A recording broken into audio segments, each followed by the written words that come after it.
God exists. God exists, gang. The God exists, gang. uh,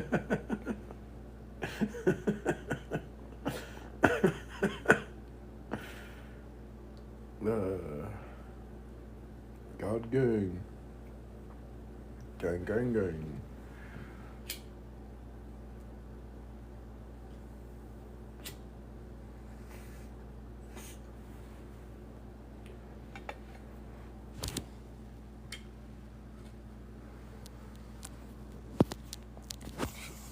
What do we got here? Okay. Since the fall, and because of it, man is in a moral universe from which he cannot be disassociated. Or dissociated. The circumstance of his break with God has become his reason for existence and his very life. To tear him loose from that universe could not possibly reconcile him with God. To undertake to repudiate man-made morality is an act either demonically or angelically. I'm reading this wrong. To undertake to repudiate man-made morality is to act either demonically or angelically. Demonically in that it throws man back into a situation of the demons, who have no moral life, but only an opposition to God. Angelically in that the Christian who would do such a thing claims that he has escaped the human situation and has returned to Adam's state before the fall. To claim to repudiate this morality is, when all is said and done, to fail to accept man for what he is and to fail to accept oneself as a man. That certainly will not help the Christian better to prepare his hearer, whom he has destroyed, to be a hearer of the gospel. To the contrary, it would be to cut himself off from his hearer decisively and to withdraw his hearer from his own reality, because he continues to be what he is in spite of our repudiation of his morality. In addition, we should realize that if this man established morality, the place of sin's decision is nevertheless tolerated by God. That is also in the degree of its usefulness for man. We have frequently pointed out that man needs this morality in order to live, that every social group which emerges expresses itself therein. Life is possible within an ethical system. Apart from that, it would be a constant warfare, and interpersonal relationships would be unthinkable. Therefore, we must respect this morality for its utility, since it is useful to man. There's a footnote. The footnote says, the idea of a useful morality approaches that formulated by Eric Weil when he shows that the moral principle has the great weakness of never saying what needs to be done in practice, and of the overwhelming power to forbid certain procedures. The positive value which it points to is not positively defined. It will be necessary to have recourse to reason, which teaches what is and what is not possible under the given conditions.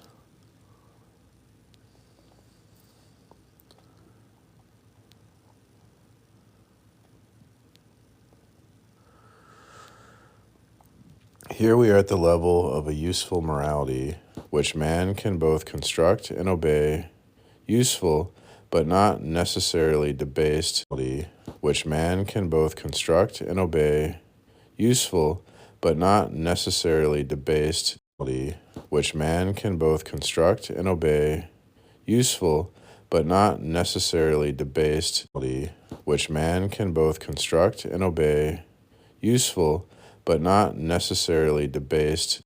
And there's another footnote. Footnotes. And there's another footnote. Footnotes. And there's another footnote. Footnotes. And there's another footnote. Footnotes.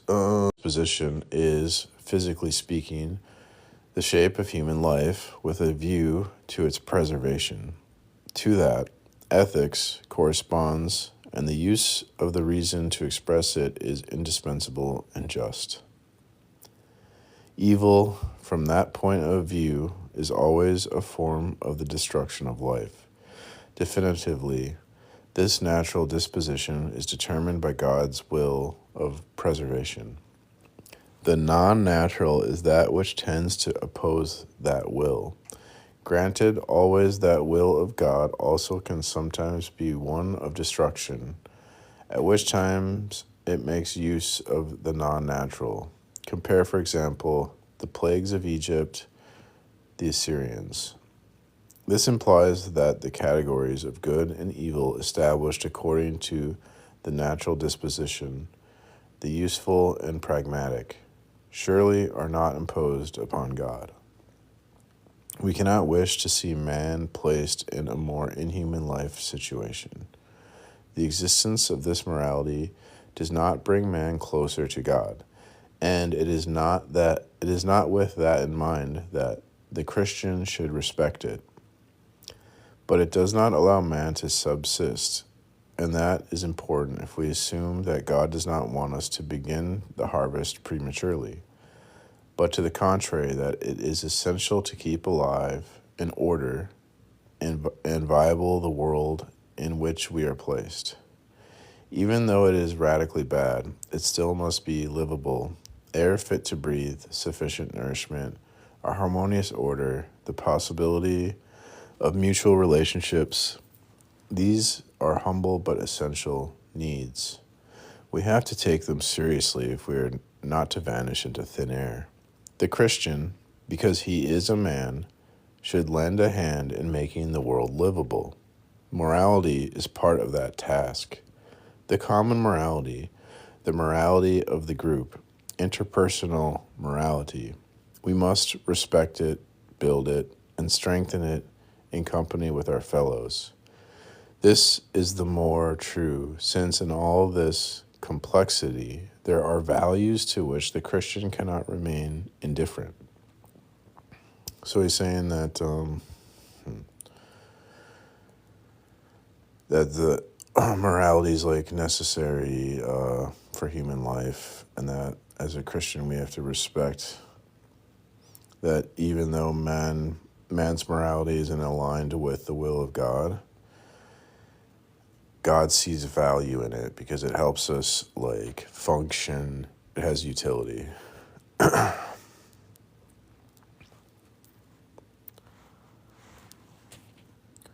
Women are the creator. Yeah, I think women are the fairer sex. That's how I feel. Women are, men, not a big fan, but women, they're like the best, right? God exists to those who believe. It's all about what you believe. No, God exists to everyone. Doesn't matter what you believe. Like if I don't believe in gravity, I can't just go jump to the moon.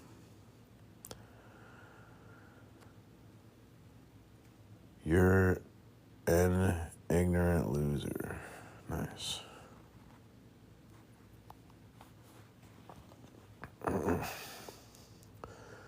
We said that after the fall, man knows that there is a good. He does not know what it is.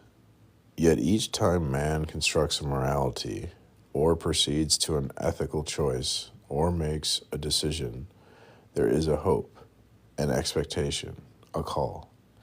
In the absence of God's good, man concludes that this is good because he cannot do without it, but also because he, In fact, expects and hopes for the sovereign good without knowing it, without even thinking, perhaps, that it might exist. But it is this man who comes into being whenever he determines the good, because he is bringing this hope to light, the end toward which he is striving in that way. Every time man is convinced that the system will be the perfect fulfillment of his desire, he is disappointed, because only perfection will satisfy him. Thus, this expectation, this call of man, is expressed in the endlessly fresh starts toward the elaboration of morality, but not only there, of course. And for this reason, whoever receives the revelation of God should give heed to men's hope, not in order to tell them that they are deluded in their attempt to answer the hope themselves, not in order to take up a position of superiority, but to help them give birth to their hope and to formulate what they now call good, to obey it and keeping it as a necessity, and never letting it become encased in a dead order, and ceaselessly bringing it back to what it is, a cry of man into the night, to which man himself responds. What is he saying here? If we are to lead to a positive acceptance of the existence of this human morality, this means that for the Christian, there are two moralities, insofar as we can speak of a Christian morality, a question which we shall study later on. On the one hand, there is the revelation of the good according to God, and all that is entailed by that. On the other hand, there is this elaboration of a morality by man and the given circumstances which he finds himself. There's a footnote.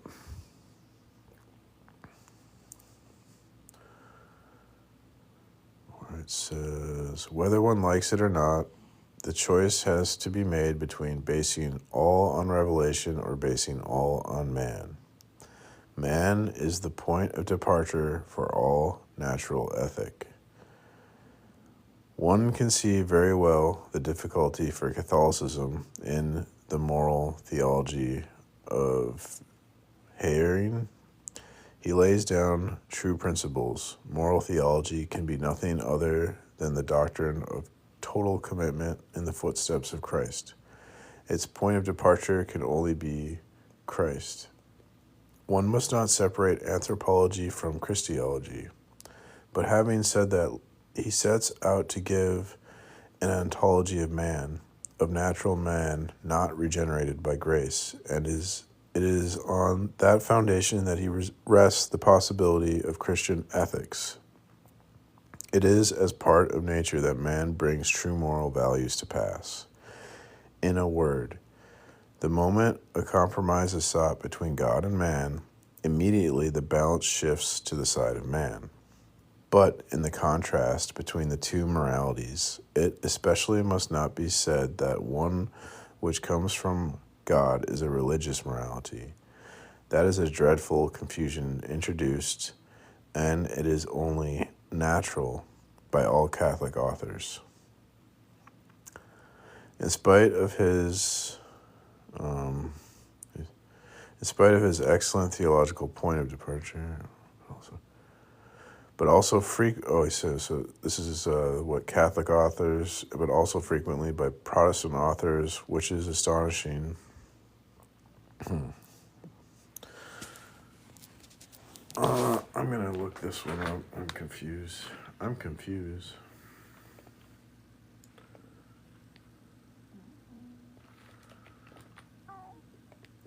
Baby.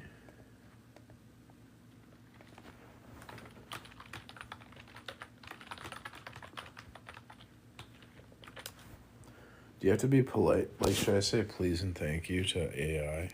Or can I treat AI like, can I be rude to AI? Because it's just fucking AI. It doesn't have a soul. This passage is about a key dilemma in ethics. Should morality be based entirely on divine revelation, what God commands, or on human reasoning, what humans naturally understand as right and wrong? In Catholic moral theology, Herring tries to base Christian ethics on Christ's teachings, but then he also relies on the nature of humans, even those who haven't been transformed by God's grace, to define moral values. This creates a tension as it shifts the focus from God's will to human nature. The author argues that whenever there's a compromise between God and man in ethics, human values end up dominating. Furthermore, the passage criticized the idea that God's morality should be seen as purely religious morality, a confusion that many Catholic and even some Protestant thinkers like Niebuhr make. The key point is that Christian ethics should remain grounded in divine revelation, not in human nature alone. All right, nice.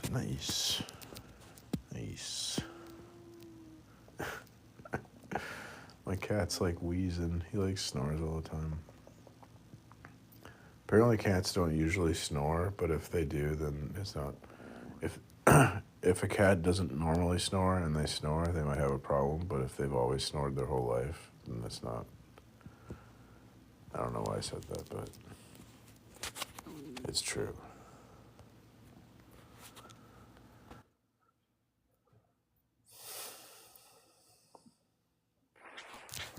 What's up, Matthew?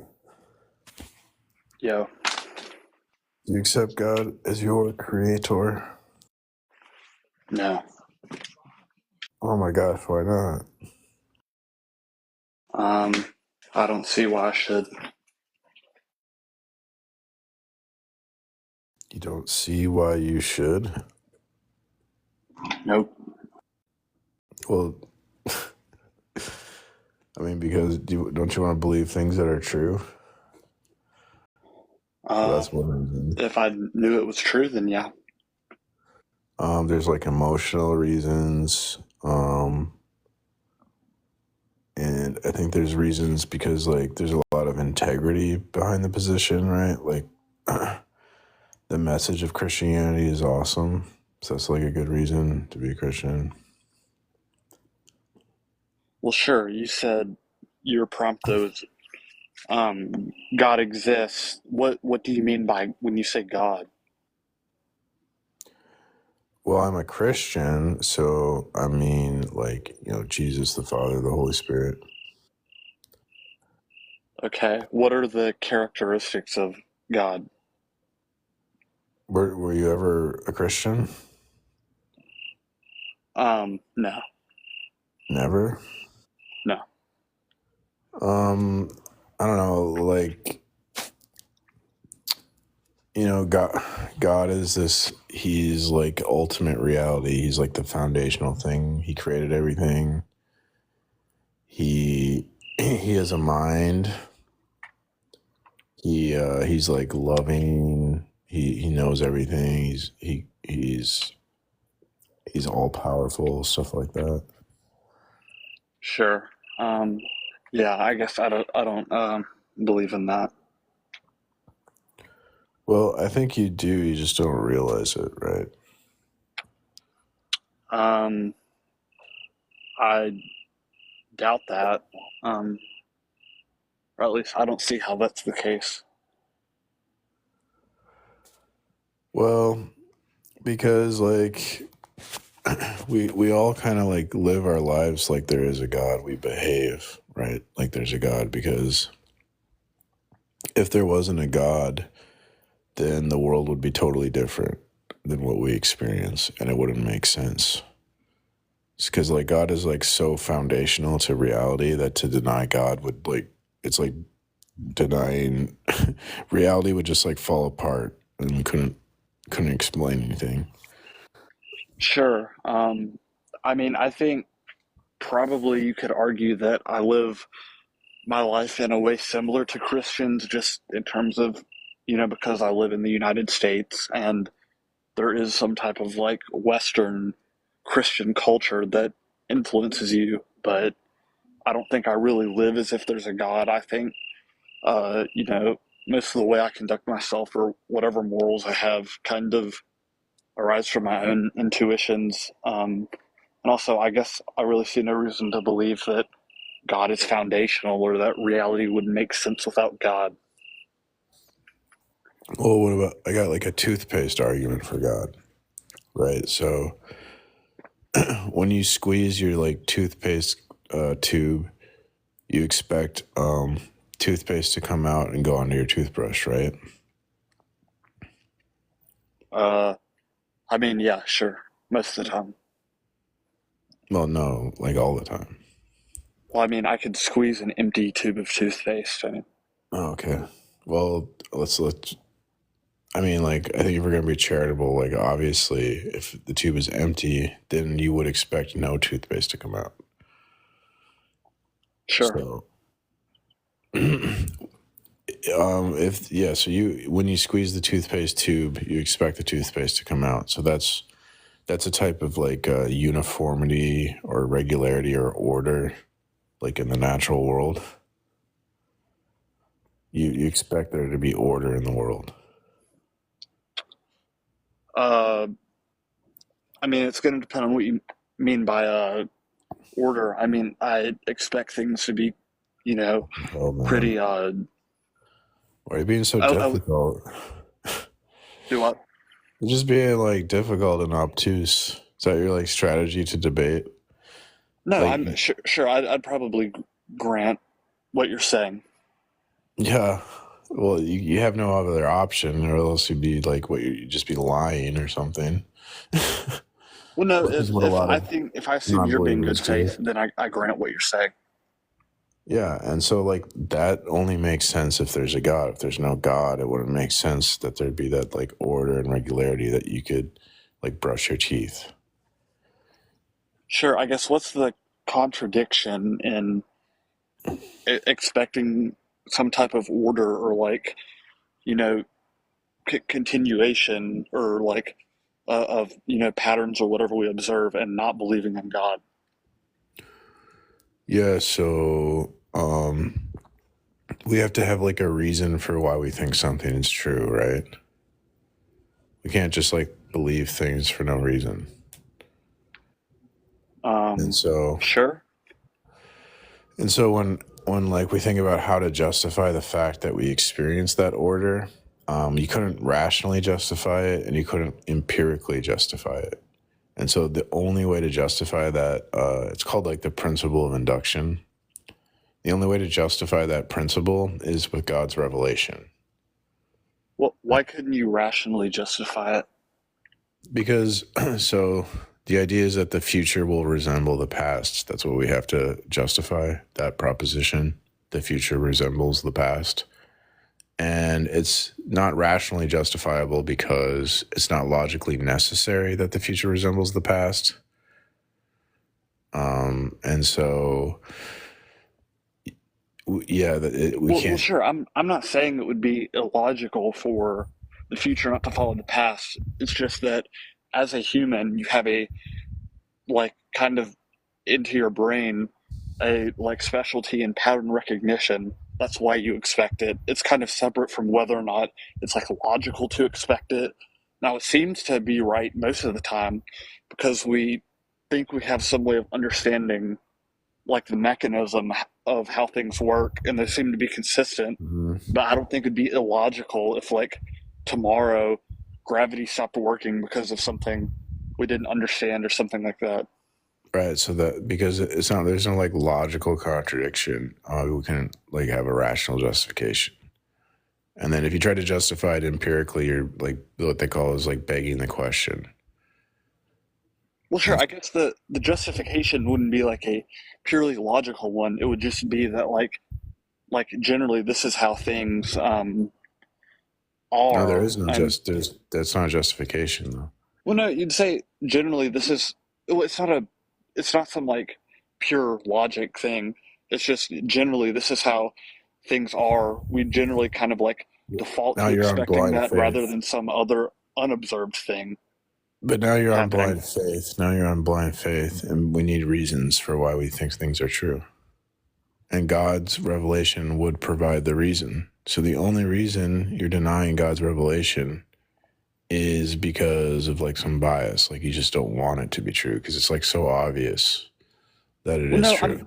I think we do probably have an amount of uh, faith in things continuing as they are, but I'd say probably if you are, it's just kind of like a probability thing. Mhm. It's more likely than not, It's at not a least. probability; it's a necessary thing. It's not about probabilities. Like, Well, sure, you're asking um, why I believe a thing. I'm saying it makes no, more I'm sense saying to. That doesn't mean it's I'm like pointing out. logically I'm necessary point. to. I'm point. Yeah, it is. Because Well, here's it why isn't. it is. So Well, how so? there's like a necessary relationship between God's revelation and the order in the world. Like, there's a necessary relationship between an apple and an apple tree, whereas like apples would not exist without apple trees. So apple trees are a necessary precondition for the apple. So if you've never observed an apple tree, but you had an apple, that's an indirect evidence of the apple tree. And it's just the same thing in this situation, that since God's revelation is necessary to explain the principle of induction, and we all believe the principle of induction is true, then implicitly we all believe in God's revelation because it's necessary to believe in the principle of induction. Well, yeah, I just disagree with the first premise. You're kind of just like asserting that it's necessary, and then saying, well, because it's necessary, then this other thing. When I'm saying I don't see a reason to believe why it's necessary. Yeah, I explained why because it's the only way to justify the principle. There's no other way Why? to do it because you can't Why? rationally justify it and you can't empirically justify it. So we're left with Wait, to justify what? the principle of induction. We have to be able to justify that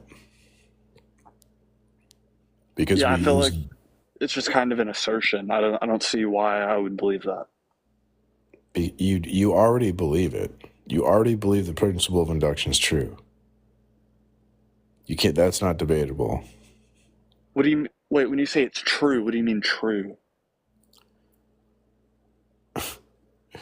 That it's like a proposition, a sentence that holds, it bears truth because there's like a fact of reality, a state of affairs in an external world that would correspond to the proposition or the sentence that would Okay, so make give the me like an sentence true. example to be very specific. Well, that's, I mean, the toothpaste thing that was the example. Okay, and you said, well, no, I think I admitted I'd say it's probably not like a logical necessity that whatever expectation you have holds. I just say it's a probability thing and part of like just an assumption that humans make because of how our brain works. I don't think it's a logical necessity. I think it No, kind of falls outside of that. no, you necessarily believe that induction is true. You cannot escape that. It's not a I probable thing. necessarily believe it's true. I mean, Yes, I could say I act as if I believe it, but that wouldn't mean it's actually true. It would just mean but there's a contradiction what between you're certain beliefs that I have. so what's happening here is I'm objectively proving Christianity is true, and you have no idea how to respond to the evidence. So what you're doing now is you're just lying because you Well, hate no, God. You're no. not You neutral to said God. You hate God. well. You hate The Jesus. You thing you hate the said truth. was to believe that it's likely that when you squeeze a tube of toothpaste will come out. When I already said, yeah, I would concede it's not a logical necessity. I don't I don't get the through line there. You're kind of just giving that assertion and then like adding the stuff in on the back end. When you squeeze the toothpaste tube and then you expect the toothpaste to come out and so you can brush your teeth, that you're believing in something called the principle of induction. Now, you have no, if you deny God's revelation, you would have no justification or reason to think the principle of induction is true, right? Well, yeah, I'd say it's probably not necessarily true. You don't think the principle of induction is true. I mean, based off the example you're given, I'd say like it's not like a logical necessity or anything. Okay. Well, I'm looking to talk to rational people, and you're kind of being like you're saying goofy things that Well, like no, are I not mean, you can give like close. these like You're being ridiculous goofy, dude. examples and then just kind of put an assertion in front of it and then call that Dude, an argument. you can say whatever you want, right? You're free to sit here and lie to me and try to deceive the people listening. You're free to do that.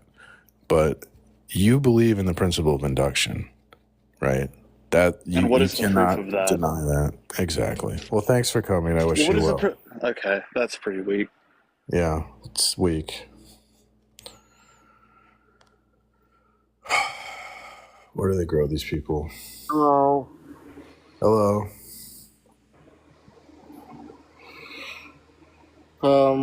So, okay, so I'm not really sure. Okay, well, anyway, God told me to tell me what I forget. What? I have no idea what. Did you just leave? I'm not. I'm not sure how to respond to that. Are you not coming back? Well, you can rejoin. You can request to come up again if you want. I'm not really sure what you're saying, and you're not responding. So,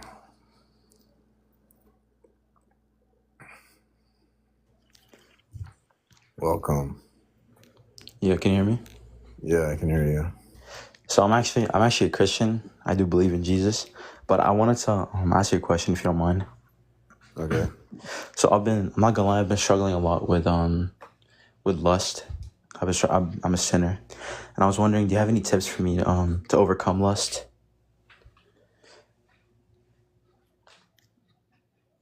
I don't know. I don't think I'm really the person to ask that question. Really? Okay. Do you mind if I just stay here like while you invite people over? Because I love Yeah, I kind of want to just do one-on-one. Sorry, man. Oh, no worries. All right, God bless you. All right. God bless. Goofy because he doesn't agree. This isn't something that you can agree or disagree on, right? Everyone believes in induction.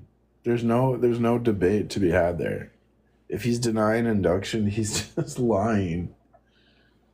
So like, I mean, what's the point of talking to someone that's just gonna lie? Like, that's cheating. That's cheating at the debate. He's cheating. The guy was dishonest immediately. Like, he's just a dishonest person. So of course, I mean, he hates the truth. He's gonna hate Jesus and the Bible. It's like, duh.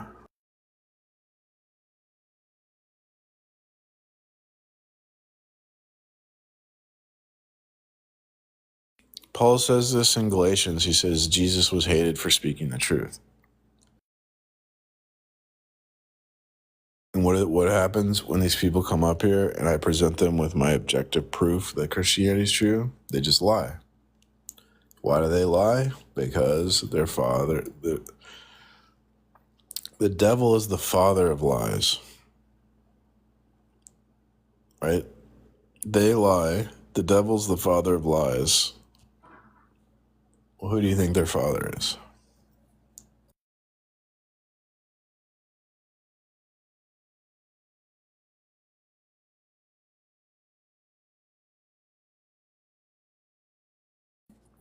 It would be the devil. That's the devil.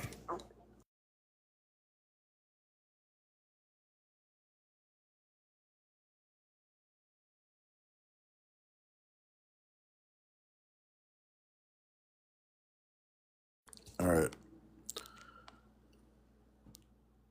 Bigfoot is real. Yo, what's up, my brother? Hey, King. Are you Christian? Yes, sir, bro. Oh, But really? so like, what do you think about who do you think's better, Christians or like no, Orthodox or Catholic? Who do you think's better? I don't. I don't really like get into like theology disputes between denominations. So I don't really have an opinion on that. Come on, man. I know you got something. I don't. And I don't like to that's this whole I want this to be a platform to embarrass atheists and agnostics. So that's kind of like what I want my Yeah, you life got to to be. be really smart to be atheist, though, like, or agnostic. Smart. Yeah, you really do. Like, you don't know why you're atheist or why you're agnostic. Like, I have a really strong belief in Christianity. That's why I chose Christianity. I was born and raised under a Christian home. They can't explain why they're atheists. You get me? Well, yeah, they have no like evidence for atheism, or like they have no. You Yeah, can't rationally deny God's like the Bible. yeah, you can't prove there isn't a God. Just like you can't prove the Big Bang happened. You can't prove there was evolution. You can't prove like that history actually happened. There's evidence. They can't prove anything. There's evidence literally everywhere. Yeah, I think all evidence is evidence of God, because I say that God is necessary for evidence at all. So if they believe in evidence, they would implicitly believe in God. Yeah. Anyway, man, I'm loving what you're doing. You keep at it. All right, man. Thanks. All right. God bless, man. So I'm liking this book here. Let's see here. Where are we at? Now I forget where we were. Let's see here. I think it was like, was that footnote 9? God dang it. I totally lost my place. Where were we? We cannot see that man place more in human life situation. Morality does not bring. Here we have useful morality, man. Oh, I think it was here. That maybe that was that 8 was the useless footnote. So then we moved past there. Remember that, and then so we were at. Must have been on this page. My cat is snoring, dude. He's wheezing. Oh, here's where we were. On the other hand, there is this elaboration of a morality by man in the given circumstances in which he finds himself. We're talking about morality coming from man as opposed to morality coming from God's revelation. And the author was saying that there's some utility, there's some necessity, like to even have a society and have interpersonal relationships, we need some type of morality that we invent, I guess. These two phenomena are in contrast with one another in all fields of action. There's another footnote, so I'm going to get lost again. This other footnote. I am well aware of the difficulty of allowing for the existence of two moralities, and one that risks coming under all the criticisms leveled at Luther for his theory of the two realms. We shall meet this problem again later on. However, I shall insist on the fact that it is not a matter of a total separation of a dualism between two moralities, of which one is good and the other simply bad. Similarly, it is not a matter of renouncing all contact between God and his creatures, though it must be remembered that this contact exists only in Jesus Christ. On the other hand, to reject the existence of two moralities, to attempt to establish a monism at all costs, is to enter into an idealism which is completely unreal. All doctrines claiming that human moral systems more or less contain elements of the divine good misunderstand the reality of the existing world, misunderstand the reality of politics, for example, and judge only by exceptional, well-chosen examples. Or again, they limit their vision to a single aspect of the real, rejecting with the greatest of ease everything which fails to fit in with monism.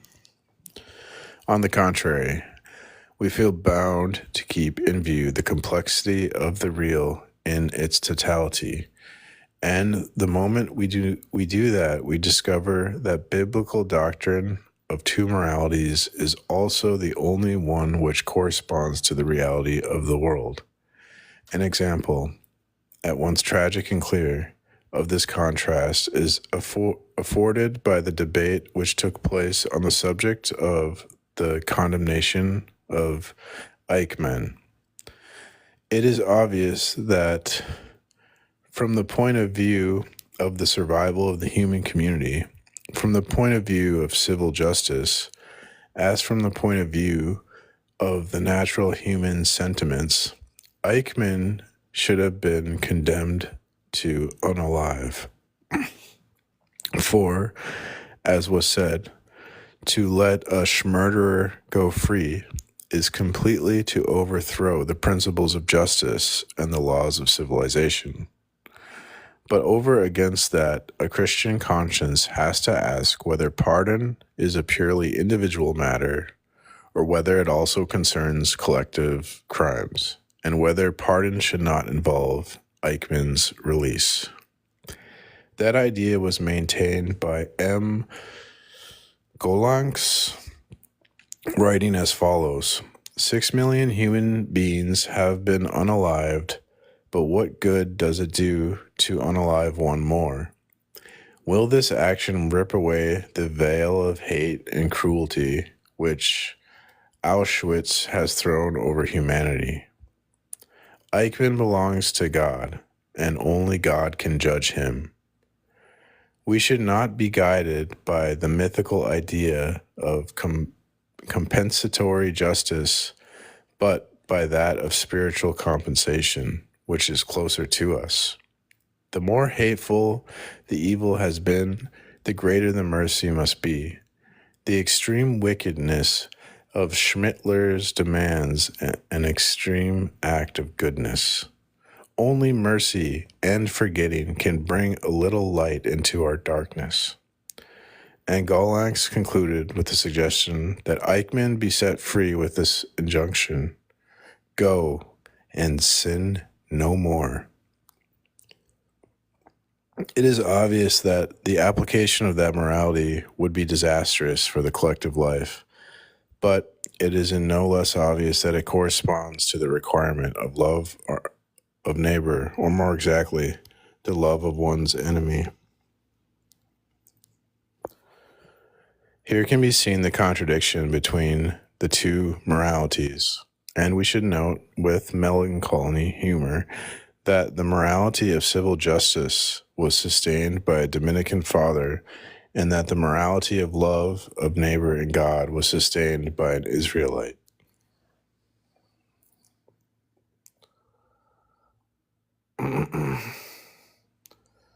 Interesting.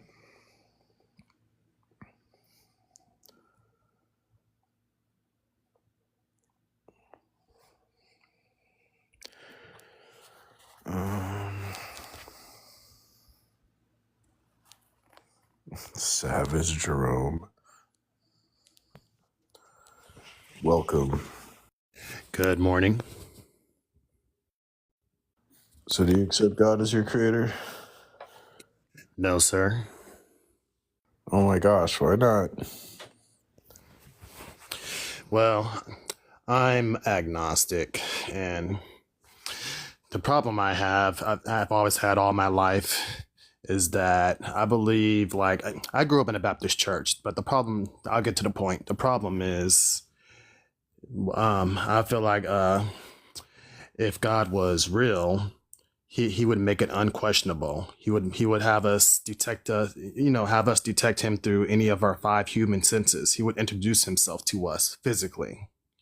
But only time I hear about him is from other people, not God himself, if that's the case. So how come does God exist? How come he can't introduce himself in a human form and show us that he's truly God? Then we won't have debates about it.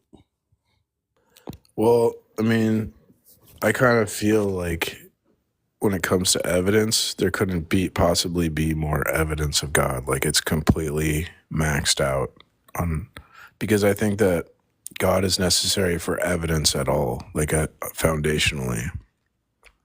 So, like, if you deny God, you basically deny evidence, since God's necessary for evidence.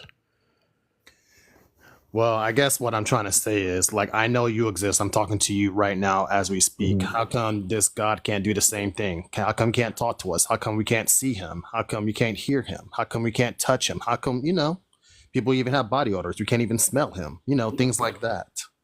How come he can't make it simple?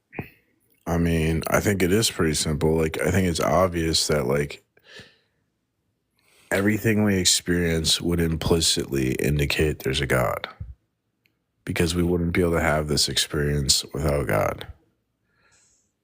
So, like, there's literally, like, what you're asking, it's kind of like there's a huge elephant in the room and you're asking me for evidence of the elephant. And it's, like, just totally obvious. And so the real problem is, like, you have a bias or, like, you hate God or something.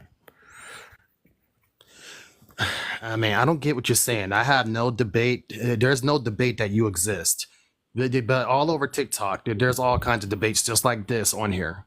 So, Yeah. I mean, if this God wants us to know that he is truly in existence, he will make it undebatable.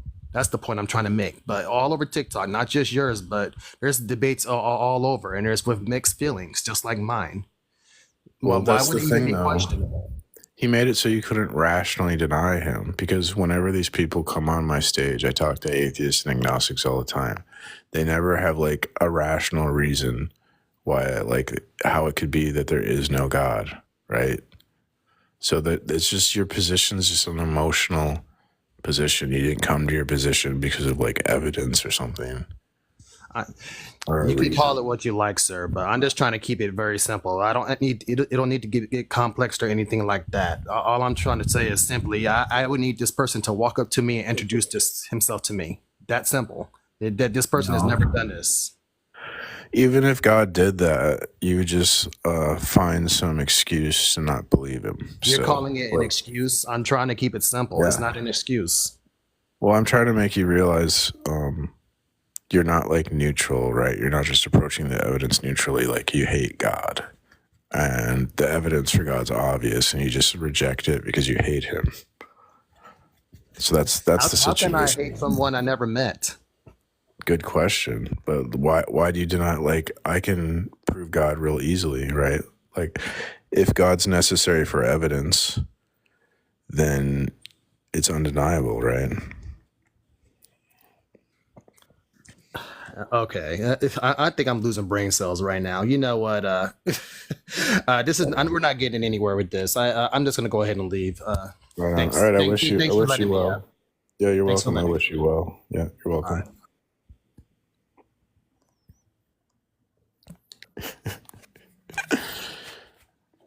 My bad. Okay, so as far as their origins are concerned, we have spoken on the one hand of the revelation of the attitude adopted by man toward God, then toward his neighbor as a function of the word of God. On the other hand, we have spoken of the creation by man, individually or collectively, of the rules of conduct or of judgment, through quite diverse procedures, and with the content also subject to change. Another footnote. The footnote says, Karl Barth defines extremely well the contrast of the problematical itself. The problem for general ethics, namely the search for law or value, the quest for the truth, for the knowledge of the good, none of that is a problem for ethics, which inheres in the Christian doctrine of God. Conversely, so like the problem for the search for the good isn't a problem for Christians, he's saying, I think, because we have the doctrine of God. Conversely, that which is no problem at all for general ethics, namely man's real situation called in question by his response to the ethical question, the real bond which unites him to the good, like the real distances which separate him from it, it is that which constitutes the burning question for Christian ethics. Oh, this is interesting. So he's saying that secular ethics have this problem that Christian ethics do not have. and that's like, what is the good? But then Christian ethics have a problem that secular ethics don't. The problem of man's actual situation called into question. So, like, he's saying that the Christian ethic is kind of like idealistic, where the secular ethic is more realistic. But then the realistic has a problem with even defining what the good is. And the Christians don't have that problem. That's interesting. What one calls good in the two cases is different. We have no need to return to that. But it can be said that the moral procedure itself is in contrast in the two cases. If one accepts the completely unreal vision of Sartre, one can say that concretely the moral procedure always unfolds in two moments: the setting of a good to be accomplished and the accomplishment or non-accomplishment of this good in consequence of a choice or a decision. One might speak of a general ethic and a particular ethic. The determination of the good can be collective or individual, determined entirely beforehand or in process of elaboration on the basis of experience. In any case, the good appears as an end to be attained, or as a value to be put into effect, or as a principle from which consequences are to be drawn, or as a commandment to be embodied in any event, a predetermined abstract principle that man is to act out or apply. Man's responsibility is located at the level of this application, of this action. Whatever may be the refinements of phenomenological thought, it, too, comes back to this. For example, with the concept of the aim of values. Now, precisely this procedure of moral action has nothing to do with Christianity, or rather, when one describes Christianity in this manner, which happens very often, that has nothing to do with the revelation of God. To say that there is a law of God to be carried out, that there is a Christian morality described in the letters of Paul, for example, or in the Sermon on the Mount, the requirements of which are to be fulfilled, that there is a sovereign good which we can contemplate mystically and then apply afterward, all that is to import into Christianity the experiments, judgments, and interpretations of the world's morality. In the faith, the moral procedure is entirely different. And there's a footnote.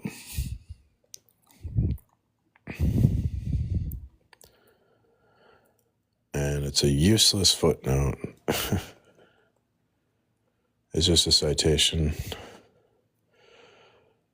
to another book. There is not, in fact, any presupposition or determination of an objective good. We shall see that the law of God itself is not this objective good. There is only a personal relation with God for each person, in which the good is revealed in its character as the will of God. Now, that good is not an end to be attained, and which one approaches step by step through asceticism. We learn, for one thing, that it is fulfilled in Jesus Christ. For another thing, we have to determine our behavior in the present circumstance, not as part of a distant end, but as an expression of the love and glory of God. One can say, from the ethical point of view, and not in the soteriological sense of Philippines or Colossians, not that I have already obtained this, that the Christian acts in virtue of a personal drive which he has received to witness to a truth which is not ethical and which he must make actual, present, living. He does not act by progressive approximations to a fixed perfection, but in a decision which is total and new at each moment. He is not on a path marked by successive stages in which morality is fulfilled better and better. The path and growth which are encountered in the Bible are those of faith, not of morality. The moral work of the Christian is whole and entire in each instant. It is undivided. He expresses in it what he is. That moment. There is no adding yesterday's work to today's. There is only the renewal of one's being by the increase of faith through the power of the Holy Spirit who works in us. And this renewal of one's being is expressed in works which are always indeed new. I judge these works myself today in relation to the will of God, which has been revealed to me. And I learn, in fact, that they are not the worthy and just expression of that will. In a certain sense, this means that there really is no Christian morality, and that brings us to the underlying of another difference. All morality rests on the supposition that man is free, since in the last analysis, the final verdict depends on the choice between good and evil, which man puts into effect. If man were not free, that would have no meaning. Hence, freedom is truly a condition of morality.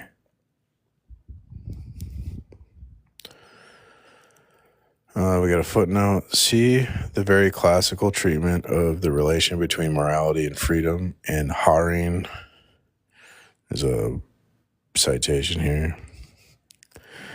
And on the opposite side, from the fact of giving up his own choosing between good and evil, the elect of God turn solely to the search for obedience. From the fact that he does not desire to be good of himself, he submits solely to the will of God. The good becomes an event, and here the ethical question receives its answer in Jesus Christ. Thus we see the divine ethics affirmed in contrast to all human ethics. Ooh.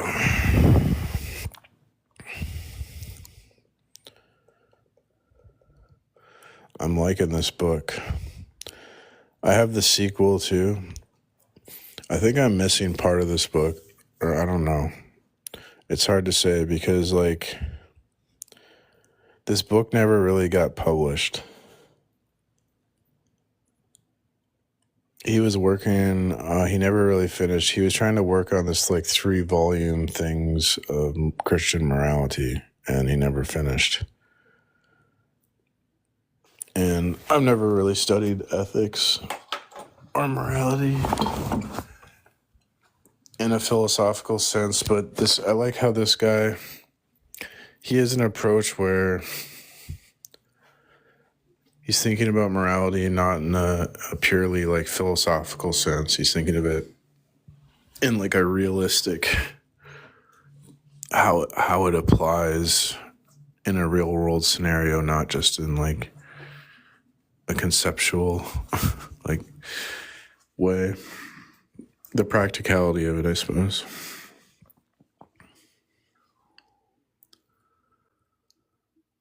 Because he's saying, he makes a point that if the morality is detached from reality, then it's it's not really morality or something like that.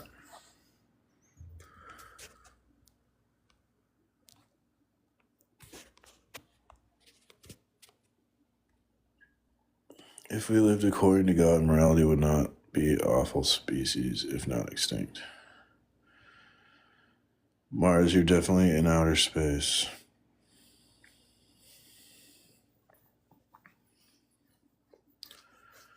Which God exists? The Christian God.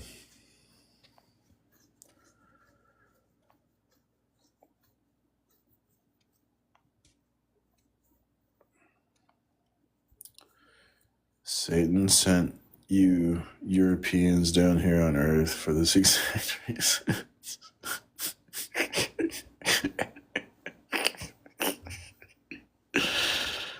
Oh my gosh.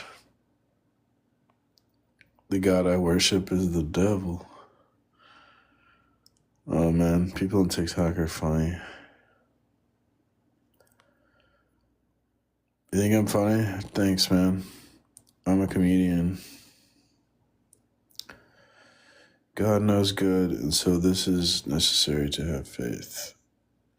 We should all read Mark 14 again and find out why a little boy was with Jesus in the garden. What the hell? That's a creepy comment. It's not that I don't believe in God, I just don't believe in religion. Well, religion's not perfect, but Jesus is. Which God is the Christian God? I think that you answered your own question with your question. God.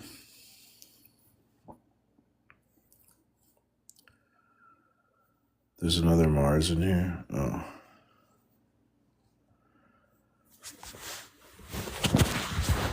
They're stealing my name.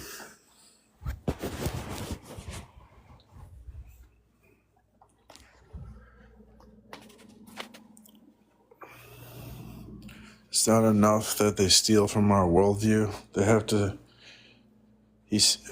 to steal our names too.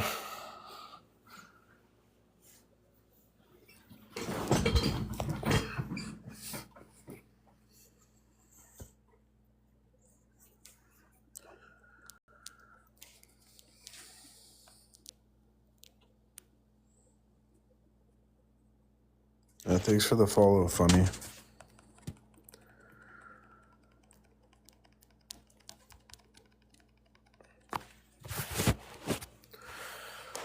So we're just been, I'm trying to study morality. I'm reading a book on Christian ethics by this guy who's a pretty wild thinker. He's pretty out of the box thinker.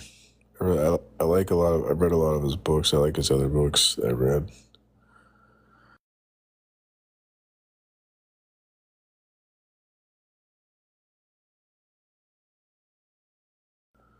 What's a Nubian?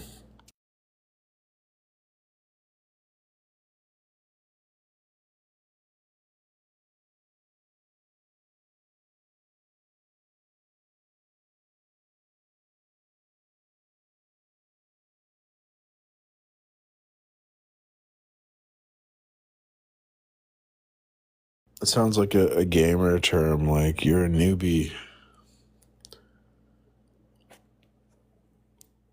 Noob, right? You ever play video games? They call me a noob. Like, why are you calling me a noob? And they're like, 'cause you are bad at the game. And then it makes my feelings hurt.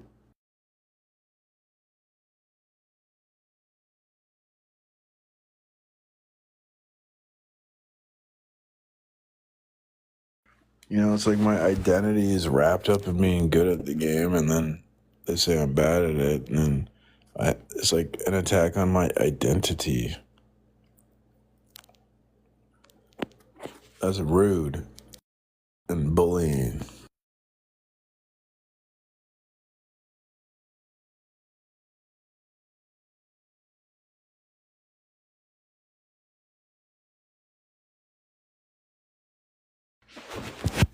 The Bible says don't be a bully and be nice to peoples, 'cause that bully hurts their feelings.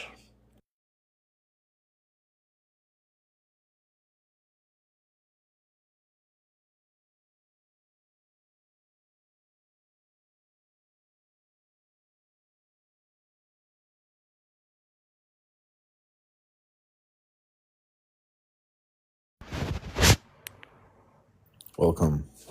Hello. Do you accept God as your creator? No, Why not? I just don't feel like it. You just don't feel like it. Oh, so you're not really, your position's not really rational. Nope. Well, I just see it as your point is the Bible is a book of fiction and mostly plagiarized stories from other religions, so I don't see how it could be true. Oh, well, I would say, like, you couldn't rationally deny the claims of the Bible. Oh, I can. How? Okay, so my number one is the Noah's Ark story is a plagiarized story from the flood of Gilgamesh, which is around 1,000 years before the Bible. But And that's not an issue. that is an issue, No, because it's not. if you're plagiarizing different stories, that means the entire book is false. No, it doesn't. Yeah. Because God revealed himself to everyone. So he revealed himself and had the same story 1,000 years before, and then stole the story and changed the characters.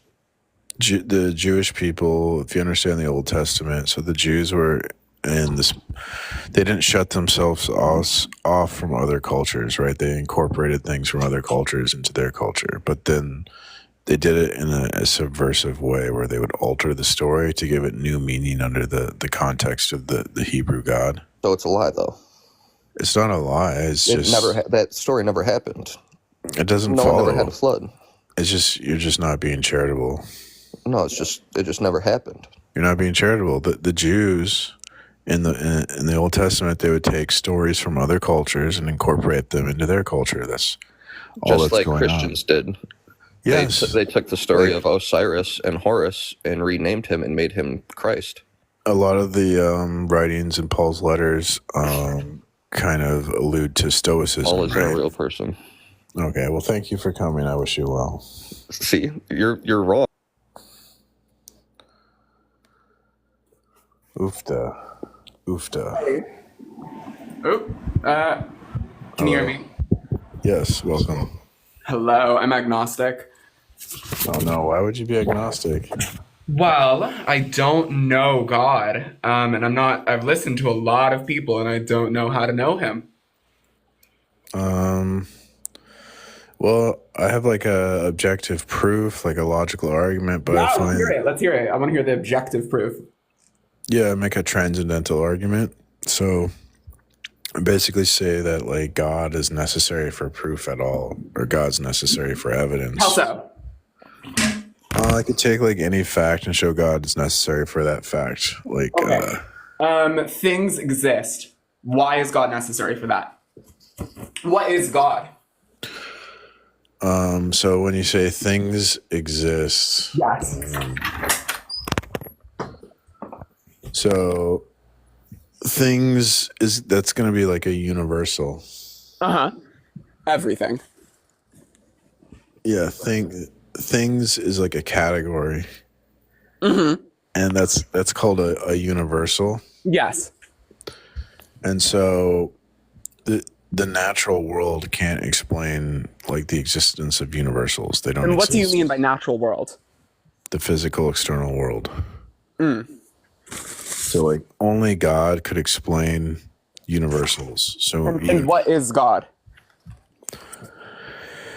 God, I mean, you can think of it in like a philosophical sense. God would be like ultimate reality. Sorry, rephrase? God is that which dictates what's possible and impossible and what's necessary. And how do we know what's possible and impossible? Well, We don't really know. we could only know if there was the Christian God and he revealed himself to us. Has he done that?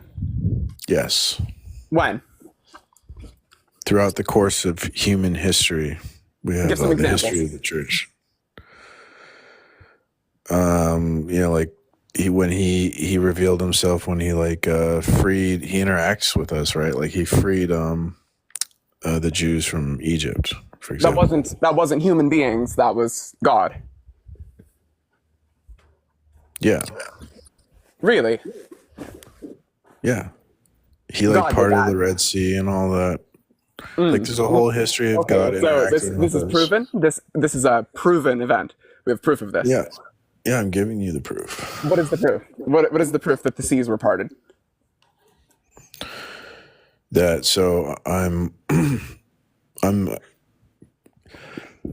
we have competing like worldviews, paradigms, right? Like we look at the world differently. Because I take the Bible as like the authority in my system, right? How do you do that? I'm curious. How do you take it as authority?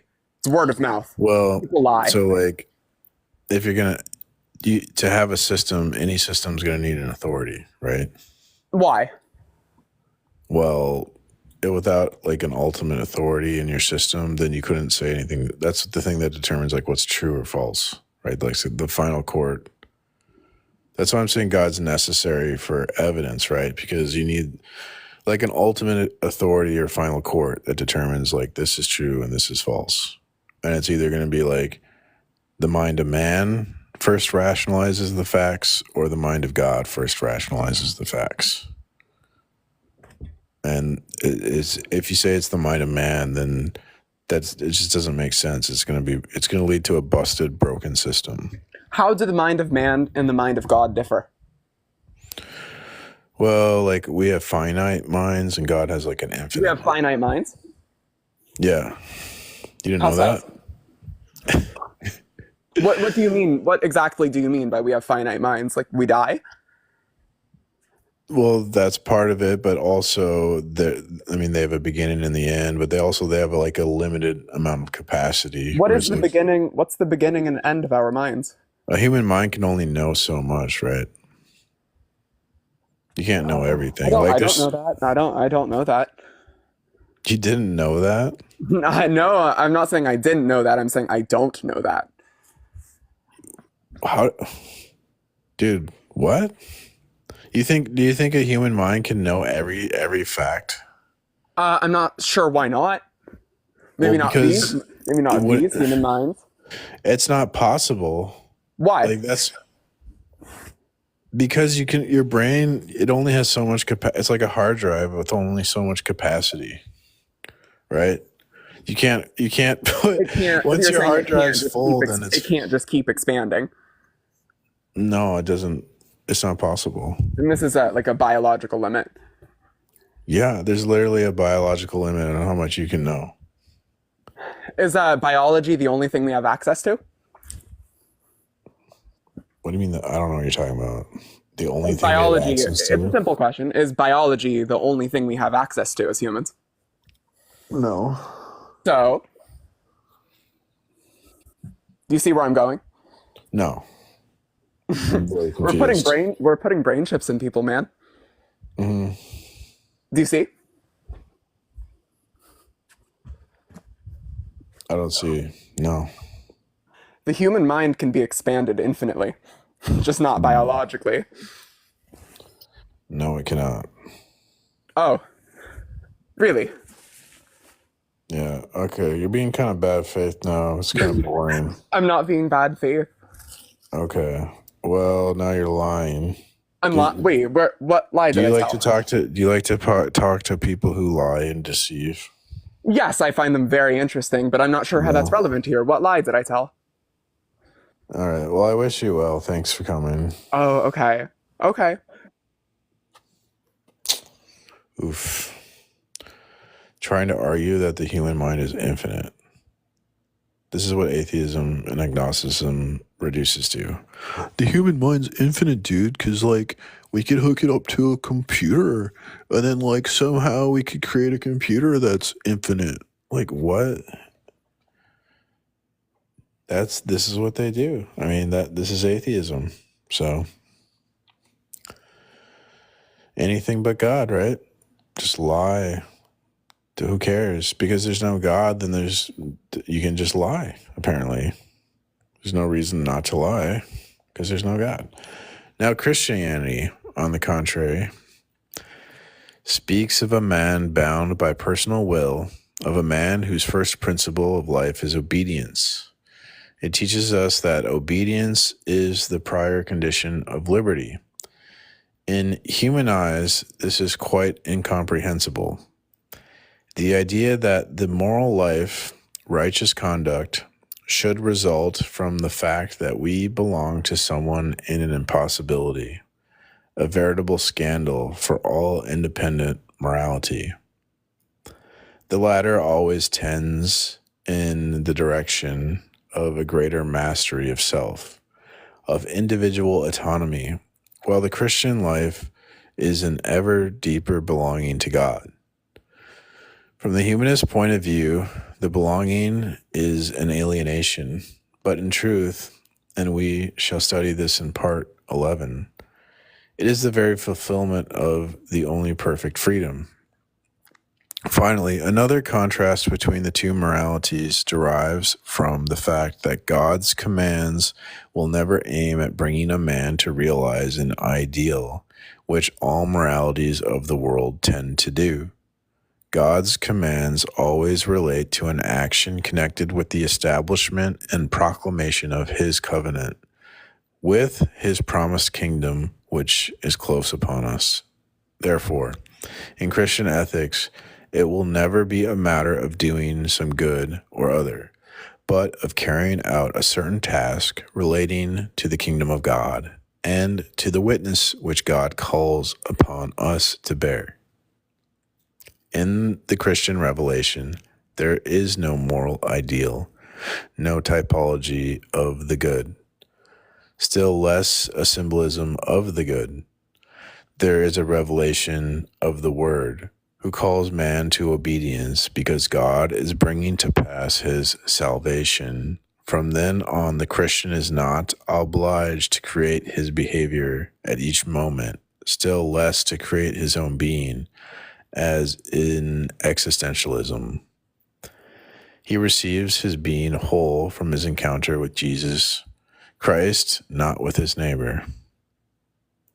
These principles make it possible for us, in any event, to understand the essential divergence which can exist between the two moralities that we recognize. The usual attitude consists in acknowledging a certain difference between Christian morality and the other moralities, a difference in content, for example, or a difference of expression. One analyzes in turn the moral systems of Confucius, of Socrates, of Kant, and of Christianity. To the natural man, Christianity can, in fact, appear as one religion among other religions, as one anthropology among other anthropologies, as one philosophy among other philosophies, and as one morality among other moralities. Very frequently, moreover, Christian intellectuals, by their philosophical preoccupations, and the clergy, through their concern with religion and morals, have laid themselves open to this interpretation, have allowed these comparisons. And it is true that Christianity could look like a religion in its psychological and sociological expressions, and like a morality in its will to improve human life.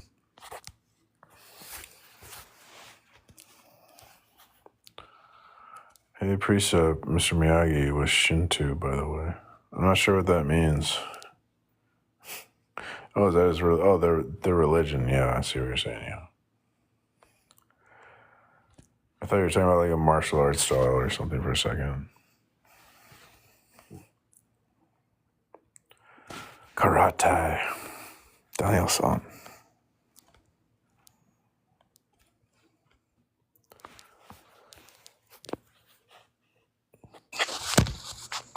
What's up? What's up, buddy? Do you accept God as your creator? I used to. You used to? Yeah, I was born Pentecostal. Oh, sorry, I was born an atheist. I was taught to be Pentecostal. You were born an atheist? Okay, and you were indoctrinated to be a Pentecostal? Yep, you hit the nail on the head. Yeah. So, like, what's the evidence for atheism? Well, like I said, I was born an atheist. Nobody had taught me any lies yet, so I didn't have any beliefs in any religion. But then I was lied to, and I chose one for a few years, and then I deconstructed my religious faith, and now I'm back to a base state. Okay. Sounds like your position is not rational then. No, the rational position is that when you're born and you haven't even learned to talk or to rationalize your reality, you don't really have a base relief. But whenever you start going to fire and brimstone churches and they start shoving bullshit down your throat, and because you're young and you're impressionable, you just start to take it on, especially with the fear of mythological places like hell. And you just accept it as facts because the adults told it to you. And then when you become an adult, and you learn how to rationalize because you're not a baby anymore, you realize that you were lied to. And, you know, with enough searching and expansion of your mind, you deconstruct your religion and find out, yeah, this was all bullshit. It's a I'm not hearing anything like logical or any like expansion of the everything I mind. just said was logical. Okay, you're being very emotional, and your whole like reasoning in response to me was just, like, it sounded just like emotional damage. Yeah, that's what So, like, that's what religious traumatic experiences do to you. you have to understand that your position's not rational. You No, are having it. your position Sir. believing in a sky daddy and a man that walks Sir. on water from the dead is irrational. Here's the fact of the matter. You hate the truth, and you're having an emotional reaction to the truth. Perhaps someone was mean to you in church, or I'm not sure. No one You might was have ever- had a negative experience. No one was ever mean. Well, I don't know what the deal is, but you clearly hate the truth. It's a very hostile religion in terms of the threat of hell and the promise of heaven, that sort of thing. But your position's not rational. It's just emotional. How is it not? When I asked like why you reject God or whatever, you just gave me some like emotional. I just heard a bunch of emotion. I didn't hear any like logic or evidence or anything like that. So you think a man that walks on water and rises from the dead after 3 days is rational? Yes. Absolutely. And I think you couldn't rationally deny that. Yes, you can. People don't rise from the dead and people don't walk on water. That's rational.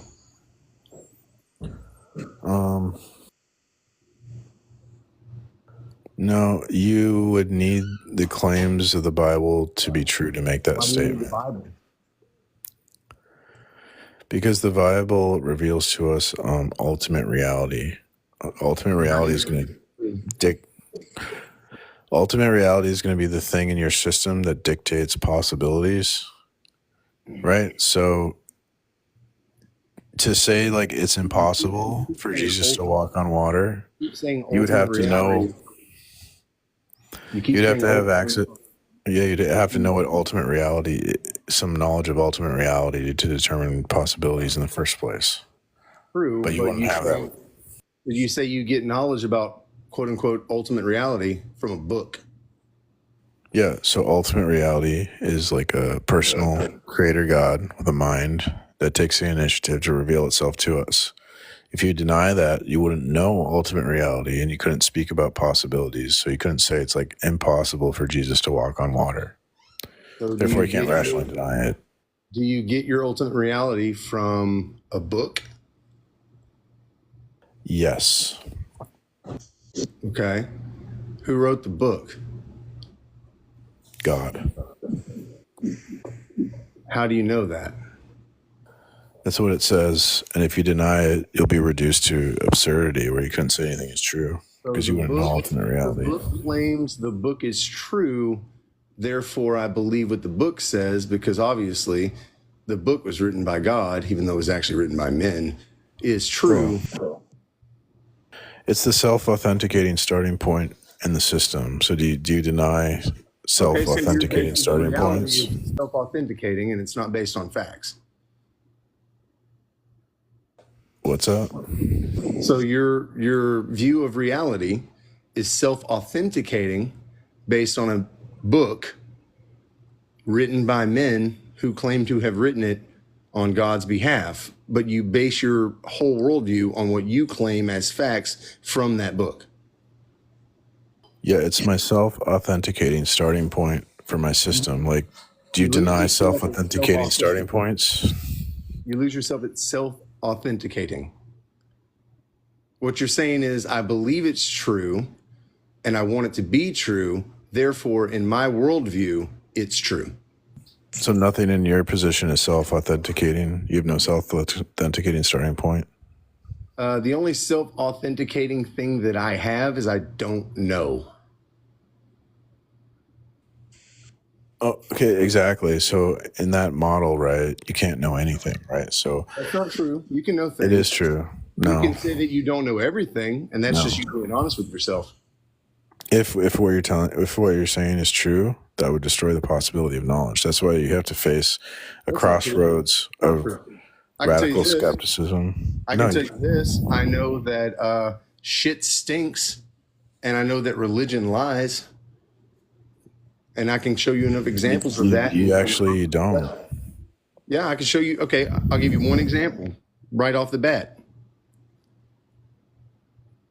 Can all religions be true simultaneously? Could you be a brain of that? No, I'm asking you a question. Can all religions be true simultaneously? Yes or no? No. Could you be a brain of that? That's not even remotely close to what I'm getting to. That's a red herring. But let me ask you another question. Could they all be false? Could they all be false? Sure. Every religion be false? They could all be false and God could still exist. I'm not saying that God doesn't exist. I just don't believe he does. I'm just pointing out that you hate God. Your position. I just told you I don't believe he exists. Then you would have some rational reason to say that, right? Not an emotional one. So you hate God. So this is what you're saying. Because God obviously exists. You're putting me in a box that I didn't ask myself to be closed up in. No. Well, who cares what you ask? The fact of the matter is God is obvious. And so to deny the obvious requires like some emotion, like hate, like you hate the truth. No, you clearly hate the truth. And I know this because I used to be a Pentecostal. I grew up. You don't know anything, dude. We already went over that. Remember? What are you talking about? Your system would make knowledge impossible. So if it were true that there was no God, presupposition. That's not what I said. If it were true that God's revelation was like false, then you couldn't be able to know anything because God's revelation is necessary for knowledge. Oh, you're a side 10 Bruggencake fan, aren't you? Yes.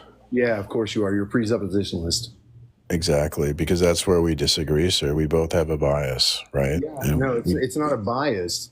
I have a bias towards reality, and you have a bias towards holding on to your faith because the idea terrifies you.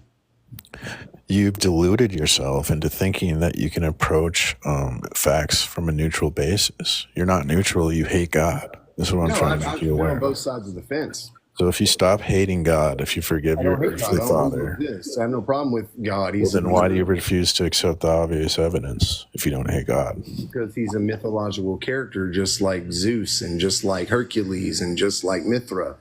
He's just one more pile of false stuff that humans created over millennia. But that's absolutely nonsense for you to say, since the denial of God's revelation would make it impossible to utter that sentence.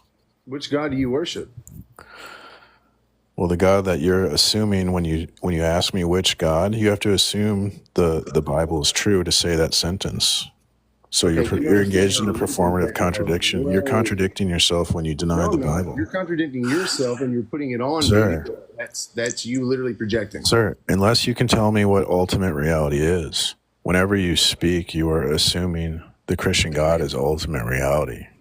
And so you're constantly contradicting yourself.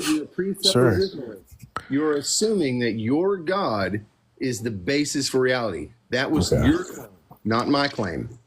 So since you're not accepting, you're so emotional, you're not accepting the obvious evidence of God, how about an emotional argument? Would you like to hear an emotional argument?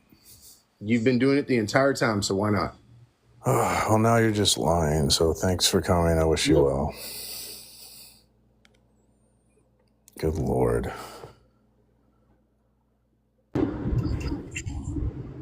Hello. Hello. So, yeah, sorry. Go ahead. What did you think about that conversation? There were a few things I was thinking about. One, I was thinking that you most likely have the father issues because the obsession with father has driven you to attach yourself to a superstructure of fatherhood. And I feel like that's it's definitely an emotional appeal, probably from some kind of crisis in your personal life. I think that it's very irrational to believe in God. There's no such thing as eternity. You've never experienced infinity. There's no evidence for it. And I think that I think the morality of Christianity is an attempt to not live a moral life because you've robbed yourself of the ability to be critical, to sometimes put yourself in a vulnerable place, to challenge some things in our lives that we are sometimes completely just like where our lives are completely saturated with certain customs or certain cultural rituals. And I feel like Christianity has failed so many times throughout history, whether it was killing hundreds of thousands of women. You can't say that word. Oh, sorry. Okay, I'm gonna have to cut you off. You're getting this is getting completely Looney Tunes, dude. Holy crap. Christianity is all about like love and forgiveness and humility. Slavery, it justified slavery and genocide on every continent. Okay, then explain why did the Christians end slavery in Rome then? A lot of people have ended slavery in different places and fought against slavery. Slavery disappeared in the Roman Empire under Christian influence. How do you explain that? God actually Sir, gave the Israelites I want to hear. ability to have slaves. I want to hear, sir. The Old Testament, that God, I want to hear, sir. He actually, sir. It's barbaric. Sir, I want to hear you thank Jesus for ending slavery in the world. So it's irrational to believe. It's purely emotional. Thank Jesus for ending slavery, dude. The slavery disappeared, sir. Thank Jesus for ending slavery in Rome. Hold on. A crucifixion of a criminal. Fair. I want to hear an emotional response. Sir. It's definitely an obsessive emotional response. Sir. Yes. Do you think slavery is wrong? Yeah, absolutely. I want to hear you thank the Christians in Rome for ending slavery. No, it wasn't the Christians, it was the radicals. Sir, I'm going to kick you if you don't thank the Christians for ending slavery in Rome. Are you going to thank the Christians for ending slavery in Rome? Listen, you can thank your emotional obsession. I wish you well. Giving everyone.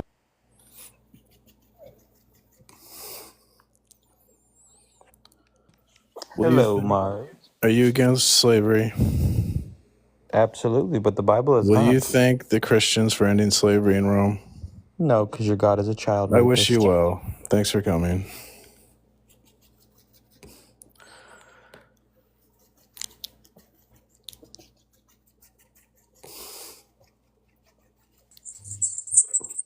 Welcome. What's up, bro? What you got? So you obviously believe in Jesus, God, and the Bible, correct? Obviously, yeah. Okay. But you do know that the Bible has been translated over 6,000 times, correct? Yeah, I love it. Are you against? You're not transphobic, are you? No, not at all. Okay. And Thank God. clearly, you know that at the beginning of each one of those Bibles, there's a man's name that's an editor of each one of those Bibles. Sure. Okay. I mean, I don't really know. I don't really You don't care know. about Okay. this. I get it. But I mean, I accept what you're clearly, you saying. know yes. that Osiris, Zarathustra, Krishna, all those people have the exact same life as Jesus. You know that, right? No, that's a new age. That's a new age. But you know Horus came that was before in Jesus, though, right? that was like in this movie that came out back in the day called Zeitgeist. Do you ever remember that Come on, movie? bro. You can't be this naive or thick-headed. Come on now. Have you seen that documentary, Zeitgeist? I've seen a lot of documentaries, but that's not what I'm talking about. Either way, the point is that these are facts, not just some sort of like. That's zeitgeist nonsense. That shit was debunked. That's zeitgeist nonsense. So you studied and researched enough for your. So Christian is zeitgeist, Horus is zeitgeist. These are all different cultures, but they're all zeitgeist. That's debunked. Christianity is unique because in Christianity we're saved by the grace of God. There's no other religion where you're saved. Salvation comes through the grace of God. So when Jesus says the kingdom is at hand, what is he saying? What is he talking about? I don't know, dude. I'm not a Bible scholar. I just proved the Bible. Come on, bro. You can't be on here talking about God exists and saying you're not a Bible scholar. What is that even? I mean, come on. You're leading people in the wrong direction. The Bible's true. I'm not a Bible scholar. I argue. Then how do you know the Bible is true? What are you talking about? Objective proof that the Bible is true. How do you know the Bible is true? I make a logical argument, philosophical proof. A logical argument based upon something that you don't know. What does that even mean? Yeah, well, me reading the Bible has nothing to do with me being able to prove the Bible's true, right? Come on, bro. What is that? I mean, how can you lead someone in a certain direction if you don't even know what the hell you're talking about? Well, I read a book called The Objective Proof for Christianity, and that book contained a proof that the Bible is true. And so I am here to prove the Bible is true. I'm not here to do a Bible study because I'm not. The Bible is true a Bible if you don't scholar. know the Bible. Because I read a book called The Objective Proof for Christianity. The book Are you contains being serious right now? logical. Yes. Am I being punked? What the No. hell are you talking about? I read a book called The Objective Proof for Christianity. The book contains a logical argument. I'm here to run the logical argument on atheists and agnostics who are foolish for rejecting God's revelation. Bro, you know, that doesn't make any sense for so many reasons. I've read the Bible Logical thoroughly. arguments don't make sense. How can we even have a debate if you haven't read the Bible? Because I have a logical argument. How can you have a debate if you haven't read the Bible? Because I have a logical argument. The whole point of Christianity today is based upon biblical reference. How can you be a Christian if you don't know the Bible? Because I have a logical argument that proves my position. God. That's You funny. need to repent right now. Are you a Christian? Hell no. Why would I be a Christian when you're the example for Christianity? Because Christianity is objectively provable. Objectively provable? Yeah, Come do you on, not- bro. You could just drop me right now. I thought this was like serious. I mean, I didn't know that you were okay. like, on this level of ignorance. Come on, bro. All right. I mean, how I do I wish get you out well. here? Thanks for coming. Thank you, Mike. What the heck? I don't even understand what that's about. That was weird. I don't even get what that guy's point. Do you understand? The guy was just like laughing for no reason. Like, what was that? That was weird. I don't know, man. Odd. How you doing today? Unique. I'm doing well. I'm doing well too. I just got off of work. Nice. Also, congrats on passing 2.5k followers. All right. That's crazy. All right, so we're back at it. I heard you got a new book. What is that? I mean, it's not new.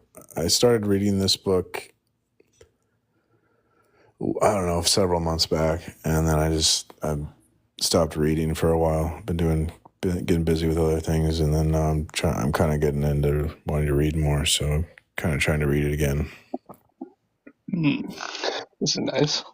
It's just To Will and To Do. It's by Jacques Ellul. It's a French guy.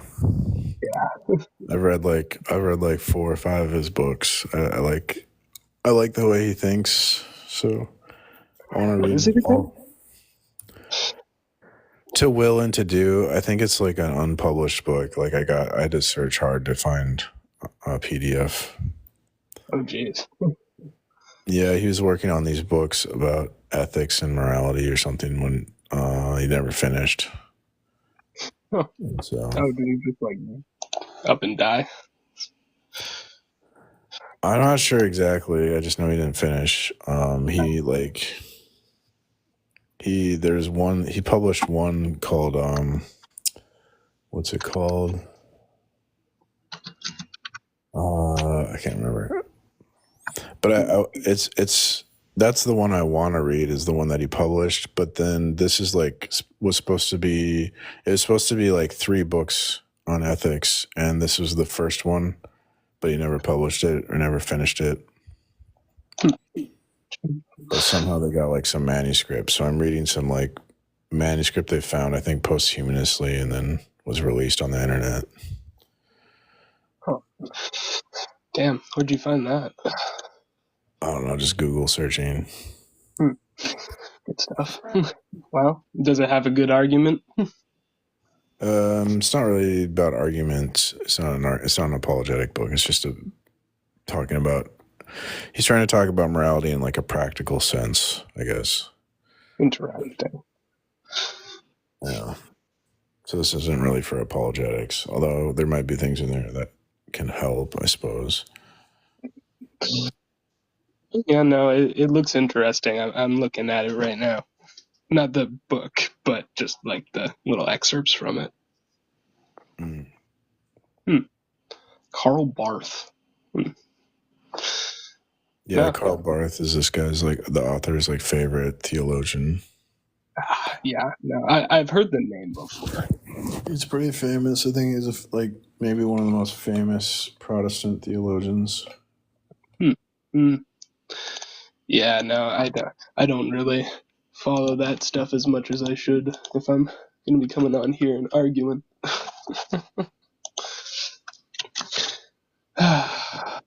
So, what do you want to say? Oh, I did want to thank the Christians for ending slavery in Rome.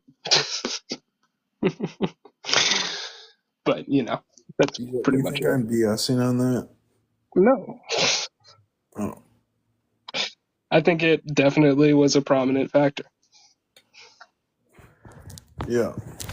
I think the message in the Bible is one of like freedom. It's a message that we shouldn't marginalize people. We shouldn't oppress others. We shouldn't persecute minorities. There's a message of like social injustice in the scripture, and Jesus would not approve of, like, Jesus did not own slaves or anything like that, where Muhammad did. I mean, I definitely agree that the Bible, in at least some parts, denounces slavery. And no, Christ would never own slaves. That's like the whole point, yeah? He's like a good guy. He said to love everyone, so I mean, I would take it that like that is not a loving thing to do. So yeah, there you go. Easily condemned.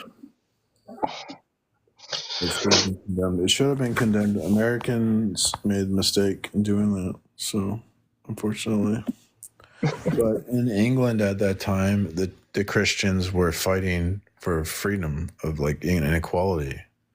So that was only really like isolated in America. They were just a bunch of jerk American Christians. Yeah, I mean, to be fair, for my worldview, I usually consider religion to be a very fractured thing. Like, not even like on the scale of individuals, but like, individual churches have individual beliefs kind of idea. They all follow one book or a couple of books, a couple of prints quite loosely and such.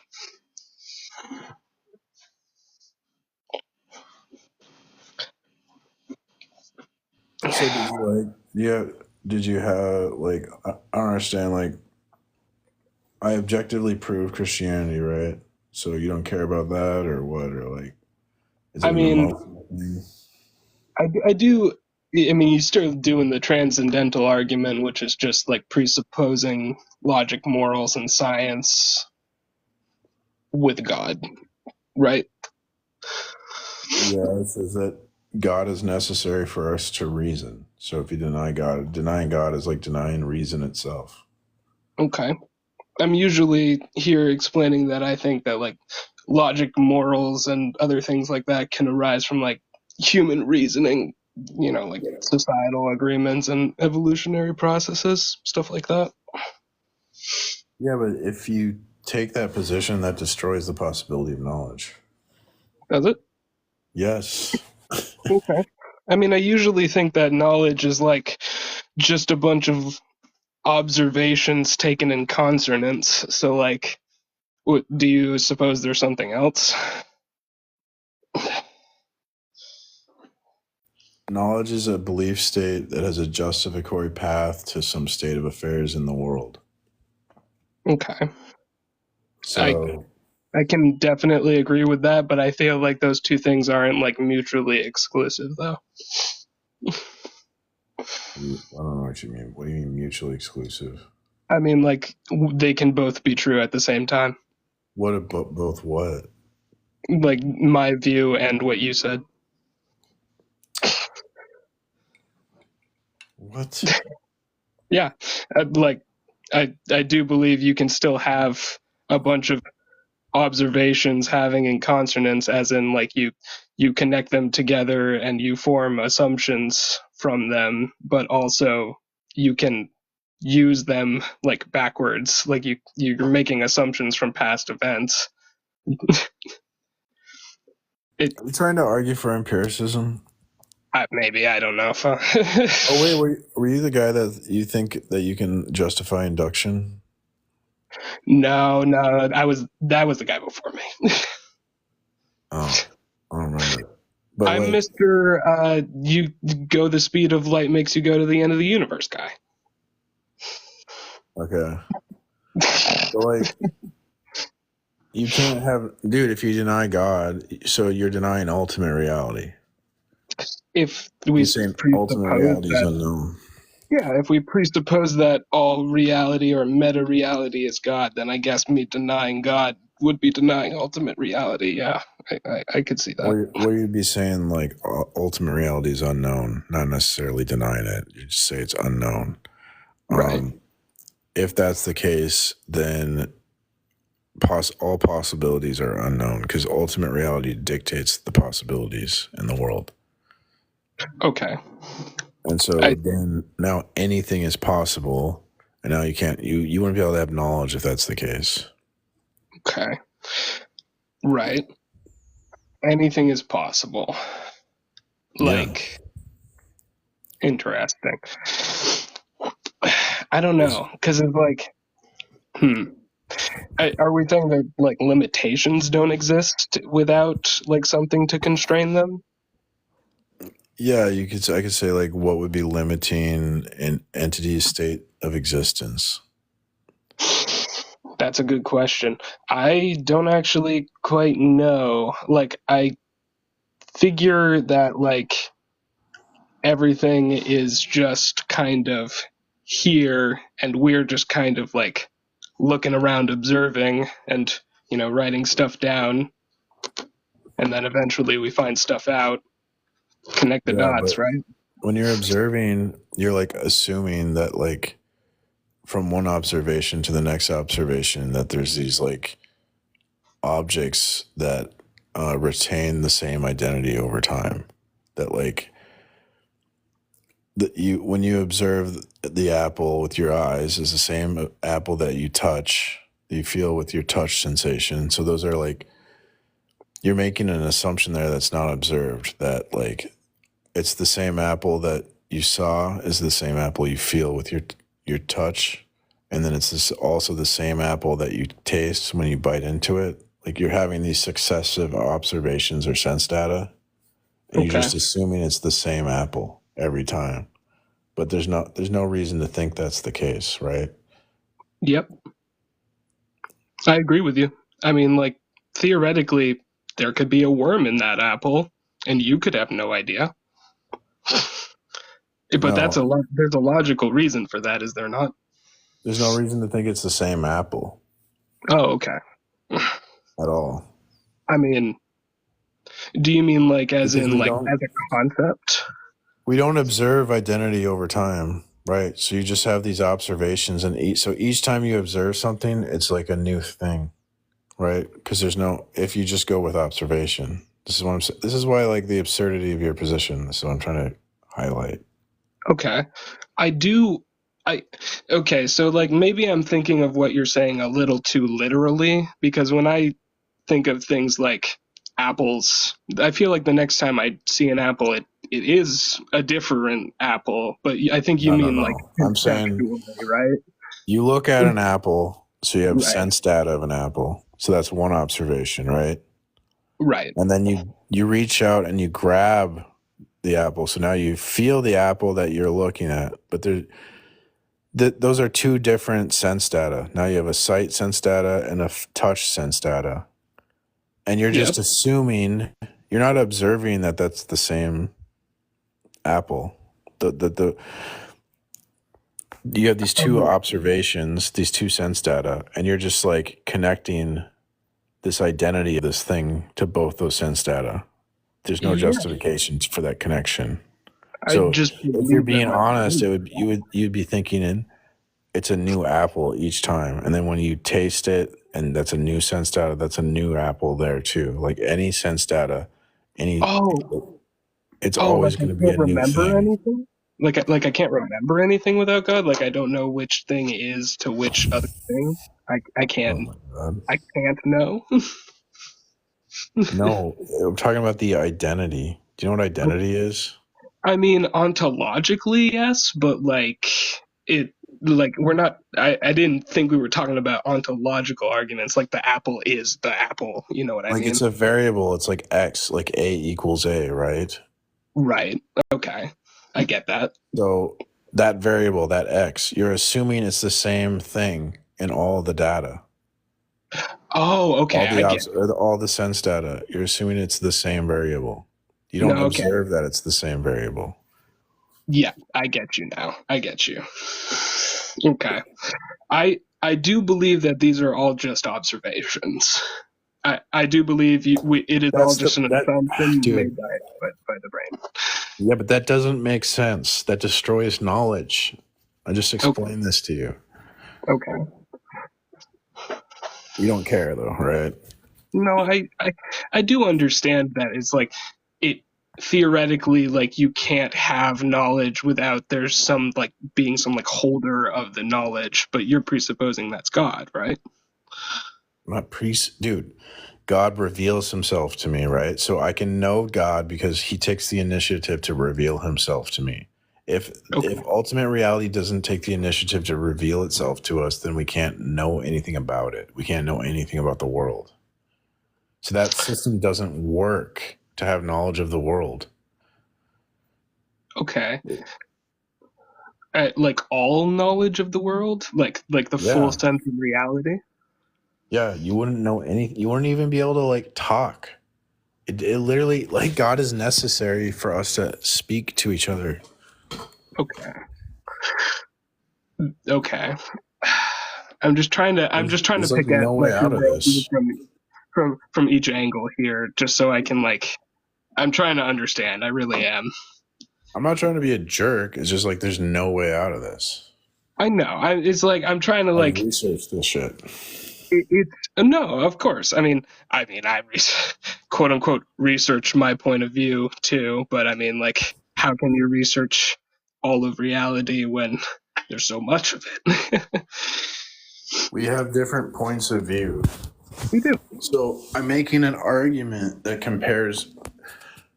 Since we're talking about a paradigm, we have to make a transcendental argument because there's no like reality to correspond to at a paradigm level, right? Okay. When we're talking about paradigms, so we have to do thought experiment and compare. We go like, let's assume there's no God. What would be the case? And then I show like, look, I just demonstrated to you that it makes knowledge impossible. It makes science impossible. But we know that can't be true because we have knowledge and we do science.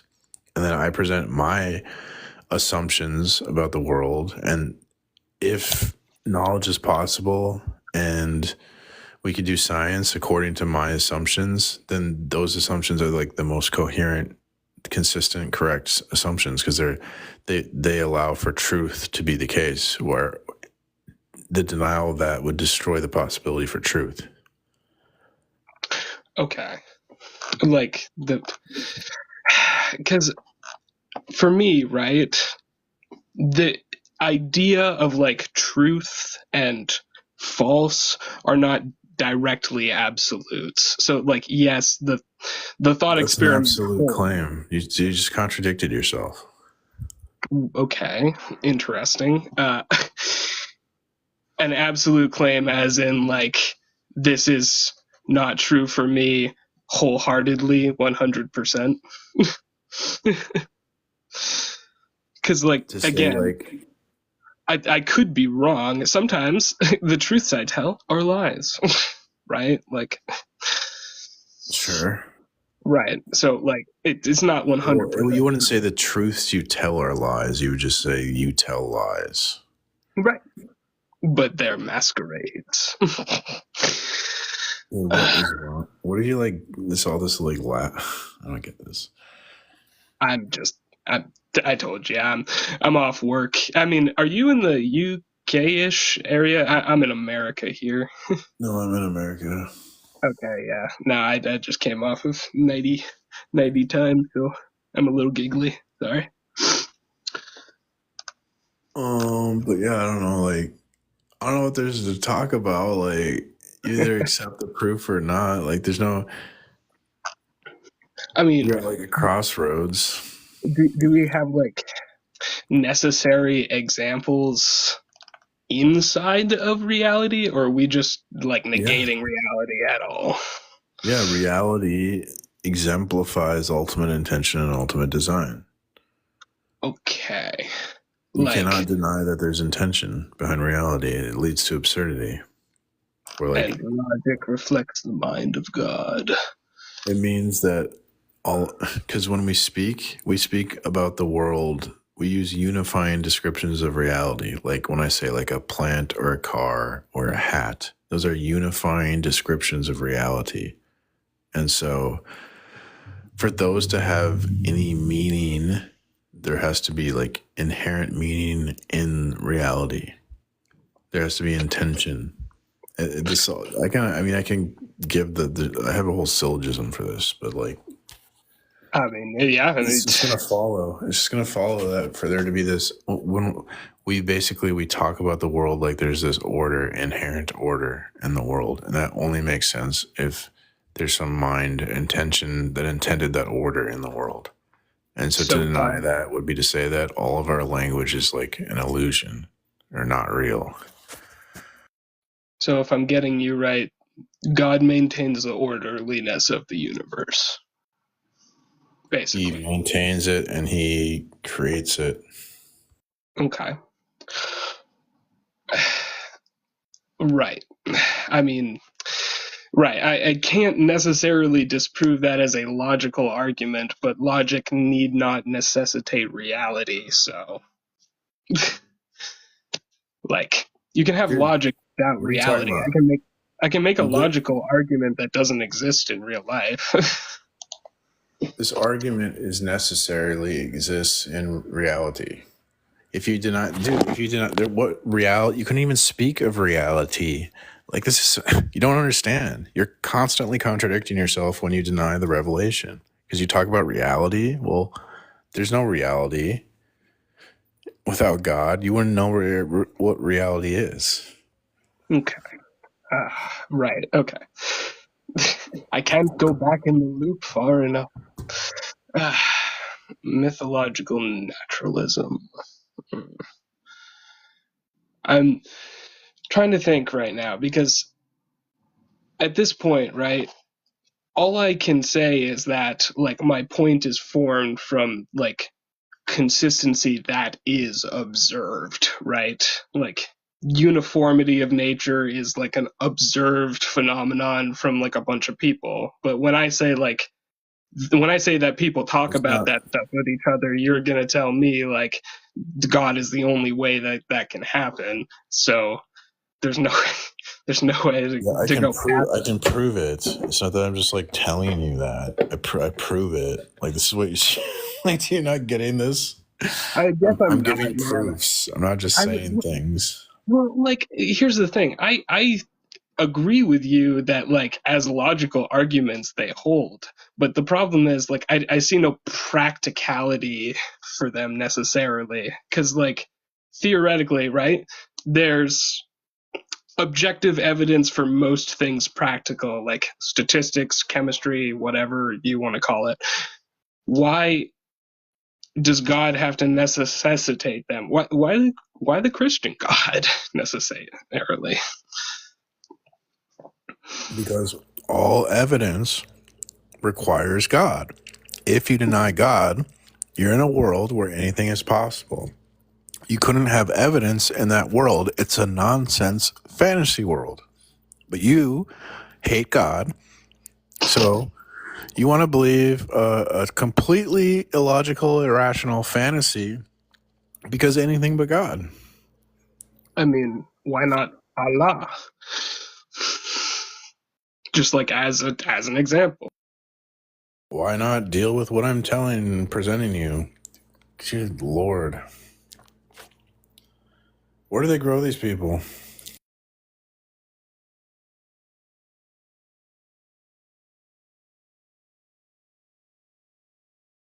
They always want to like, oh, why isn't Islam true? Every time. Every time. They're not even Muslim. Why are you arguing for Islam if you're not Muslim?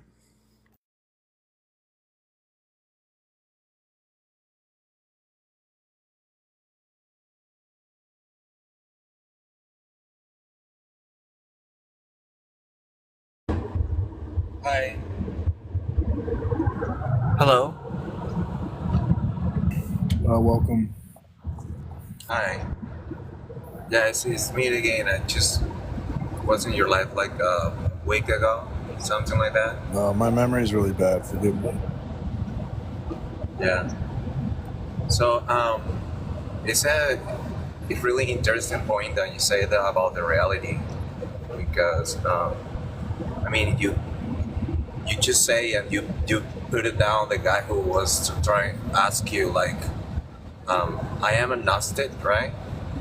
So is this that argument can apply to every single religion or culture, you know? The argument I'm making can apply to every religion? Yeah. No, even I can say the same with Avengers or with dragons or with whatever, because they. No, you can't say like potato chips are necessary for evidence, right? That doesn't make sense. Like, for evidence to be the case, there has to be a certain world that would make evidence possible, and that's the world described in the Bible. The only evidence that you guys use is just the Bible, and to debate about God, you can't use the Bible if you know that. Well, I'm saying that I'm saying the Bible represents a model of how the world works, right?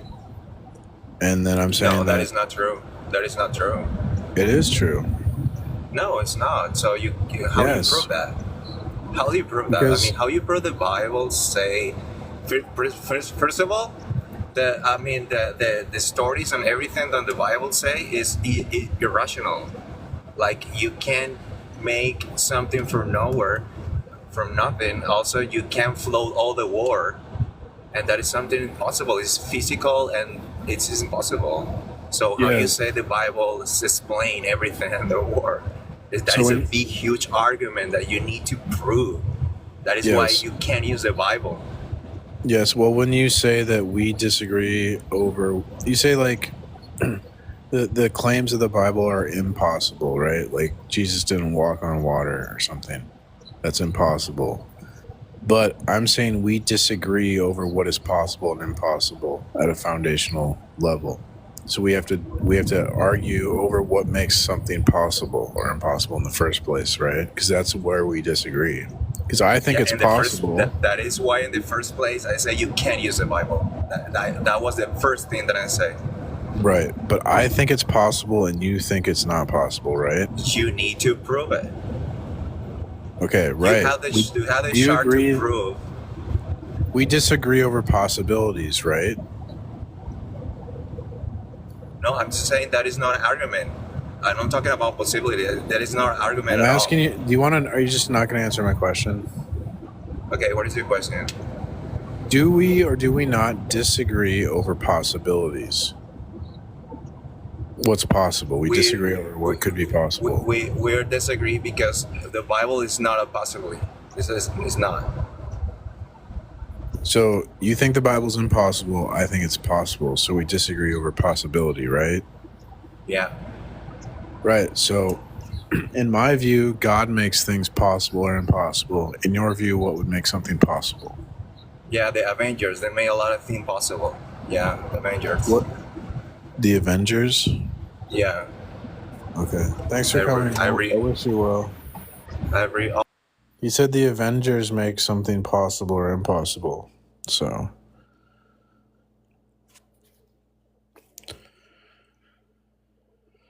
I don't think that's very I don't know if I can. I mean, what do you say to that? The Avengers determine what's possible and impossible. Captain America, right?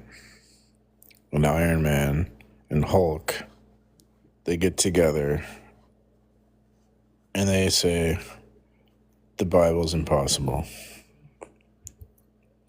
That's a pretty good argument. I can't argue with Captain America. He's freaking Captain America, and Hulk would just like smash me, right?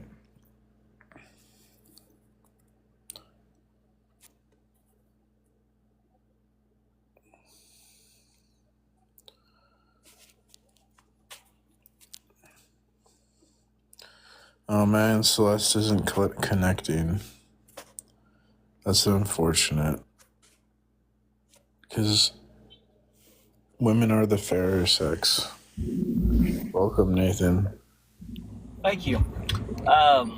So this is an argument that's like gone on with philosophers for forever and ever and ever, right? And so when you say God exists, well, there's no proof that God exists. And the only way to get back to the idea that God actually exists is to say, well, because I exist and there has to be something higher than me, then God must exist. But there's no way to prove that. So now things that actually exist are things like water and air and fire. And that's actually where a lot of the original philosophy started, is like, what makes up life? Well, it must be water, because water is all things living. And then we moved on to air. Yes. And said that, oh, well, actually it must be water and air, because you can go 3 days without water, but you can't go 3 minutes without air. Air is more important. And we go back in this circle. And so when we try to prove the existence of God, we keep falling back on the only way to prove God is to believe that there's something higher than us. But it's not necessary to life. It's not necessary to existence. And so that's why atheism exists. See, that's where I would disagree. Like, I think God is necessary for proof.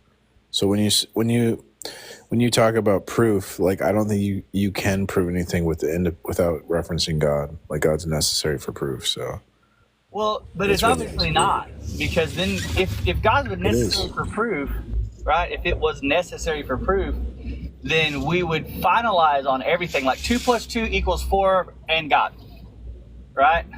Like, exactly. 2 + 2 = 4 would prove there's a God, right? Because that type of truth is eternal, it's universal, and it's unchanging. And those are properties or attributes that we would associate with the divine. But it's abstract. You can't prove that love exists. So we don't debate over the existence of water. We never have, right? That's why, like, it'd be absurd to say love does not exist, right? So therefore you need to be like a Christian, so love can exist in some sort of like divine conceptual way.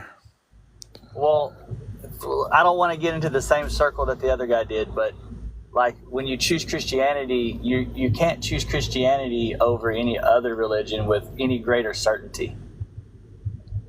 Yes, you can, because I do a transcendental argument for God. Okay, so even with the transcendental argument for God, which I'm not exactly sure what that is, but let's just say that how can you weigh the validity of a Christian God over the validity of a Muslim God or Hindu gods or the ideal of self-realization transcends you into the next plane like the Buddhists believe? So first you have to understand that facts require interpretation. Facts require interpretation. Yes, but they can be interpreted the same by all those involved given the same information. A fossil, it doesn't have like a voice. Like it doesn't go, "Hi, I'm a fossil and I'm 2 million years old," right? It requires like a scientist who's going to interpret the fossil's 2 million years old, and he's going to have like background information that's going to influence how he interprets that data in the world. Whereas like a different scientist with different background information might interpret the data differently. Yeah. Right. So these are called a nail to a hammer. Yeah. Those are called paradigms, right? So they have the background information is called like the paradigm. And so the paradigm influences how you interpret the data. Now the question and problem is going to be who has the correct paradigm, because you need the correct paradigm to interpret the data correctly, since it's going to have different meaning and different paradigm. You understand? Yeah, I understand what you're saying. And again, it goes back to the idea that if you're a swordsman, everything looks like a sword, sticks, brooms. But if you're a master of the staff, everything looks like a staff, including swords. So it's your personal perspective, your source of information, and your source of knowledge that helps you define your interactions with the reality around you. So I argue for Christianity as like an interpretive scheme or paradigm that we get from the Bible that's going to be necessary to interpret facts at all. And then, so how do we know which is the correct paradigm? Well, at that level, there's no reality to correspond to, because we're talking about the things that we use to even evaluate reality in the first place. So we have to use what's called like a coherence theory of truth, where we would like compare paradigms and see whose paradigm like is the most coherent and consistent, justifiable, etc. So based on that, then atheism or agnostic is the most reliable. No, because only the Christian paradigm can make knowledge possible. Any non-Christian paradigm makes knowledge impossible, and we can illustrate this in various ways. Therefore, the Christian paradigm has to be true. Yeah, but I don't think that you can illustrate that without referencing the Christian Bible or its other manuscripts and texts, right? So what I mean by that is, if we take 2 cans and I put 2 more cans by it, I can take anybody and I can ask them to use their counting system. And using their counting system, whether it's 1, 2, 3, 4 or 1, 2, 3, 4, like whatever that is, they're going to arrive at 4. But you can't do that with any like faith-based text. You can't all arrive at the same outcome. No, it's not about arriving at a specific outcome. It's about what would necessarily be true to arrive at a specific outcome. Like, what has to be the case for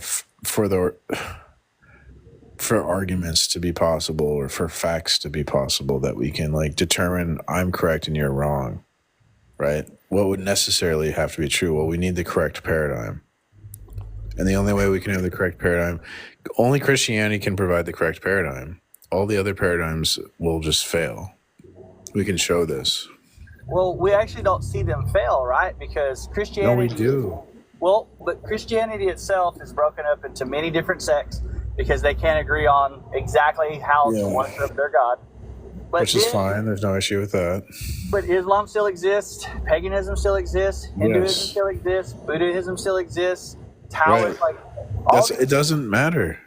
But they all still exist. So and what? so they're conflicting.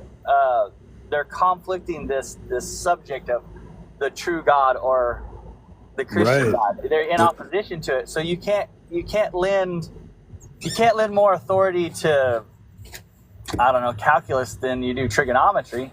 That's probably a bad example, but We're talking about like we have to determine. We need to know the correct paradigm to interpret facts correctly, right? So I would just say it's either a Christian paradigm or a non-Christian paradigm. All the non-Christian paradigms are false. I can illustrate why they make knowledge impossible. Okay, illustrate that without referencing Jesus or the Bible. But Jesus and the Bible is part of the paradigm, so that's not. So I understand your statement, but without those, then you can't arrive at one truth. And that's some of my problem with Christianity in itself, being the like the final truth, is if Jesus Christ and that God were so absolutely accurate, then people in South America who were isolated would have arrived at Jesus Christ and not at, polytheism or whatever it is they arrived at. That's not necessarily true. I mean, it would think that if there was one God who influenced all things equally, there would be no other options. It would kind of be like a monopoly on the franchise. You're forgetting we rebelled against God, and so we're in this world. We're in a fallen world, and so because of the effects of that, people get like a confused version of Revelation. So everyone gets the revelation, but some people get a less clear revelation than others. But again, you're having to reference the Bible to arrive at that. And so without that statement, to arrive at, the reason that they didn't find Jesus is because humanity rebelled. But you have to reference knowledge from the Bible. And that's, you talk. So what? Science itself is a search for God, right? It's a search for the one. No, it's not. No, science says there is no God. Science says we're going to study that. No, you don't understand. Science says we're going to study the natural world, and we're going to say there's no supernatural cause. What are we studying the natural world for?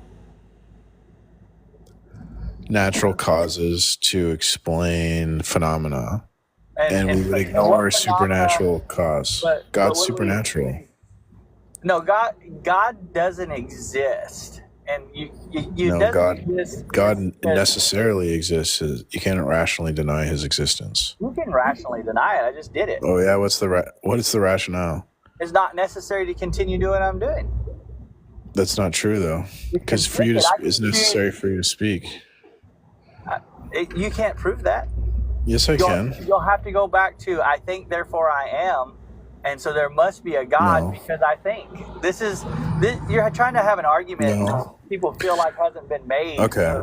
Hold on. Stop. When you're speaking, you're using unifying descriptions of reality. Unifying descriptions of reality are only possible if there's intention, ultimate intention to the world. So your speaking is evidence of a God. So you'd be contradicting yourself. Or you're going to have to take the position that your words have no meaning and it's all just nothing you say has any meaning. Well, nothing you've ever said isn't just a bunch of noise you made with your mouth for anybody. And then we agree that those noises... Do you think your words have meaning? Obviously, my words have meaning to you. We agreed upon... So then Christianity is true. You can't inject that Christianity isn't true because... I just presented you, sir. You're using unifying descriptions of reality when you speak. For those to be true and meaningful, there has to be ultimate intention behind the world. Okay, so let me ask you this. In what way are you the authority on that subject? I'm not an authority. I have a logical argument that proves that's true. I know that's true. I've looked into philosophy. I've looked at the experts. This is what they say. No, you looked at a selected group of experts because... It's not a selected group of experts. I actually go to atheist philosophers because it makes my argument more powerful when the atheists are agreeing with what I'm presenting. And then the ignorant people who want to reject God and don't know anything about philosophy come up here and make blunders. And then I clip that. And then my video or my channel is just full of atheists making philosophical blunders. Yeah, so the problem that you're running into is, again, the only way that you can confirm God is through faith. And faith doesn't have any tangible interaction. Meaning, me and you can't have the same experience with any God. I wish you well. Yeah. The guy's just ignoring what I'm presenting. So when someone doesn't want to listen to a rational argument and they're just saying a bunch of like it's like they have, I think there's like a lot of religious trauma. And so they're not, think about it. Like if you experience religious trauma, you're not going to listen to any like objective proof or evidence because it's more about like emotions than logic. So all I can do is provide like the logic, the objective proof. I can't heal a person's emotional damage. So once you present the logic and they reject it, there's not much to do at that point.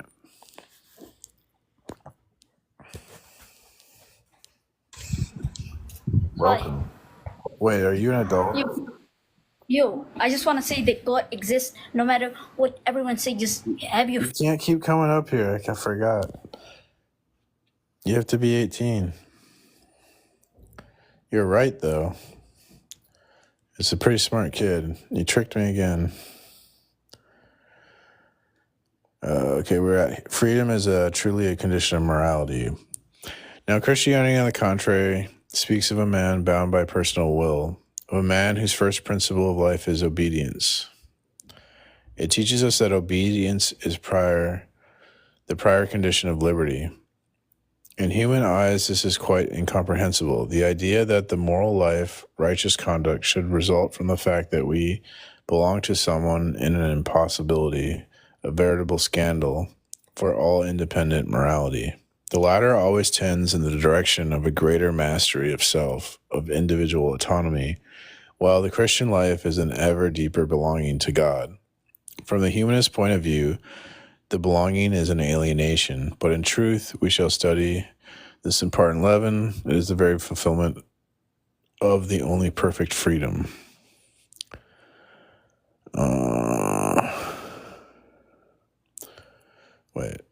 In the Christian revelation, there is no moral ideal, no typology of the good, still less a symbolism of the good. There is a revelation of the Word who calls man to obedience because God is bringing to pass his salvation. From then on, the Christian is not obliged to create his behavior at each moment, still less to create his own being as an existentialism. He receives his being whole from his encounter with Jesus Christ. These principles make it possible for us in any event to understand the essential divergence which can exist between the two moralities that we recognize. The usual attitude consists in acknowledging a certain difference between Christian morality and the other moralities, a difference in content, for example, or a difference of expression. One analyzes in turn the moral systems of Confucius, of Socrates, of Kant, and of Christianity. To the natural man, Christianity can, in fact, appear as one religion among other religions, as one anthropology among other anthropologies, as one philosophy among other philosophies, and as one morality among other moralities. Very frequently, moreover, Christian intellectuals, by their philosophical preoccupations, and the clergy, through their concern with religion and morals, have laid themselves open to this interpretation, have allowed these comparisons. And it is true that Christianity could look like a religion in its psychological and sociological expressions, and like a morality in its own will to improve human life.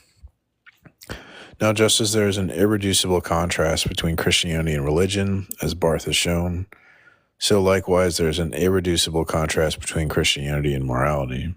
In a certain sense, which we shall outline later on, one can say that Christianity is an anti-morality, whenever it gives rise to phenomena which can be classified analytically as moral phenomena, that in no way justifies its being likened to the moralities. The difference is not merely one of language or of content. One can say that what might be called Christian ethics is the opposite to everything which constitutes morality in the general sense of the word. All moralities have characteristics in common, which is why we can refer to the general phenomena of morality. Now, it is precisely these common characteristics which we do not find in the context of Christian life. The latter stands off from every morality by an irreducible specific character. Then there's a footnote. Regarding the specific character of Christian morality, Niebuhr is right in showing that every time Christianity abandons the specific character, it loses the ability to identify the ethics of the world. But then, Christian ethics has to defend itself on two fronts, that of dualistic idealism and that of naturalistic monism. That of an optimism which grants validity to the world in and of itself, and that of a pessimism which reduces historic existence to meaninglessness. Such is precisely the specific character of this ethic, unlike any other. It is clearly expressed in the successive myths of ancient Israel. Likewise, Christian love is at the same time different from moral love of the legal type and love of the mystical variety.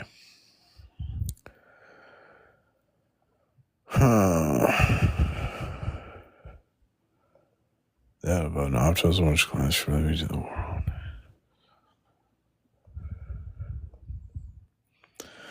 What is he saying here? I need to chat GPT. You done with chat GPT? Yeah, you know me.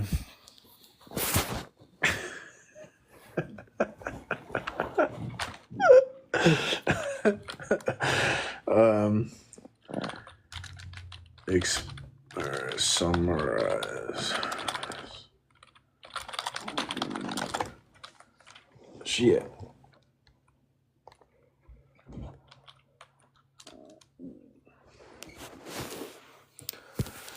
Okay, this passage highlights that Christian morality has a unique character that sets it apart from worldly ethics. According to Niebuhr, when Christianity loses this uniqueness, it can no longer effectively engage with or understand the ethics of the world.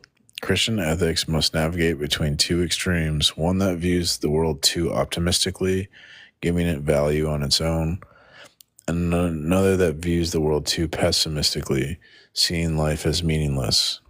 Christian love is also distinct from other types of love, like legalistic love based on rules, or mystical love focused on spiritual experiences. This unique balance and approach make Christian morality different from any other ethical system.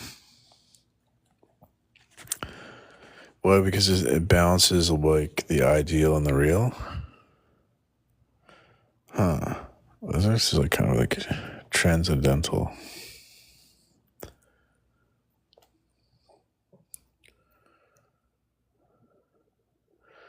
Christian ethics must navigate between two extremes, one that views the world too optimistically, giving it value on its own, and another that views it too pessimistic. So we can't be too optimistic about the value of the world because we know that value is linked to God. But he's saying we also can't be so pessimistic as to see the value that other humans create as meaningless.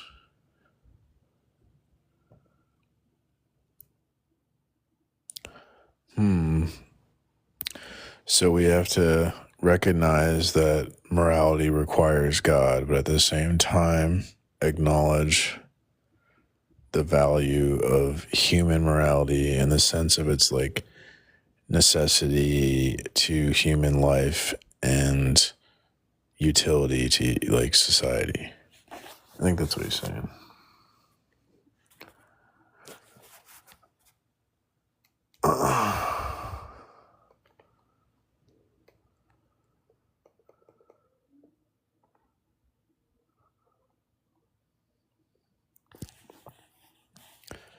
Thus, it is not a matter of a few differences of detail or of content.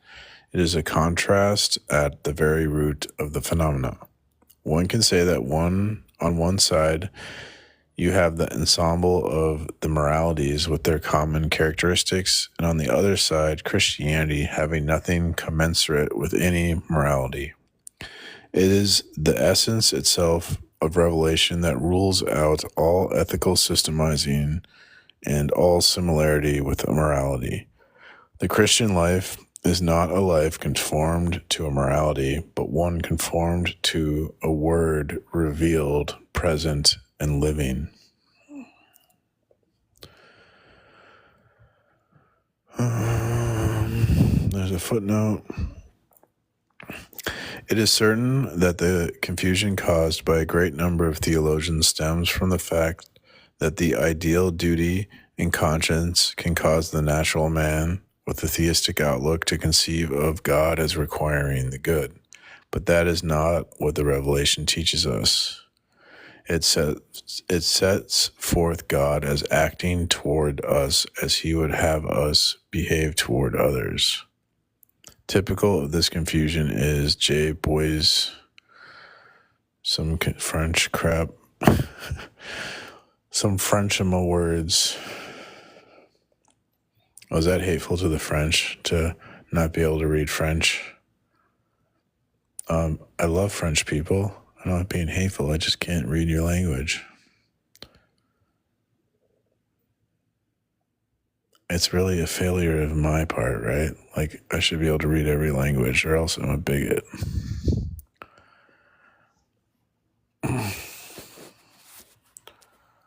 Hey, Julie. Oh my gosh. Hello. It's Scott's fault. Hello. Welcome, guest. Hello, and I have a question. Sure. Are you saying like God does not exist? It says God exists. Oh, so I'm a Christian. Oh, so you're a Christian. Yeah. And who do you think God is? Jesus, the Holy Spirit, the Father. So is Jesus the God that was on the earth? Is he the God, or is he the Father of the God?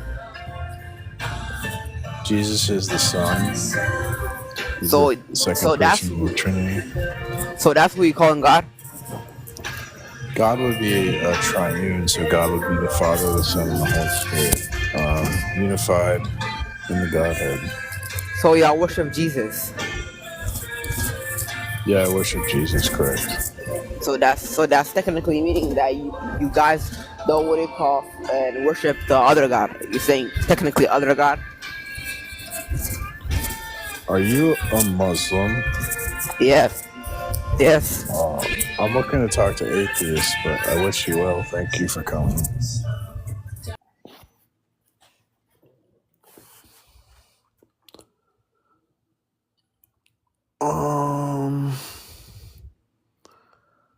Where was I? Crap.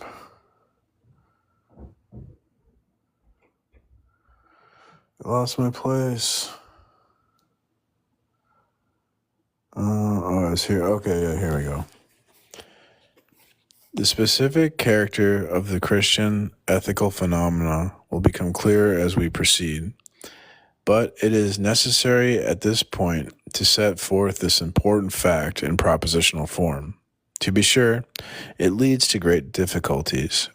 This is an ever-recurring temptation for Christians to bridge the gap between the Christian life and the moralities of the world, whether because it is hard to see how otherwise to state the Christian rule of life, or because the divorce from the world is a painful thing to accept, or because it seems wrong from the point of view of charity and humility to exclude whatever is not Christian from the realm of the truth, or whether, finally, because the spirit of the world has crept into the church, and for yet many other reasons, the process of assimilation and identification between Christianity and morality, or a particular morality, endlessly repeats itself. And then there's a footnote.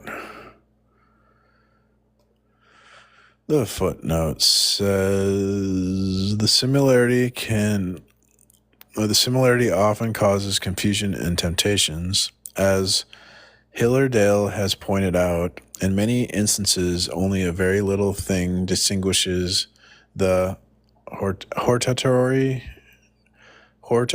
sayings of the New Testament from this or that philosophical or humanist morality. This very thing is simply the expression in Christ. What a temptation it is to omit that expression in order to arrive at a consensus.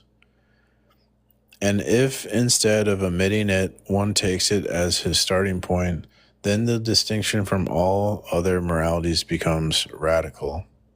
A very characteristic example of this confusion is seen in blah, blah, blah. We shall have to deal with the problem again, speaking of... Yeah, I don't understand this footnote. I'm going to have to chat GPT it. You down with chat GPT? Yeah, you know me. I think I'm going to do a video today. Maybe when I end the live, I'm going to do a video where I debate chat GPT. And I'm going to crush chat GPT. I swear. I'm going to cook chat GPT. Is that what you kids say? Let's see here. Explain this to me like I'm a layman. Or I should have said summarize. This passage explains that Christian teaching often sound very similar to philosophical or humanist moral ideas, which can cause confusion. The key difference, though, is the phrase "in Christ." This small phrase radically changes the meaning, because the Christian morality is based on following Christ, not just general human goodness. The temptation is to remove the "in Christ" part to make Christian and non-Christian morality seem the same. But if you keep the focus on Christ, the difference between Christian morality and others becomes very clear. Okay, this is kind of pre-suppy. I like this.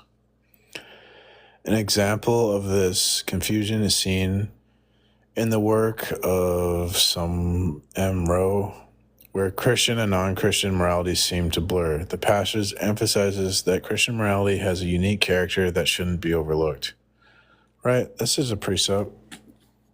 Precept approves. I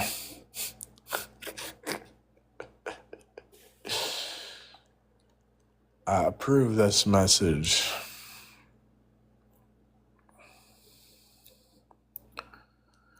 Dude, I watched some of that guy's stream. He's like imitating Darth and he's doing a really bad job. It's kind of funny. And I find it kind of funny. I find it kind of sad. The streams I'm watching queued up are the best I've ever had.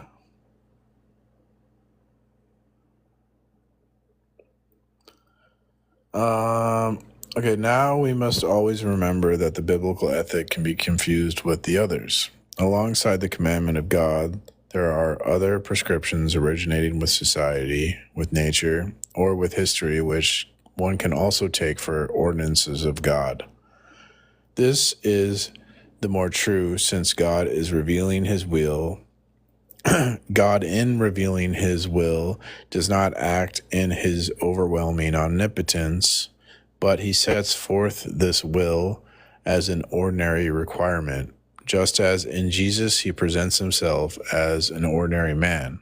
Karl Barth emphasizes that what finally differentiates this commandment of God is that it is not an obligation, but a permission. The commandment rests on the fact of man's liberation by Jesus Christ, on the fact that man becomes free through grace received in faith.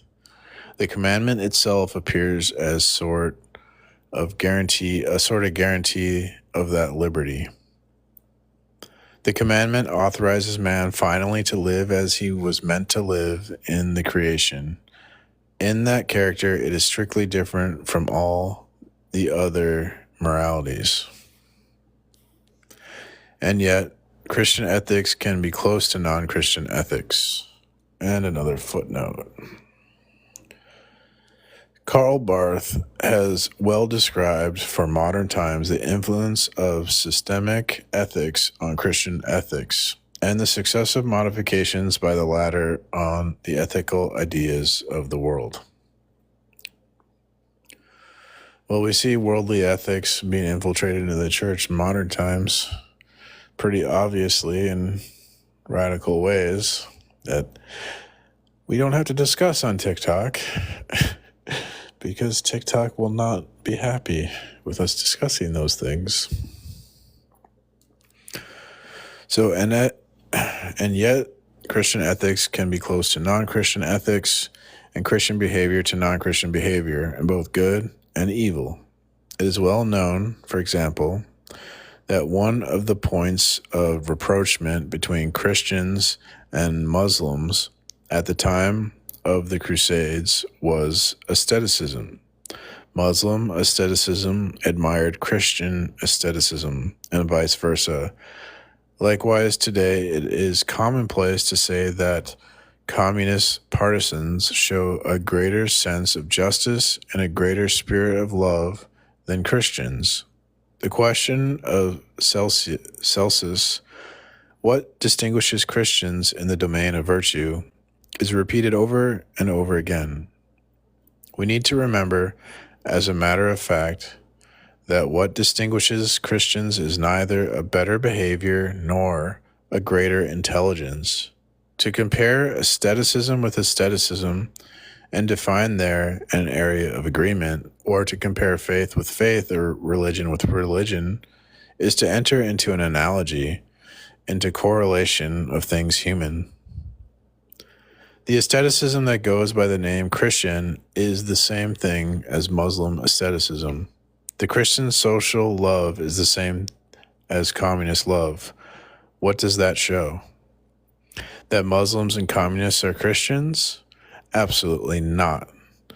These things resemble one another from the point of view of the natural man, of the son of Adam, that is to say, of him who lives in his self-decision, or indeed in his self-determination and independence. He's saying, this is presuping. He's saying the people that live without reference to God, they see in Christianity similarities to the things of the world. But the things in Christianity are not of the world because everything is in reference to Christ.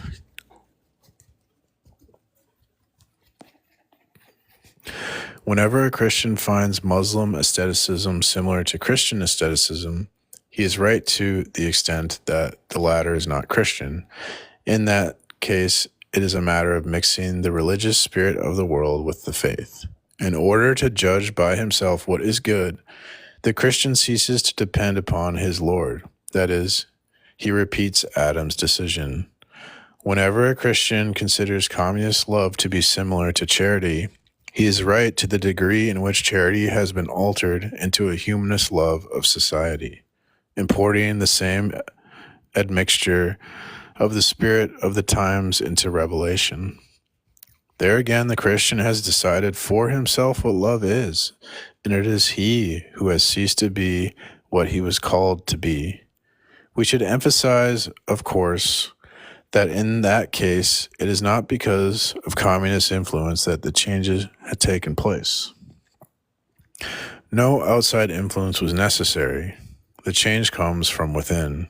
It is because the Christian has ceased to know what charity is through following the sociological trend of the community, which says to him, there is true love, there is the true humanism. Because he listens to this social voice instead of that of his Lord, he sees in this or that human movement or human type a love which he humbly and rightly recognizes to be superior to his own. So I think he's saying that when we say things like Jesus was a communist and we claim to be Christian, we're not recognizing the difference between the moralities of the world, and then the moralities derived from revelation. Well then, which constitutes Christianity is the person of Jesus Christ. Everything derives from the fact that Jesus is God, that Jesus Christ is Lord and Savior. Apart from that, there is only talk. But then one perceives that the problem is above all a problem of truth, and that is only in this truth, recognized and assumed, that ethics can take shape. We shall see the link between heresy and bad conduct. For Christian ethics is going to be the relation between the person of Jesus Christ and a person who takes him as his Savior and Lord. Here we are restored in the good which God says and does. Now that good is strictly impenetrable, incomprehensible, beyond our grasp from the standpoint of what man calls good. There is no comparison possible. The person who does not accept Jesus Christ can only pass judgment on the good from his own point of view, starting with what he calls justice or love at a given stage of civilization. To him, Christian behavior will usually seem incomprehensible, absurd, sometimes bad. It can only bear the judgment which Paul referred to as a stumbling block to Jews and folly to Gentiles. It is always a stumbling block to the humanist, the prudent, the virtuous, and the religious. It is always a piece of stupidity to philosophers, scientists, and technicians. Ain't that the truths?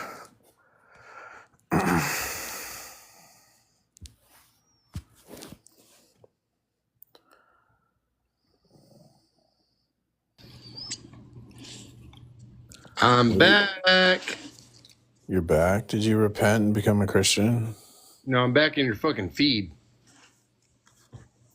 Yeah. Are you a Christian now? Oh, no. You definitely didn't convince me, bro. What? You want to be irrational? You blocked me on a live blocked feed. You? Yes. You blocked me on a live feed. Yeah.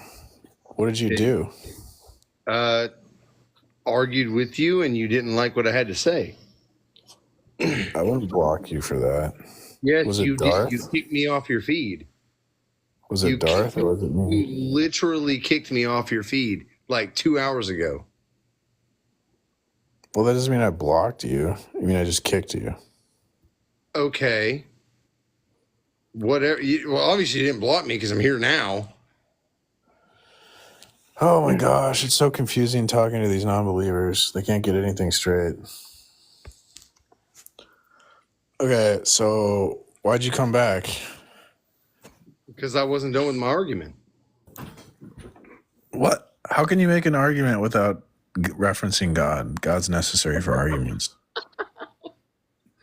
Why do you just laugh, dude? Because you make your argument based on a book written by men 2,000, 3,000 years ago. Yeah, based the on Bible. I say the Bible's my ultimate authority. What's your ultimate authority? Human experience. Human experience. Okay, so if the humans just decide what's true, doesn't that make everything true, just like whatever humans make up in their mind?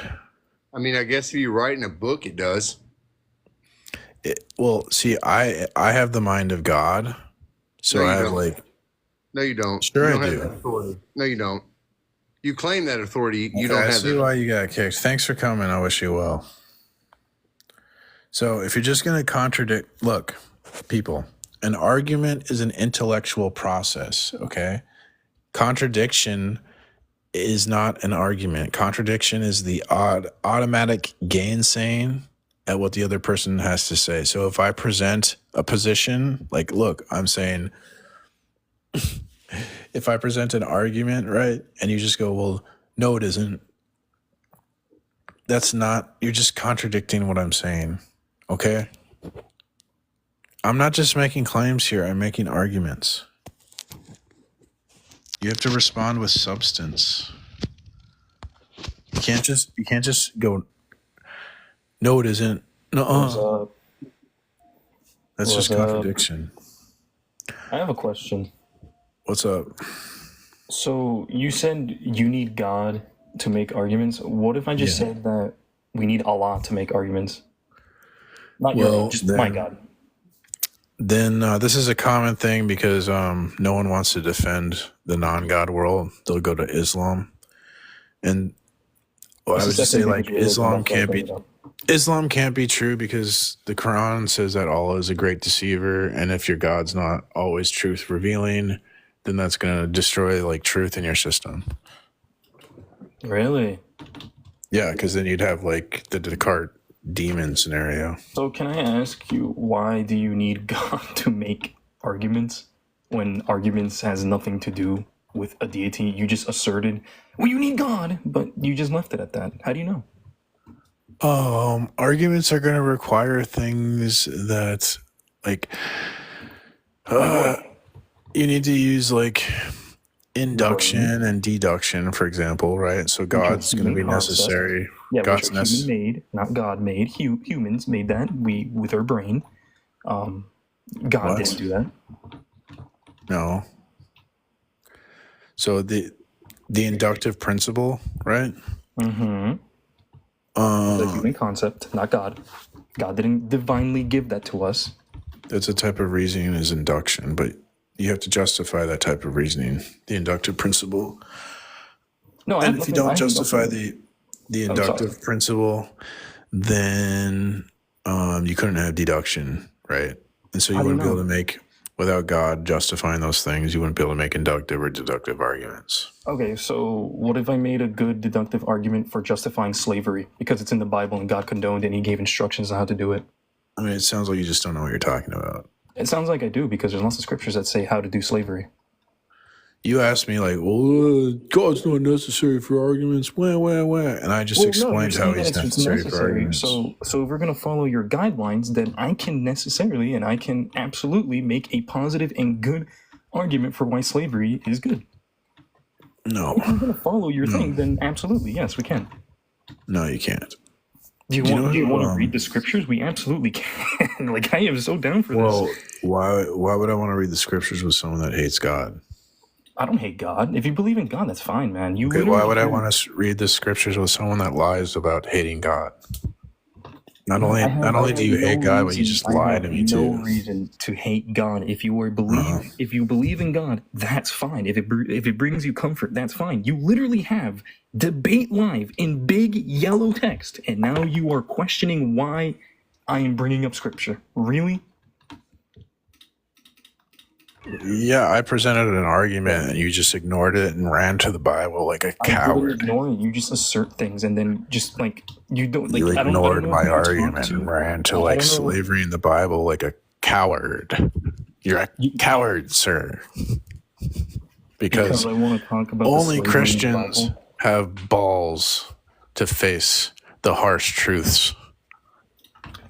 I don't know. I don't know what you're talking about, dude. You can't even face the truth of God because you are a coward. I just wanted to highlight that you ran away from my God argument. is asserting that things presuppose God and then not having an actual reason why, and you just go, you're scared and that's you. That's your entire argument. How do you know that you need God to make an argument of any kind? You don't. I told you. And if we do, then I can make an argument for slavery being good. Deductive arguments require the problem of induction to be solved. Okay, and where is God in it? Deductive arguments require the problem of induction to be solved. And And where's only God? Christian revelation can solve the problem of induction. How do you know? How do you know? Because atheist philosophers will admit this too, like Bertrand Russell will say there's no answer to the problem of induction, and that he doesn't think there can be an answer. Precept Mars, why do I care what other atheists have to say? Why do I care? Why do I care about their personal opinions? I want facts. Tell me how you know for a fact, not opinions, not because an atheist who's popular said it. How do you know for a fact that you need God for arguments? How do you know you need God for science? How do you know you need God for any of these things? Because we've been arguing before the invention of Christianity. We've been doing science before the invention of Christianity. There's no God equation. There's no mathematical equation for God.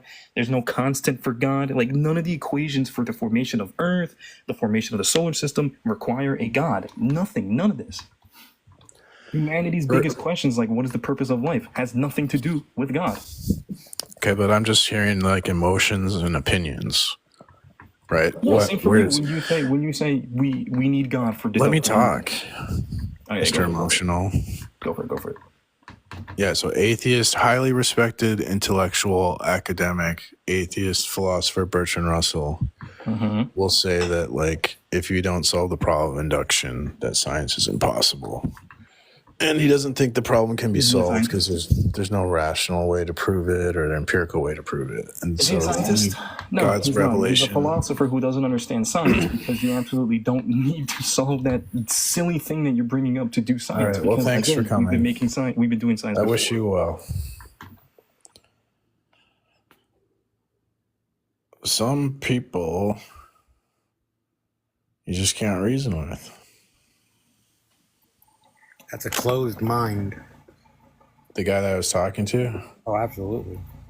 Yeah. True. What are you a Christian? I fit in where I fit in. Deceptive off the bat. No, just It's deceptive. Open-minded. I have a unique situation with that. I can already tell what his beliefs are by how he's deceptive. This is common among non-believers that they're deceptive when they answer questions. Is that your assumption of me, that I'm a non-believer? Oh, man. Yes. Do not let your eyes fool you. So what would you like to say? Oh, not much. I was just coming on to see. I actually wanted to comment on a lot of the stuff he was saying. That didn't make any sense. I had a discussion with somebody one time. She asked for definitive proof that my God can exist outside my mind. Have you had this conversation yet? This is an interesting one. Yeah, I've seen her stream. She kicked me off because I tried to talk about Frederick Douglass. I brought up slavery. I forgot. She didn't like my response to that, because she was like, what's your proof? I said, well, he exists outside because, everything, in my opinion, and what I believe, he's everywhere, in every little thing, because if he created everything, that means he's in everything. She said, show me proof. I said, okay, how about molecules? If he designed molecules, then he designed everything. She goes, no, I'm looking for definitive proof. I'm like, oh my God. I've seen them in my microscope. I'm pretty sure they're there. It was horrible. Yeah, she was pretty low information. Well, I'm kind of looking for like non-believers. So. Oh, I know. I'm just stopped in to say hello, let you know that we're checking out the channel and seeing who's going to make the top 10. All right, thanks for coming, man. I wish you well. Have a great night. So that other guy, not the last guy, but the guy before him, brought up the slavery thing, right? He wanted to go to that because he wasn't doing too well in the whole debate thing. So I actually got an argument for people who want to talk about slavery in the Bible. Okay, here it goes. Okay, this is about the faith of Frederick Douglass. Okay, Frederick Douglass was born into the unimaginable suffering of slavery, stripped of his identity, dignity, and freedom. Yet even in the darkest days of his bondage, he found hope in the teachings of Christianity. Douglass's faith was not merely a set of doctrines, it was the lifeline that sustained him when all else seemed lost. Imagine the horrors of being treated as property, denied your humanity, and brutally punished for seeking even the smallest glimpse of freedom. Douglass knew these horrors firsthand, and yet through his Christian faith, he found a deep sense of purpose and worth, believing that he, like all people, was made in the image of God and worthy of freedom. Douglass used his faith to inspire his fight for justice, and it was through the lens of Christianity that he condemned the hypocrisy of slaveholders who claimed to be Christian while perpetuating cruelty His faith gave him not just a moral foundation, but also the strength to forgive. Despite the pain and the scars of his past, Douglas did not respond with hatred. Instead, he preached the Christian values of love, justice, and equality for all. Through Christianity, Douglas found the courage to rise above his suffering. His life is a testament to the transformative power of faith in the face of oppression. As Douglas himself said, "I love the pure, peaceable, and impartial Christianity of Christ," contrasting it with the corrupt version used by oppressors. This love for the true Christianity fueled his pursuit for justice and freedom. And the emotional power of Douglas's journey shows how Christianity can offer hope, resilience, and the moral strength to overcome even the greatest evils. His faith gave him the courage to stand up against injustice and the grace to advocate for reconciliation and healing. In Douglas, we see how Christian faith can inspire not only personal transformation, but also a greater fight for the freedom and dignity of all people. Isn't that amazing? Frederick Douglass, what an inspiration. Hell of a guy.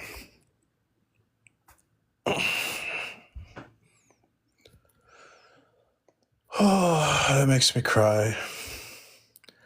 Reading about the freedom of Christ. I love freedom so much. I'm so thankful for Christian freedom.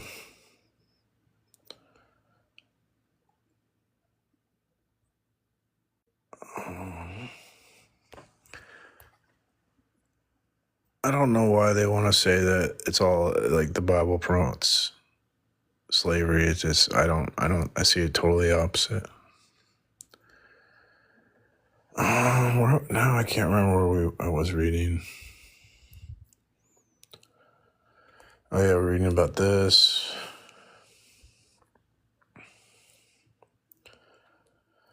What constitutes Christianity as a person of Christ? Everything derives from the fact that Jesus is God, Jesus and Christ, Lord and Savior. Apart from that, there is only talk. Yeah, we read all this. For Christian ethics is going to be the relation between the person of Jesus Christ and a person who takes him as his Savior and Lord. Here we are restored in the good which God says and does.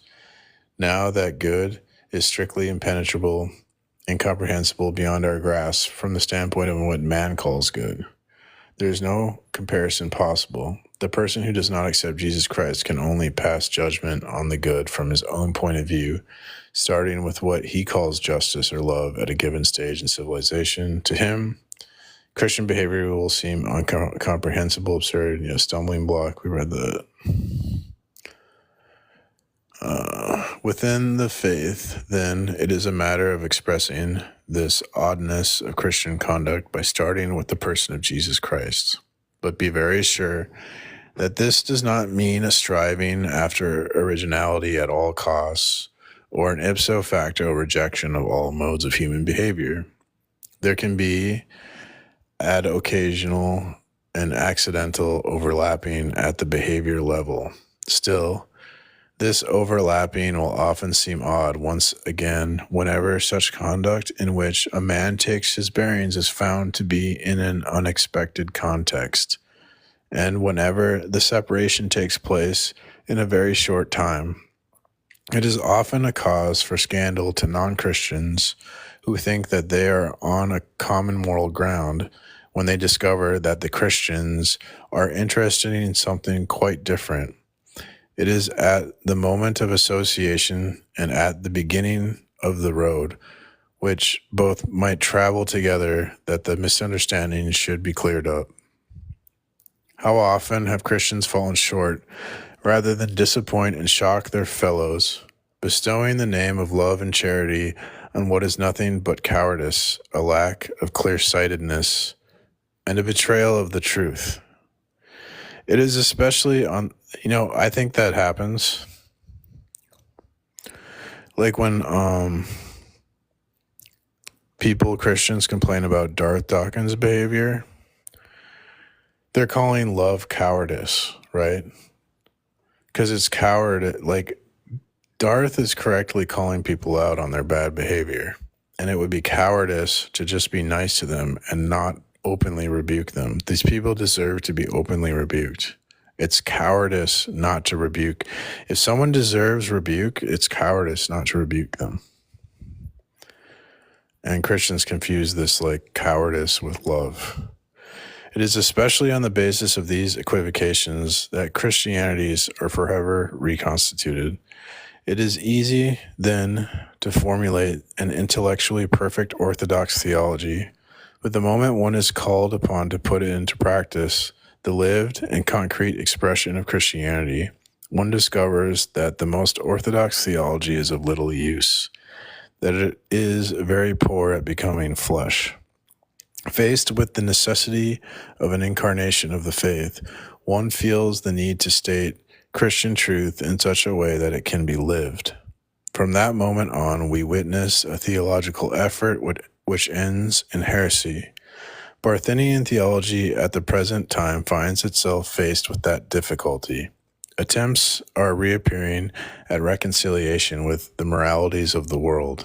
Sometimes it is through Barthenians adopting positions that are extremely indecisive and conform to the sociological trend, for example, in politics with regard to socialism. Sometimes it is through efforts already underway to arrive at a moral system. In the one case, as in the other, the process cannot lead to a new theological education in the truth. I'm not sure what he's really saying here. What is he saying? I should summarize this one.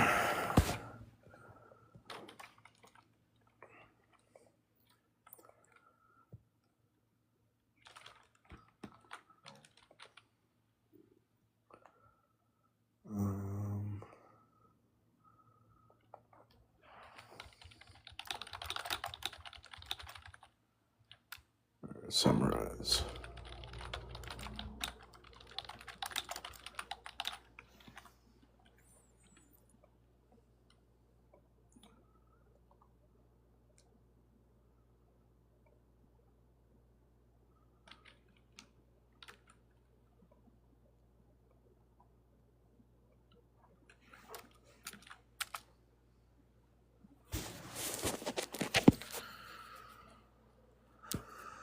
This passage criticizes how Christians sometimes avoid standing up for their beliefs, calling it love and charity, when in really it's just fear or lack of conviction. This leads to the creation of watered-down versions of Christianity that stray from true faith. While it's easy to create theologically correct ideas in theory, when it comes to living out Christian faith in real life, the most perfect theology often falls short. The challenge is making Christian practice livable. But in trying to do that, some end up compromising the truth, leading to distorted beliefs, heresy. I see. The passage mentions that Barthenian theology is facing this issue today, with some trying to reconcile Christian beliefs with worldly moral systems, especially like in politics and with socialism, for example. But doing this at risk of losing the true essence of Christian faith. I see. True. So,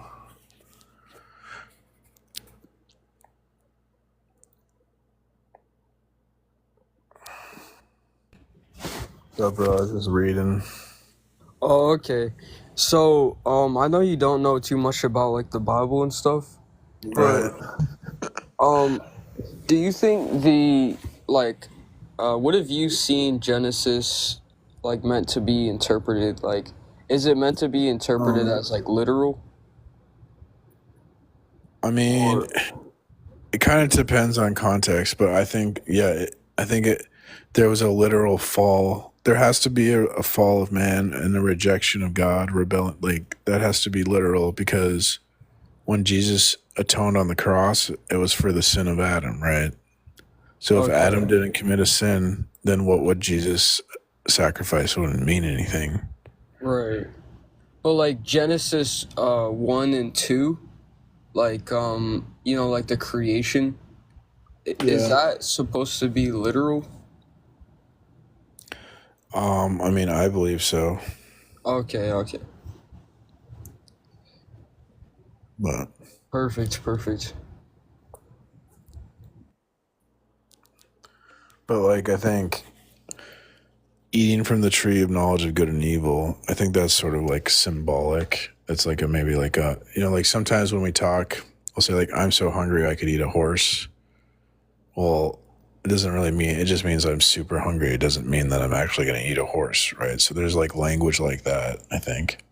But yeah, I think God created the world in 7 days and all that, and created man, created the animals, created everything.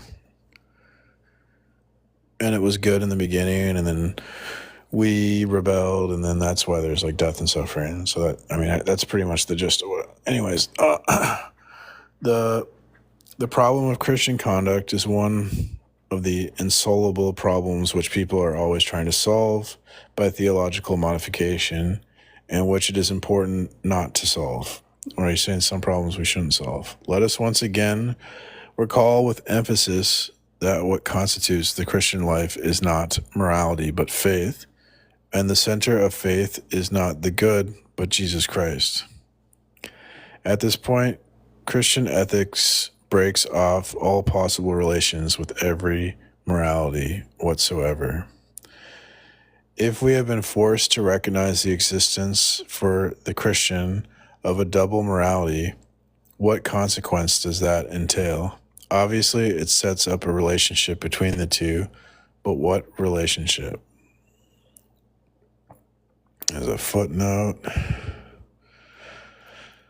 on the different possible relations between the two moralities, Barth says, neither an apologetic nor a compromise nor a distribution of roles.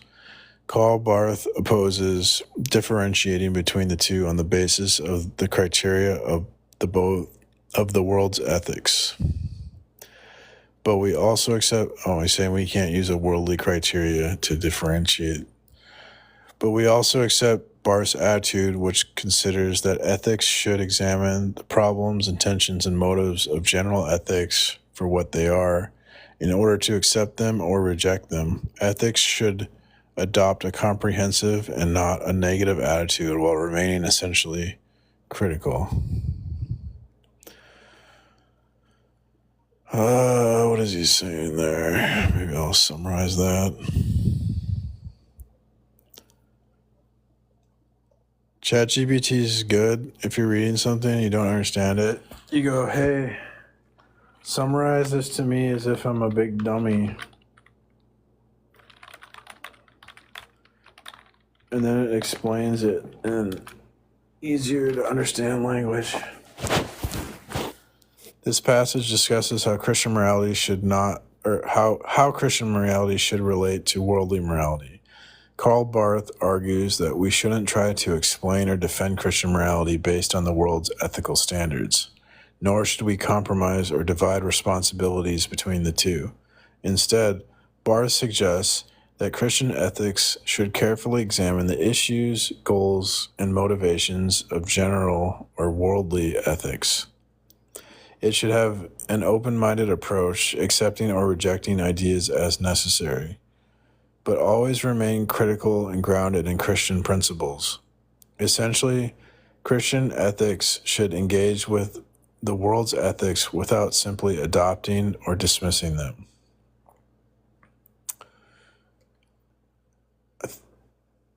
So we engage with the world's ethics.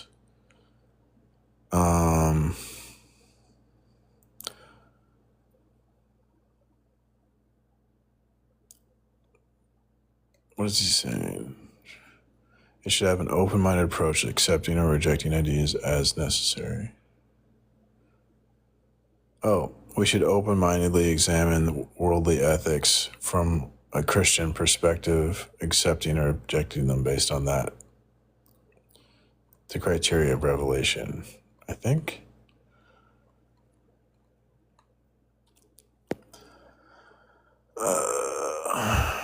Okay. In an exceptional way, there can be agreement between the two in the immediate action. a given attitude, decision, or judgment on the part of the socialist morality or the Platonist morality could be entirely acceptable to the Christian. And we have seen, conversely, that a given work of the faith can be adopted by the non-Christian and considered good from his own point of view. But this agreement can only take place at the level of concrete and piecemeal operations. As Niebuhr emphasizes, the search for justice, resistance to tyranny, the demand for peace are indications of moral judgments which are valid, but which are always intermingled with principles of violence and hate. The converse is also true. The exercise of power, always of violence, is also mixed with certain quests for law and order. So power is associated with violence, but it's also associated with law and order. Those who speak from this standpoint of a short stretch of road, which communists and Christians might travel together, are not wrong, if it be understood that no adherence to the overall politics and doctrine of communism is implied, but that one is only saying that the requirement of the faith and the communist strategy have come together on a particular point. For Christians to have given their support to a particular commandment of Roman law, good faith, for example, or of Stoic morality, was perfectly right, but that support could not be extended to Roman law or to Stoic morality as a whole. There's a footnote. From another point of view, within the outlook of communism itself, the theory of the short stretch of road is absolutely reprehensible, as we have tried to show in the report to the Nationals. What's the theory of the short stretch of road?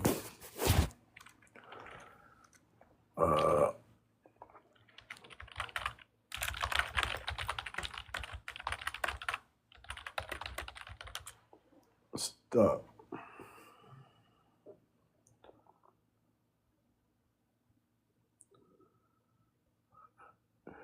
ChatGPT. He doesn't know what the theory of the short stretch of road is.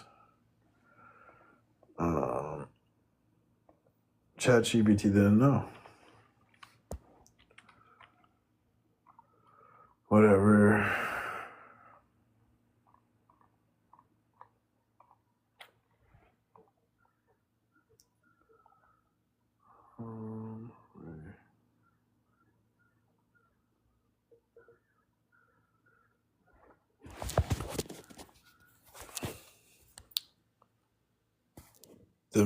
The mistake is made whenever one moves on from the concrete work to the system.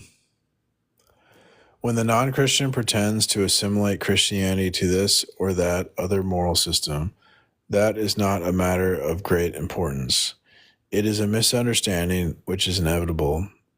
The natural man absolutely cannot understand of himself the irreducible novelty of Christian truth. He can have no idea of the double morality. Within his outlook, Christianity can only be one religion and one morality among others. He has no way of judging otherwise. The mistake is only serious when it is made by Christians, when they confuse the results of the faith with this or that human virtue or ideal. At that moment, they give up the strict relation established by Jesus Christ between the words that I say and putting them into practice.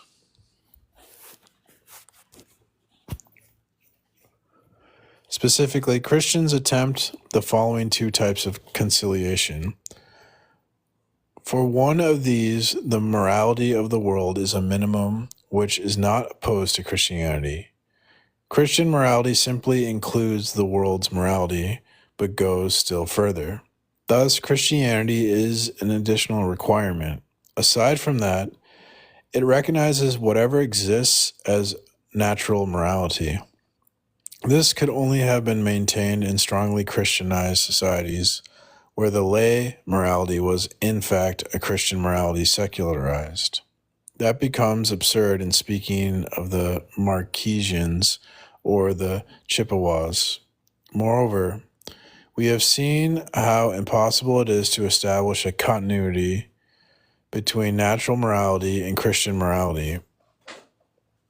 And there's a footnote. As Herring does, for example, liken the heroic death of soldiers to that of the martyrs. Oh, so there's no comparison. Sometimes we compare martyrs, like in a war, to the Christian martyrs, but there's no comparison because they're dying for Christ. So in the context of Christ, it like radically changes the meaning of everything.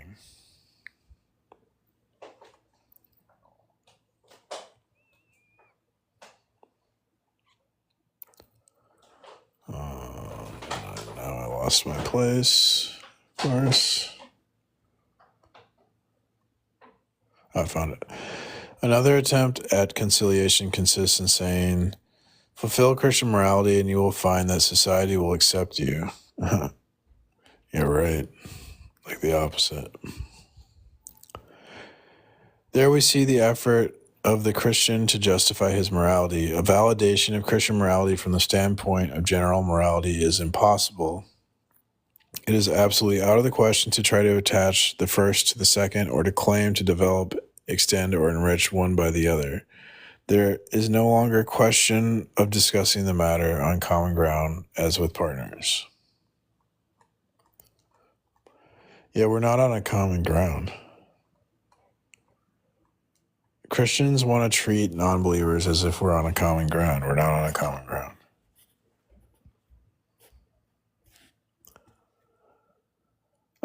In some sense, there's common ground, but we have radically different perspectives. Be Christian and you will be rich. You will be successful. This is a very serious misappropriation of Christian truth. And all that one can say is that in that case, there is no Christian life left at all. No system of values, no human conduct, no moral theology can be identified with Christianity in its essence. There can only be accidental and temporary conjunctions. In the event that there is agreement, it does not mean that Christian morality is an extension of natural morality, nor that it completes it, but only that the life of faith does not annihilate nature and that God does not abandon humanity, even in its most rebellious state and at the focal point of its sin.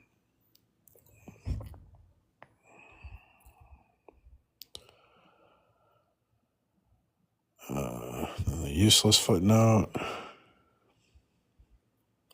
But this in no way confirms the interpretation whereby the law or Christian morality has a restraining and inspiring function for all. There's a footnote. It seems impossible to recognize an identification of the Decalogue with the lex naturae, as was often done, and perhaps by Luther in the Primus Legis, for the idea that the Decalogue is called upon to maintain discipline among the unruly implies life in a Christian society, as we have already shown. The Decalogue is a law revealed to the Jewish people as the chosen people. It is not a general law for all, and it does not express what comes naturally to the human heart. Otherwise, it is hard to understand why it should be revealed on Sinai in the midst of thunder, lightning. That seems interesting.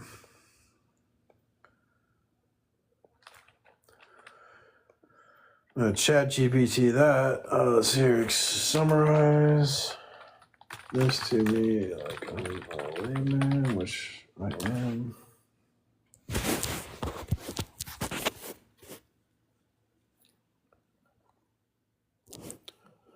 Let's see here. This passage argues that the Ten Commandments, the Decalogue, should not be seen as a natural law that applies to all humans instinctively. Some have linked the Decalogue with natural law, which humans naturally know, but the author disagrees. The 10 Commandments were specifically revealed to the Jewish people, not to everyone, and they were given in a dramatic supernatural event on Mount Sinai. If the commandments were just part of natural human understanding, there would have been no need for such a powerful revelation. I see.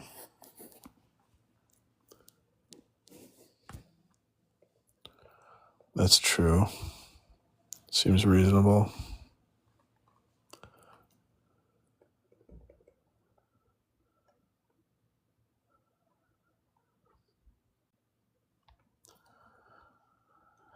We have already indicated the sense in which that seems impossible. Let us remember that there is a theological error in that interpretation, for in it morality is depicted as coming from God, understood as the supreme being, and it could be accepted with that status by many. But on the part of the Christian, that implies that he does not base his morality on Christ, which is the worst of all betrayals. Now, the moment he establishes this foundation in Christ, he can no longer be understood by non-Christians. No further agreement is possible. Finally, one may consider a morality of the world that is humble. When Karl Barth supposes it possible to agree with an ethic which stops giving absolute weight to its own wisdom, which does not claim to be the last word, nor to be dignified by a myth, nor to define a good, he is quite right, but it seems to us an illusory idea, because hypothetical and without a concrete instance. Because it's hypothetical. For let us not forget that any ethic which emphasizes, for example, the limits of the human situation and precarious quality of moral judgments always carries this relativism and skepticism to the ultimate. That's true. In the majority of instances, moreover, there will be a conflict between the two moralities, or again, ignorance and indifference on the part of the world's morality toward Christian morality. This last would be the case of secularism. The Christian cannot ignore the morality of secular society. He should take it into account, as we have said, just as he should take into account every other morality of the society in which he finds himself. But secular morality, for its part, can ignore, and purposely so, the existence of the independent Christian morality. It is under no obligation to hold its requirements as any value. Yet, in principle, it does not have to oppose them either. It respects, thus, there is indifference, and secularity henceforth can assert that there is no conflict and that there cannot be any, since the supreme value is tolerance. If a conflict breaks out, it will be the fault of the Christian, who will have shown his intolerance and so will have transgressed the secular moral law, which is true.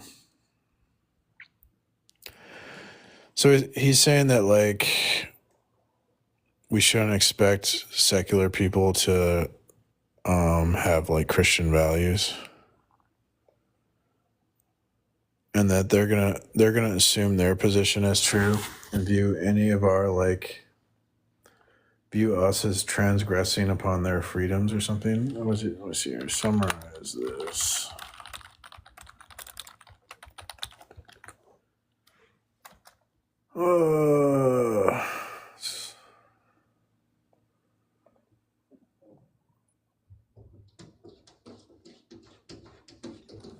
Oh, one thing I found out, I'm pretty sure Jesus even viewed Genesis as, like, literal, which is kind of cool. Yeah, he referred to Adam as literal. Yeah, I didn't even know that. That's kind of cool. So here this says, this passage explains that there's often a conflict between Christian morality and secular worldly morality, or at least a lack of understanding or care from the secular side. Christians can't ignore the morality of the society they live in, but secular morality can completely ignore Christian values without feeling any obligations to respect them. Secular society values tolerance above all, so it won't necessarily oppose Christian morality unless a Christian is seen as intolerant. If conflict arises, the secular view might blame the Christian for being intolerant and breaking the rules of tolerance. Oh, that's wow. That's exactly what is happening. So there's a secular value of tolerance, and the secular person doesn't have to respect Christian morals, but Christians have to respect secular morals.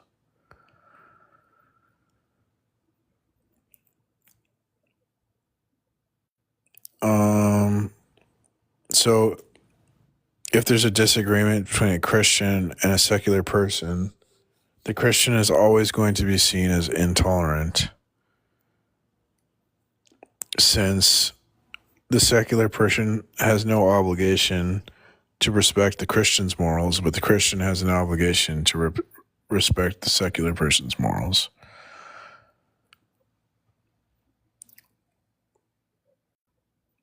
So the Christian's always going to be seen as breaking the rules of tolerance. Wow.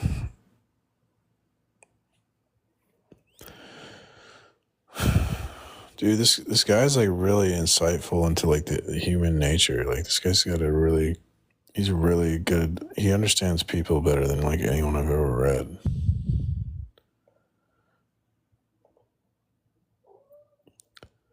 Babies.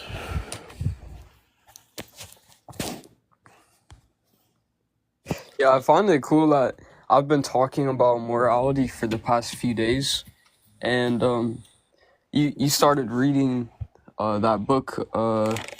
Did you start reading it on live yesterday, or have you like been reading it? Yeah, 2 or 3 days ago. Oh dang, that's kind of cool. Yeah, I find it very interesting.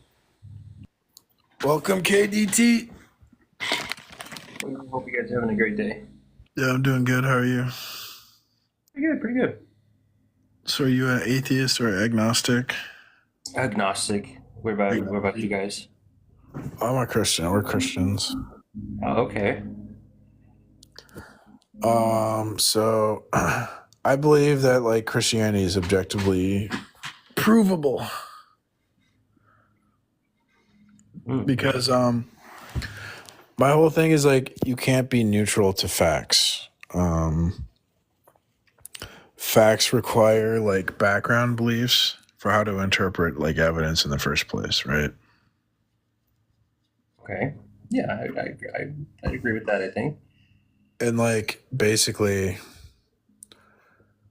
I think the claims of the Bible are like necessary background beliefs to have evidence for anything at all. And so that basically I argue that the Christian God's necessary for evidence. So it's impossible to like, you couldn't like rationally deny the Christian God. It's impossible because you're like denying evidence itself to deny God. This is the necessary relationship. If you had to choose one, like the strongest piece of evidence that the Christian God is real, what do you think you would choose? Well, the fact that like when we speak about the world in terms of like order. We use in philosophy what they call unifying descriptions of reality. So like it's classes and categories of things. So like a pencil is this thing with certain properties, right? And then there's different pencils, but they all have this property like pencilness, or like trees. A tree is like a thing of properties that there's many individual trees that share the same property, like treeness, right? That which we classify them, we describe them as a tree. So it's a unifying description of the world, right? And we have to talk about the world in that sense, but like that property, treeness, it doesn't like exist in the physical world. And the only way we could explain its existence is through like it exists in some divine conceptual realm. So like when you say tree, that word would not refer to anything in reality if there's no God, right? Because we have to, our words have to refer to things in reality to have like meaning. I mean, I could describe a tree right now. How is that not in the physical world?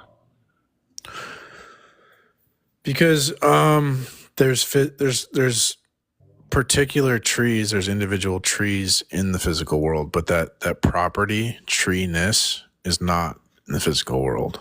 That property that they all share. So when you talk about that property, you're not referring to anything in reality unless there's a God. So for your words to have meaning, there need to be like a God, essentially. What do you mean by the property of treeness? I'm a little confused by that. I don't know, like I wouldn't be able to describe it in full detail because I don't know it, but just, like trees have certain properties, like they have like they all get energy through photosynthesis, or I think they all have bark. I'm not sure.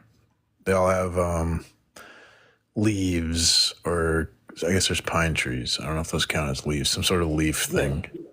Okay, I mean that sounds all physical. Yeah. So all these properties though are they're bound together in a unity.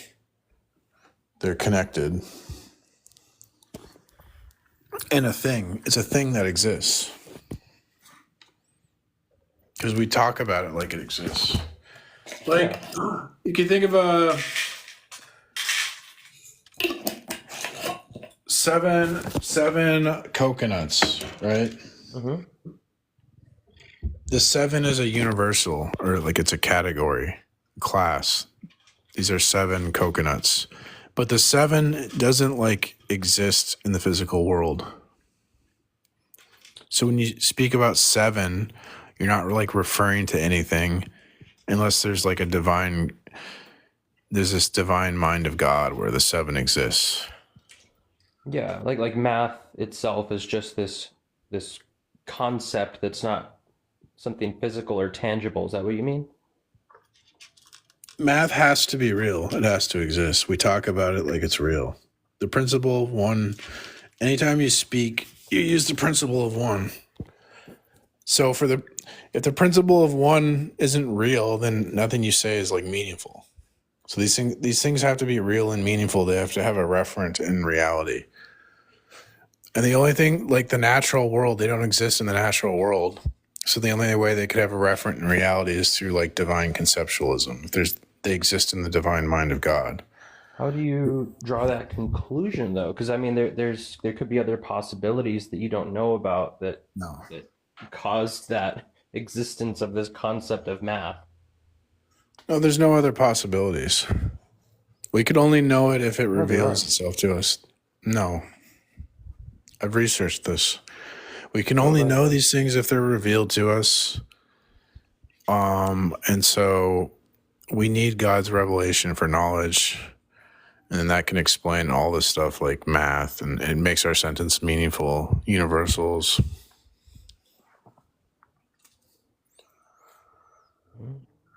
There's no way out of that. There's no way out of that. So like to deny revelation, it basically makes all your words meaningless.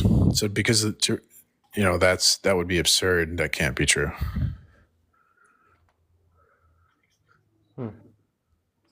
Okay. I definitely appreciate your perspective, but for some reason I can't seem to draw that same conclusion as you. Like for me,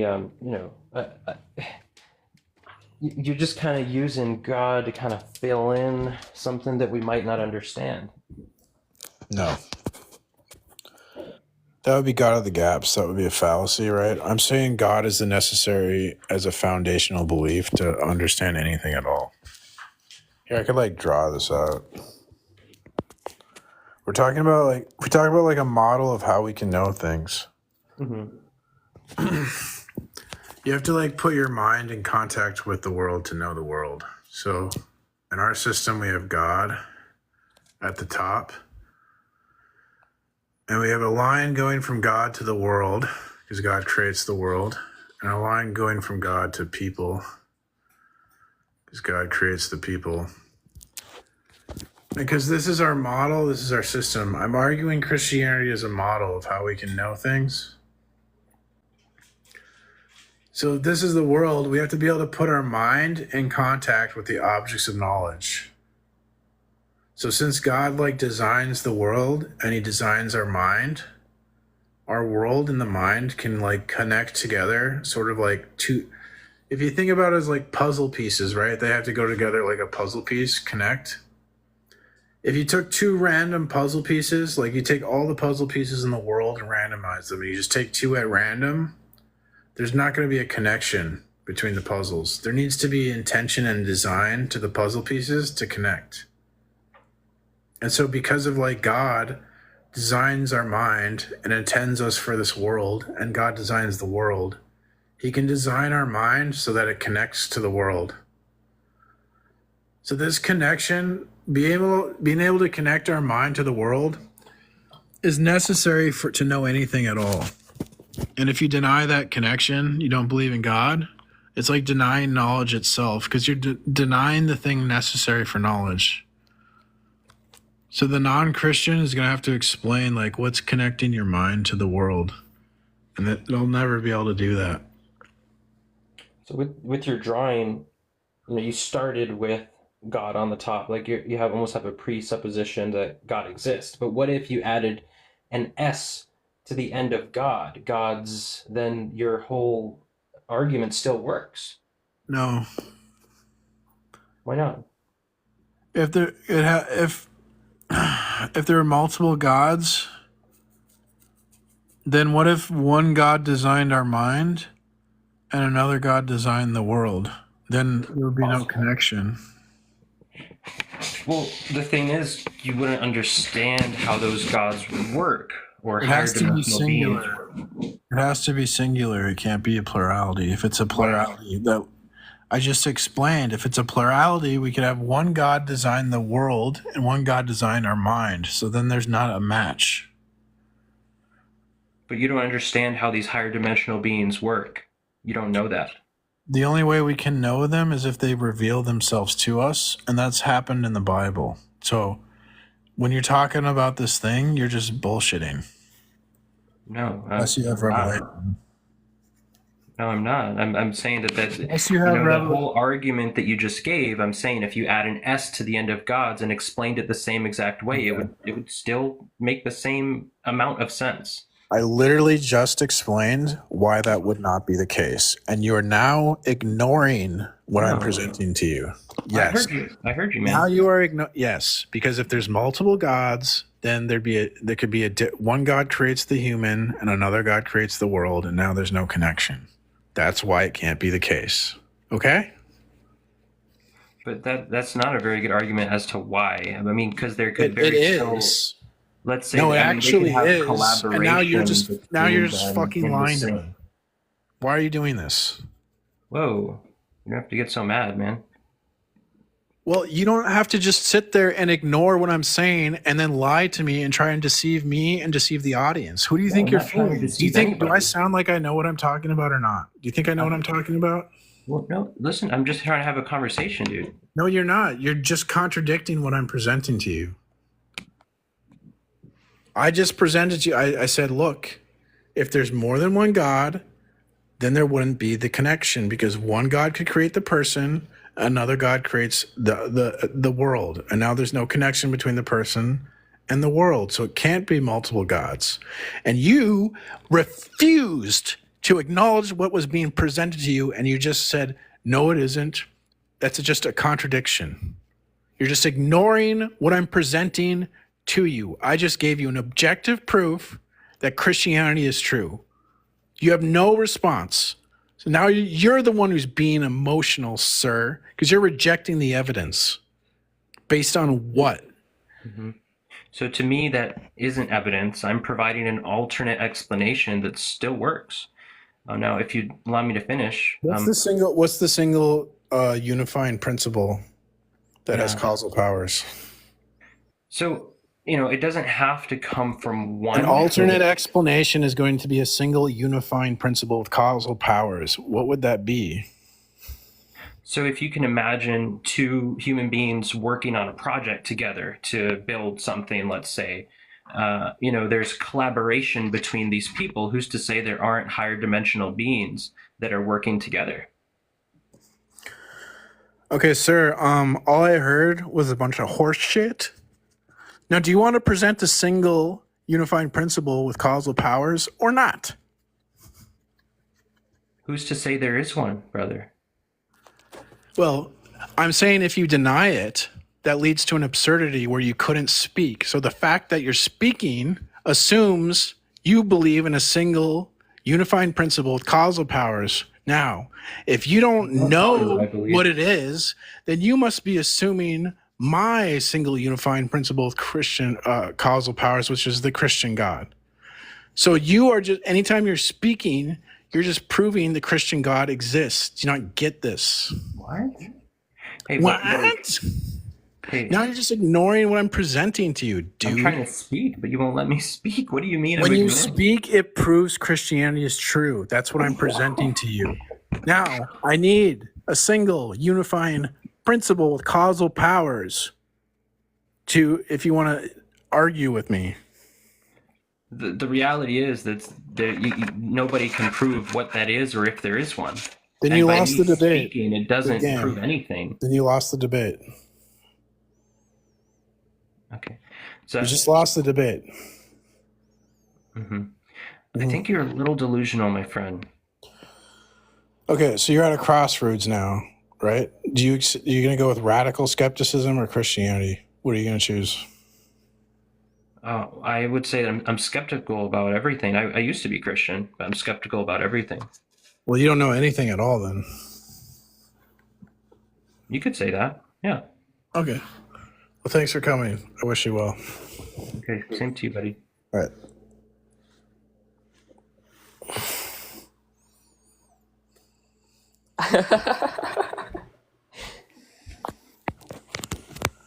Welcome.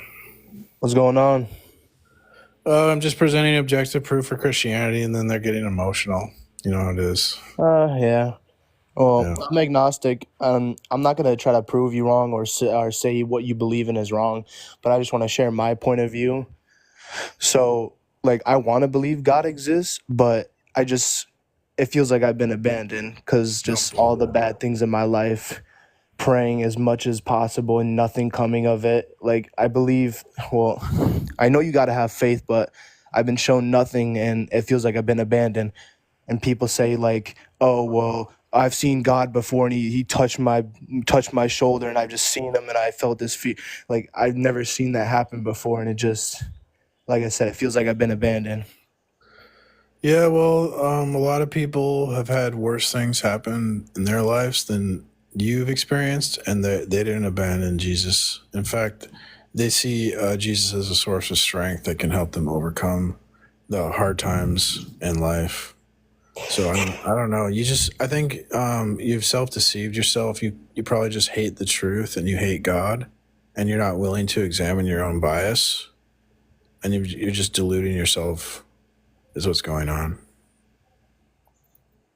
I mean, my god aunt, she was literally a devout believer, yet she had breast cancer for the past 15 years and then had a brain bleed and she died horribly suffering, and she believed in God, and what happened to her now? She fucking suffered. Now she is born again into eternal life in paradise and she's not suffering. Yeah, same thing happened to my father. My father was a devout Christian, and then he suffered and he died. So he didn't sit there on his deathbed suffering, going God's mean, I guess I'm not going to be a Christian. No, he had a priest come and give him his last rites. He faced death like a warrior. He wasn't afraid because he knew that wasn't the end. if there's no God, then death, then that's it. Then you'll never be able to see your lost loved one again. Like, why would you want that to be true? That's ridiculous. You're just being ridiculous, man. You're just holding on to a false hope. Okay. Well, you're holding on to despair. And I'm fine with that. Okay. We'll suffer then. You live your life in fear. Yeah, you live your life in despair. There's no meaning. No, I There's don't. no point to anything. I live for my family and for myself. I don't live in nothing. All right. Well, then what if you lose your family? Then there's no meaning. There is meaning. It's to make of what you have. Enjoy what you have. That's a fantasy, dude. No, it's not. It's reality. You're gonna suffer despair, and you'll learn. Yes, but you're literally believing in a man-written Bible. Made thousands of years ago. And you're literally giving up translated. all hope because you're mad that life can be unpleasant sometimes. And Not so you're mad. you're mad, you're emotional, so you're rejecting the truth. I mean, every time somebody comes on here and rejects your viewpoint, you just swear at them. Not every time. You're the only one who's Just raised most- their voice here. Just most of the time. I mean, like I said, that's this true. is So what? it's just my point of view. I All don't right. live in despair. Well, I'm fine with Yes, it. you do. There's no hope, dude. You need it. I don't. I'm fine with it. Everyone needs it. You're just in No. denial. Yes. Well, all right. I wish you well. Hopefully someday you'll see the truth and accept. Well, you know the truth. You just got to accept it, I guess. You got to stop hating it. I mean, I'm not hating. It's just truth. You hating. Not really. Stop drinking that haterade, bro. Just trust me.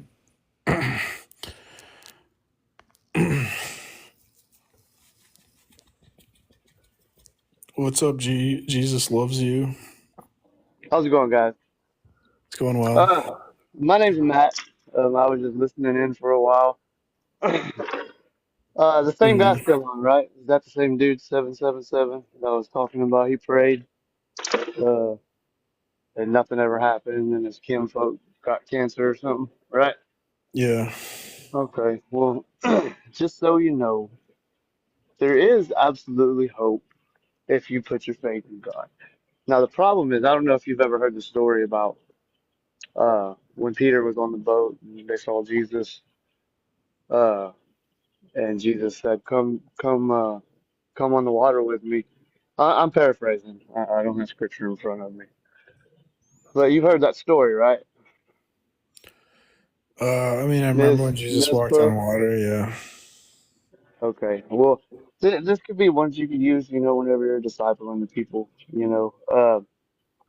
not Whenever really Jesus, discipling. I'm trying to do debates. I'm not here to evangelize or something like that. was Jesus a debater? Is that what he said to do? Whenever you're trying to prove that Christianity is real, he said go out and debate with people and tell them there's no hope.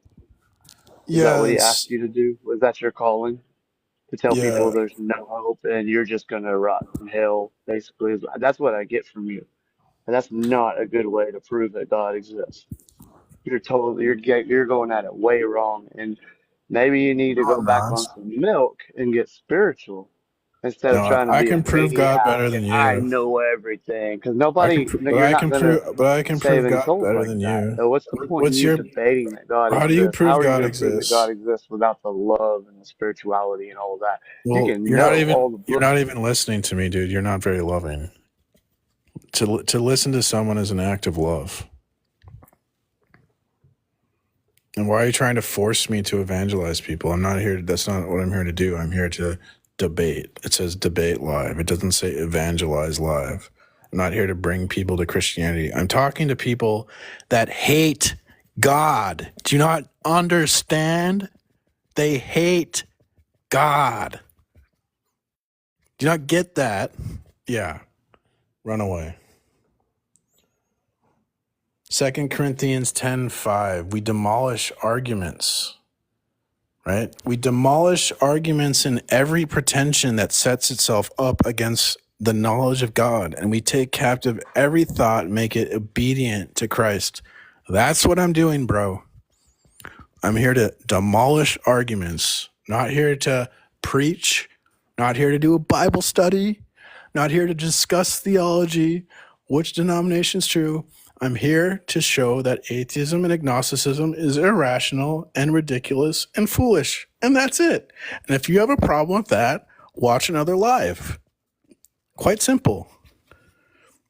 Dude, it's the Christians that like irritate me the most. Because like I don't expect anything from the atheists, right? But then these Christians are like, I don't like what you're doing. I'm literally just trying to prove the Bible's true. And they have a freaking problem with me. What is wrong with these people?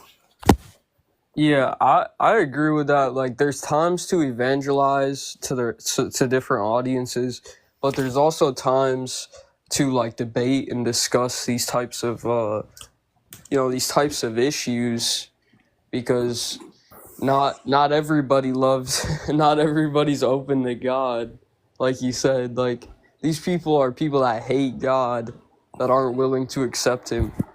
So you're spreading the truth. I mean, I would say that's pretty loving.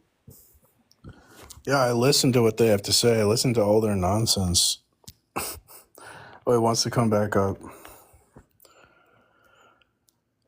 What's up, judgmental Christian? Did I ever tell you I was a Christian? You're not even a Christian? And I'm a Jesus follower. I don't wear badges, sir. Okay, well, go follow another live, dude. So, I wish you what well. what I was saying is, you can't handle it, or what? You gonna cut me off now? You can't handle it? Is I that mean, what it is? you just seem like a really Listen, weird man, person. I'm not. I'm only telling you what I see. I love you. I think if you want to spread God's truth, by all means do it. But you can't leave all of that out. What? And you can't tell people that you can't condemn people to hell.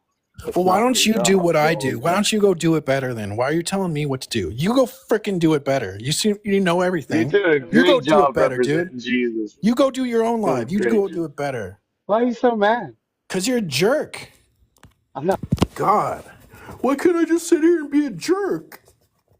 Go do your own live, dude. You don't like the way I do things? Go do your own live. I'm not interested in being criticized by other Christians, okay? I'm doing my thing. If you don't like it, that's fine. Go do your own thing. Yeah, I am mad. I expect more. The guy won't even admit he's a Christian. Oh, I'm a Jesus follower. I'm not a Christian. What a weirdo. He wants to criticize me. Well, I'm a Christian, dude. I'm just sitting here doing my thing. Jesus say request if you're an angry Christian that wants to criticize me? Does it say request if you want to debate theology? And request if you want to argue Eastern Orthodoxy versus Protestantism? Does it say those things? It says request if you're atheist or agnostic. You love me so much, but you can't even follow those simple rules on the live, right?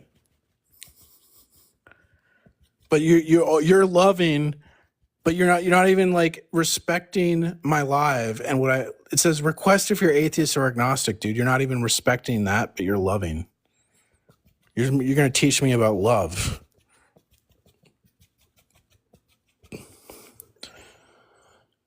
Piece of crap, man.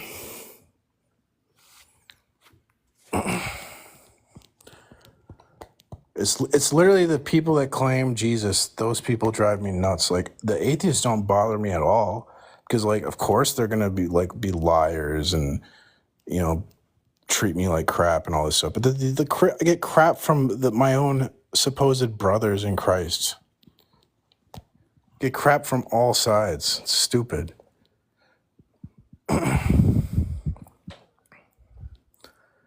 God, those people really, really make me mad. Well, I guess I'll have to pray for him. Pray for those who persecute you, right? Okay, well, I'll pray for that guy later, I guess. Jeez. They read the Bible and then they act like Pharisees. It's like you're supposed to act like Jesus. Like, which character are you emulating in this story, dude? Why are you acting like a Pharisee?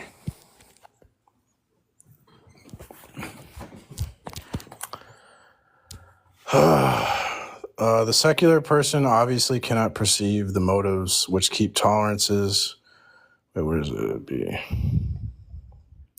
Yeah, the secular person obviously cannot perceive the motives which keep tolerance from being the final value for the Christian, and which produce an intolerant behavior out of certain concrete consequences of faith. In this case, the conflict is provoked by the Christian's application of Christian morality. Conversely, it can happen that the morality of the world is openly contradictory to Christian morality. So it is with communist morality. For example, the idea that there is no personal virtue. Belonging to a class makes a man good or bad, no matter what his personal behavior might be. Or again, anything is good that works to the benefit of the proletariat, including lying, betrayal, murder. It is the same with the Yahtzee morality, or the technician's morality, of which the scale of values is entirely contradictory to Christianity. In these different instances, from the non-Christian point of view, the conflict may be resolved in two ways. One may forbid Christians to display their allegiance to Jesus Christ by any action. Of course, one leaves the inward man free, his beliefs and his spiritual life.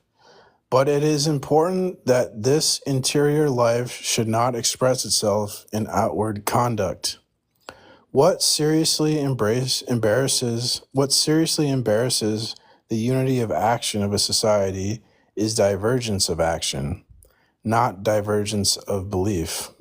Already in the Roman Empire, it was not the Christians' belief which was held against them, but their refusal to participate in the imperial ceremonies and their refusal to tolerate other religions, other socio-moral attitudes. As long as the Christian conforms to the common action and practice, he is perfectly acceptable. If his faith does not express itself in any peculiar act, if in a communist regime he obeys the party's orders, if he works to build up socialism, if he never witnesses publicly to his faith, if he does not criticize the government even for its anti-religious policies, all will be well. In other words, all will be well if he does not live as a Christian, if he does not obey a Christian ethic. Hence, the first solution is the total elimination of Christian morality. The other solution consists in subordinating Christian morality to the other, that is to say, to use Christian morality in support of the conduct demanded by the non-Christian morality. When in the communist society, the Orthodox Church in 1943 appealed to Christian charity to develop a sense of fellowship and to make special donations to the state, when the churches in Hungary and Czechoslovakia developed the theme of obedience to the state as a duty of conscience based on Romans 13 that serves the communist morality, and the latter is quite happy with this appeal to Christian behavior, in that case and in the interests of that particular cooperation. In a much more general way, one finds the same attitude, for example, among the bourgeoisie and with the morality of the technical world. The value of work, consecration, and everything that one does, sacrificing to the common life, the spirit of service rather than of enjoyment, those are virtues eminently useful to technical development. With that starting point, technical morality gives broad recognition to Christian morality just as long as it collaborates in this development, while rejecting everything that is contradictory in that same morality. The poor man's conspicuous dignity, the subordination willed by God of the servant to his master, the sacrifice of the temporal to the spiritual, all that, as we well know, was widely used by the bourgeoisie in its morality to maintain the working class. So here one picked up certain features of Christian morality to the extent that they were useful in building up the bourgeoisie world. And these were integrated into a general system which was alien to them. Everything in this same Christian morality, which was contrary to involvement in the bourgeoisie world, was not forbidden, to be sure, but it was gradually eliminated, passed over in silence, thrown into the shade.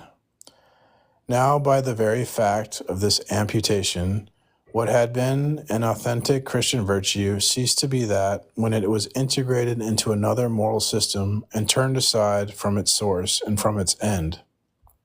That is why the bourgeoisie morality, since it is not used for the glory of God, but for the development of a certain type of society, is really a caricature of the Christian life and, at bottom, its worst deformation. This, in spite of the fact that in its concrete works it exhibits many points of identity with Christian morality, for example, family virtues, the dignity of the individual, charity. Obviously, if Christians accept one or the other of these two solutions, the conflict is resolved. If the church in the socialist world yields to communist order in all its manifestations, the problem is resolved by an external compulsion. If the church is in the hands of the bourgeoisie, if its priests and pastors are recruited exclusively from that class, the tension is appeased by the church's conforming to society. Now, for a Christian, neither of these two solutions is acceptable. In one case, he cannot agree that his faith should have no tangible consequence and should remain purely inward. In the other case, he cannot agree that the Christian virtues should be turned aside from their source and from their end. But it must be understood that if the Christian maintains this double requirement, that on the one hand, his faith should be expressed in specific attitudes, and that the whole problem is one of incarnating the truth, that on the other hand, the Christian life is whole and indivisible, that it has no utilitarian purpose, that its only meaning is in the glory of God. If he refuses to put this Christian life into the service of the state or to the efficiency of technology, then here again, it is he who is responsible for the conflict. We must be very clear on this point. Whenever there is a conflict, or at least a tension between Christian morality and some other morality, it is the Christian and he alone who provokes the tension. The non-Christian is in no way responsible, since he has no reason to see faith's requirement as a higher value. But then, that also means that there is no tension between the two systems except for and in the Christian. For the Christian, there is no tension for the others. We have seen how society, the group, and also the non-Christian individual seeks to eliminate a tension which is unbearable and which there seems to be no reason to maintain. The Christian, to the contrary, finds himself in a tension between the morality of the society in which he lives, which he must carry out, and the will of God. Footnote. The constant effort of Christians in establishing a morality has indeed been, as Sowo indicates, a rejection of the tension between the command of God and the decay of the world. Man then can either flee the world, monasticism. What's monasticism? Is it like living in a monastery? Or relativize the commandments, for example, which ends in making constant reference to grace in order to dissipate the ethical consequences. Social Christianity also revitalizes the will of God by denying the radical opposition between order of the world and revelation.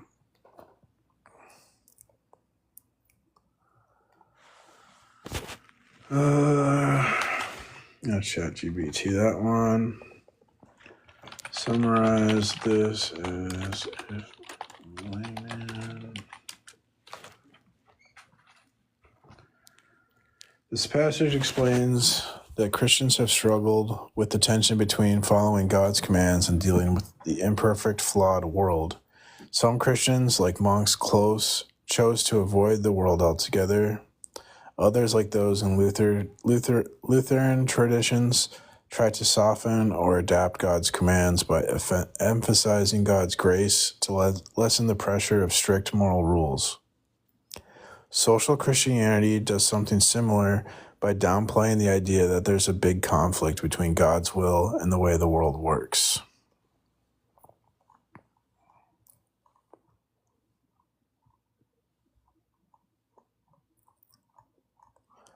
The Pope is ticked. Whether one opposes a morality of distress to a morality of values, or a morality of responsibility to a morality of conscience, the first being a morality which judges acts by their consequences and not by their intentions, the second a morality with an absolute regard for certain values regardless of consequences. In both cases, and one could find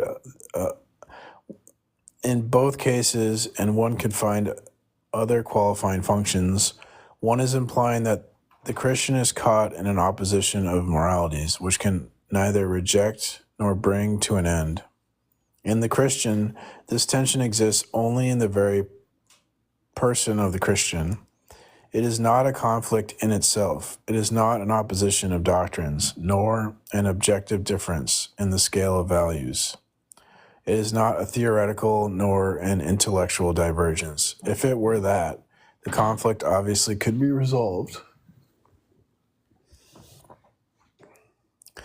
When the commandment of God is known in truth, in the revelation and in grace, then it unmasks the lie of our commandments and of our morality.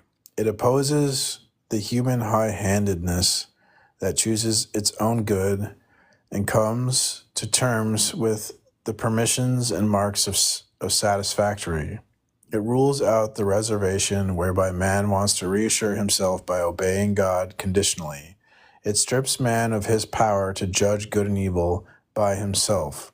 As a result, it devalues all human morality, but that is not to say it eliminates it and destroys it.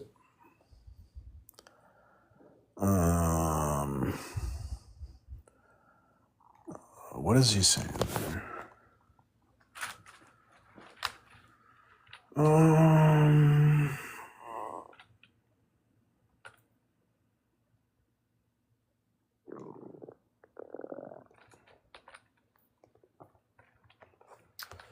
Summarize this like I'm a layman.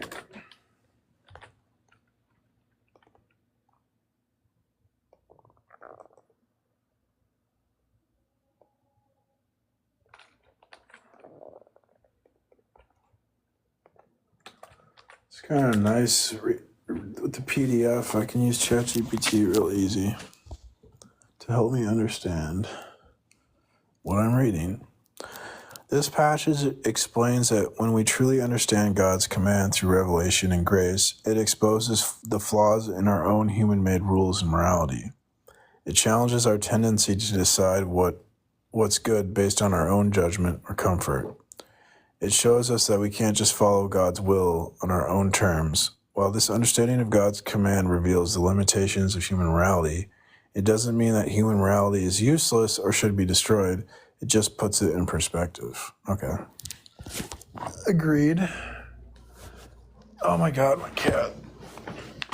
What are you doing?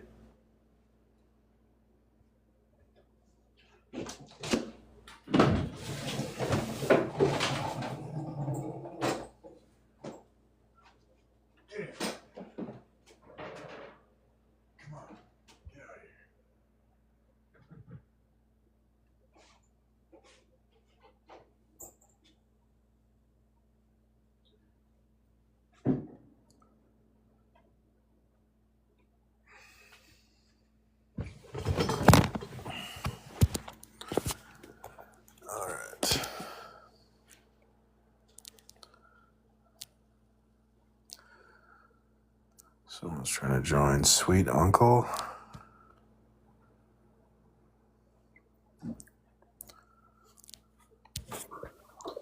Welcome, guest. Yes, good morning, my friends. Good morning, my confused friends.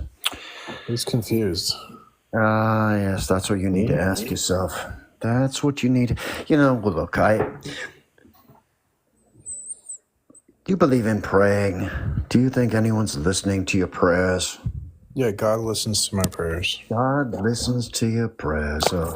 Yeah. Bless your heart. Bless your heart. It's like talking to an imaginary friend, right? But hey, if whispering No. to the... No, hold on. Isn't the world imaginary if you deny God? Oh, yes. If you Can you prove deny the external God... world is real? Oh, so if I don't believe in your God, everything is just imaginary. Is that what you're Can saying? you prove you're not a brain in a vat? Yeah. Oh, so if I don't believe like you do, then everything imaginary. This book I'm holding or this pen is just imaginary.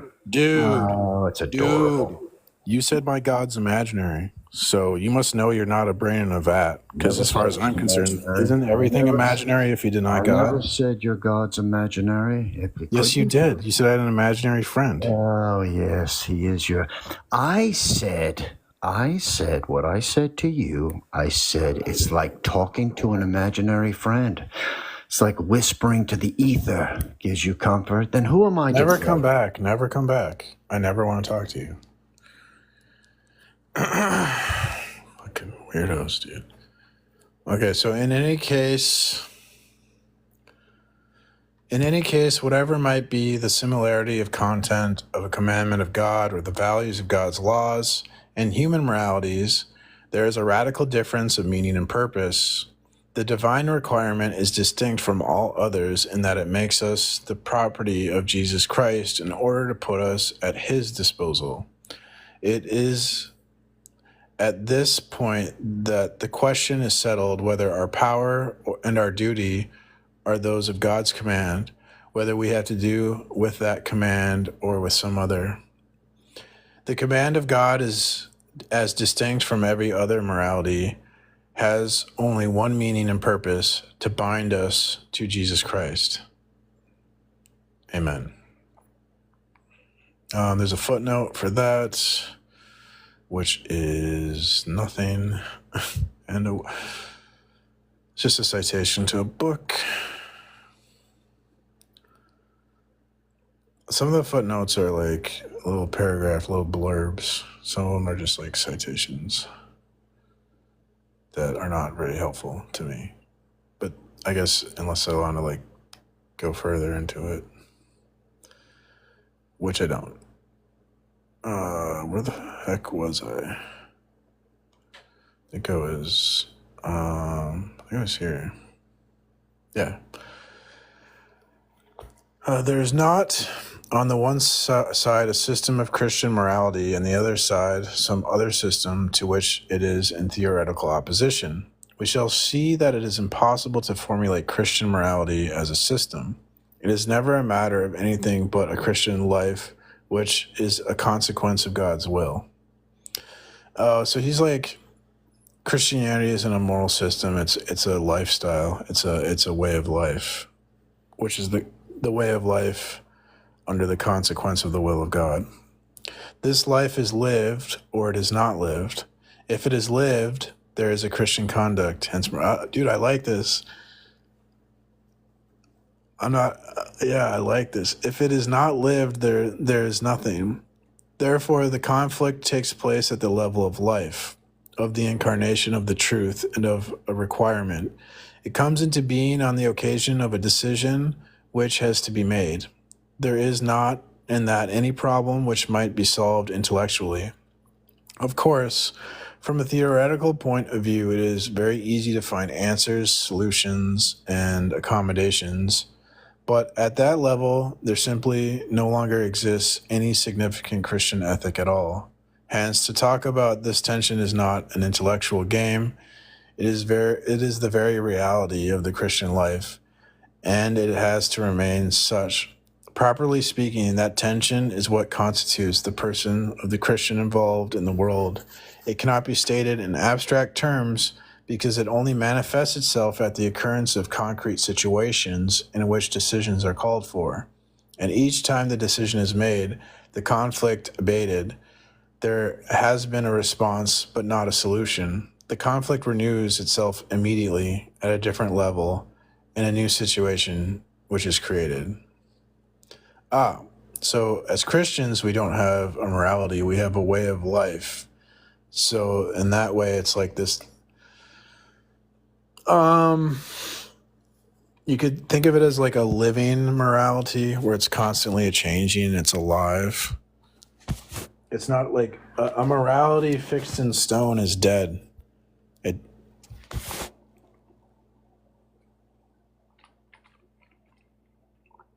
Because the factors of life are constantly changing. There's no like universal solution to that could be applicable to every situation.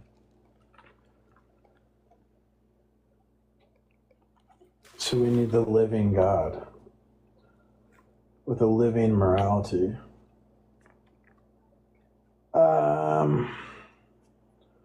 Let's see here. Summarize this.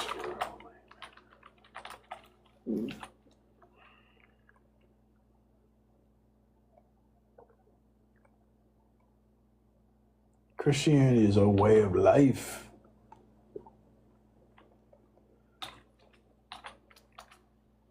Chicano. Oh no. Oh no. ChatGPT logged me out. Why would you do that?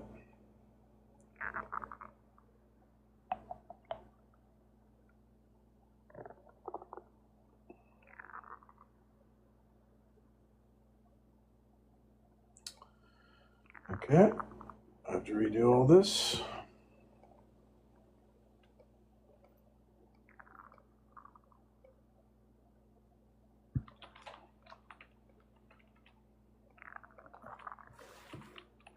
Summarize this as if I'm awake.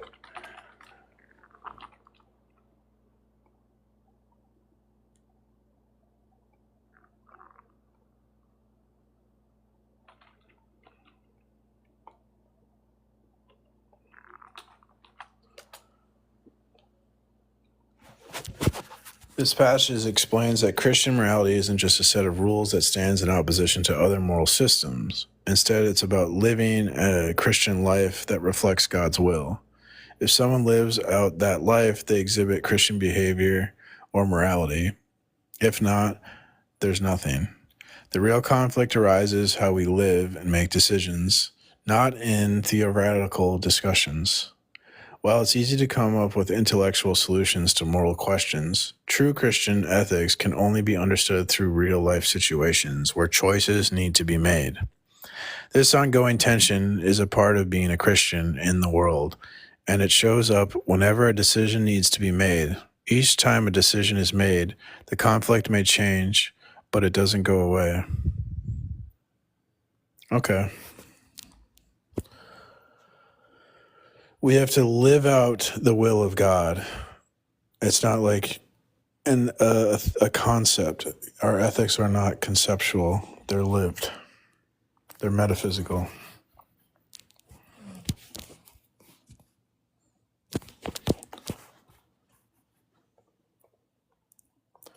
Thus, the entire life of the Christian is lived out in this tension between the two moralities.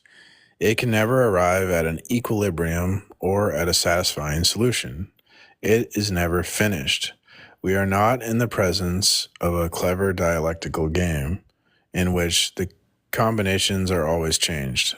Because when all is said and done, one of the principles in conflict, the will of God, strictly does not lend itself to any synthesis and can never become an object in our hands.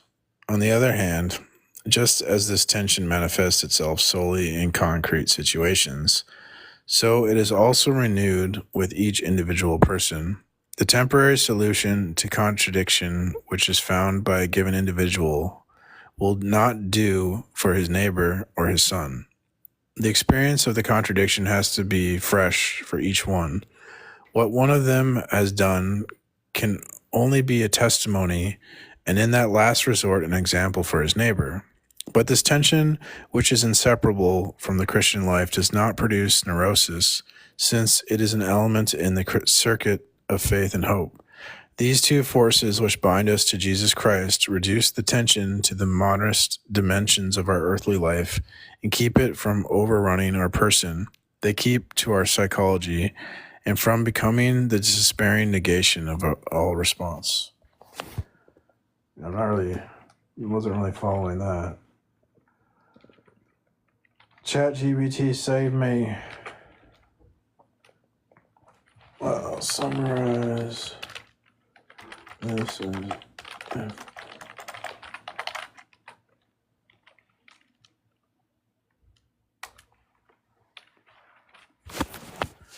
This passage explains that a Christian's life is marked by a constant tension between different moral standards. This tension never really finds a perfect balance or satisfying answer. It's a continuous struggle. It's not just a mental exercise or a clever debate. It's about how we interact with God's will, which can be neatly controlled or synthesized. Can't be neatly controlled or synthesized. Each person experiences this tension differently. What works as a solution for one person might not work for another, so everyone has to face their own moral challenges in their own way. However, this struggle isn't harmful or mentally unhealthy. Instead, it's a natural part of faith and hope in a Christian's life. These feelings of faith and hope help keep the tension manageable, preventing it from overwhelming a person or leading to despair. I like that.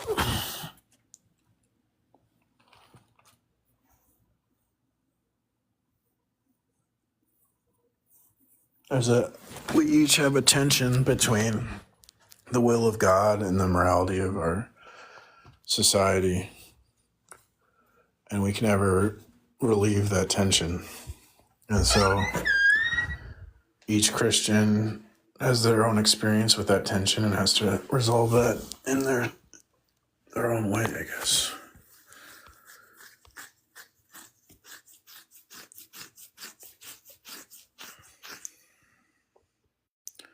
People doing their own research has always caused more harm than good. Well, God gave us reason. We should use our reason. The important thing is to think and to try to do your best to think and reason. It's okay if we disagree and come to different conclusions, as long as you're putting an effort into using your brain.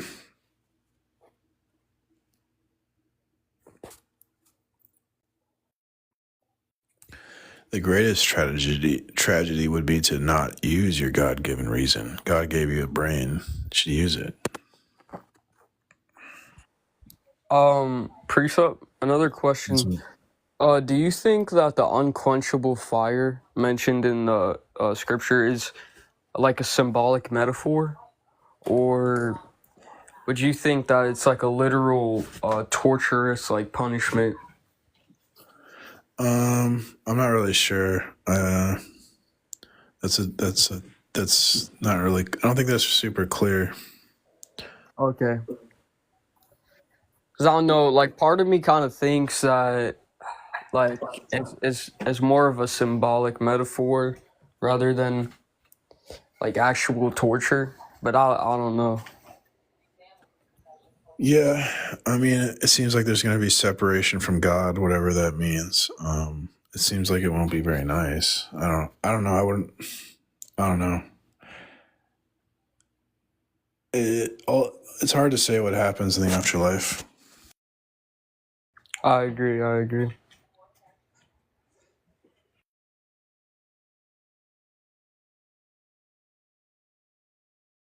I think some people are more interested in the afterlife. For me, I'm not. I'm not really that interested in it. Which is, I don't know. I guess people think a lot of Christians become Christians because they're worried about the afterlife. But for me, it's more about the life now. Internet sloth. Oh, he disconnected right away. All right, because so someone named Zora was talking about it, so I was just kind of interested in it. But I don't know. It's a good question.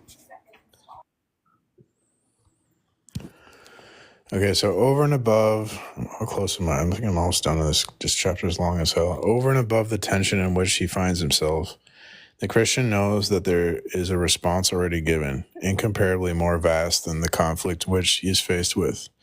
And that is not external, alien to his contradiction. It is not a compensating conviction. It is not a response incommensurate with the anguish which may be born of the conflict. As a matter of fact, if the conflict exists, it is precisely because of this faith and this hope. They are an antecedent to the tension. It is because the Christian faith and hope are manifesting themselves in a life that the life is henceforth plunged into contradiction. Hence, there is not first of all a conflict between the will of God and the world's morality, then afterward a hope which would come and abate the conflict. There is first of all the hearing of the word of God, who is manifesting his will, produces faith and hope in us, then afterward appears the conflict into which we enter whenever we wish to obey God's will. The conflict is necessarily produced whenever the decision of God calls in question the order of values established by the world. It is well known that Kierkegaard especially emphasized that the call which God addresses personally to a man suspends the ethical order in which he normally lives. The vocation which God formulates for that individual cannot enter into any moral frame. This does not mean that there is an objective and collective abolition of the order of values. That order continues to subsist in the group for those individuals who have not heard the requirements of God, and he who has heard the call cannot speak the suppression of that hierarchy with its behavior patterns. But for him, the break has been brought about by the intervention of God with respect to every morality, even if it be Christian. There is truly for him no longer any good but that expressed for him in this command of God. Since the encounter with God, which entails moral consequences, does not begin by creating an ethic, it begins as an encounter of one who lives in sin with the one who brings grace, of the one who is destined for death with the one who raises him from the dead, of the one who is predetermined with the one who liberates him. And from this very fact, there is a negation of every morality, of every order, of every hierarchy of values. And a footnote says, we find a curious application of this notion in 1 Corinthians 5:9-12. Paul forbids the saints of the church of Corinth to have anything to do with immoral men, robbers, or idolaters. But he makes a distinction. If they are immoral men, robbers, or idolaters who are not Christians, it is perfectly normal to continue to have relations with them. They obey other precepts, another morality. It is not for us to judge them.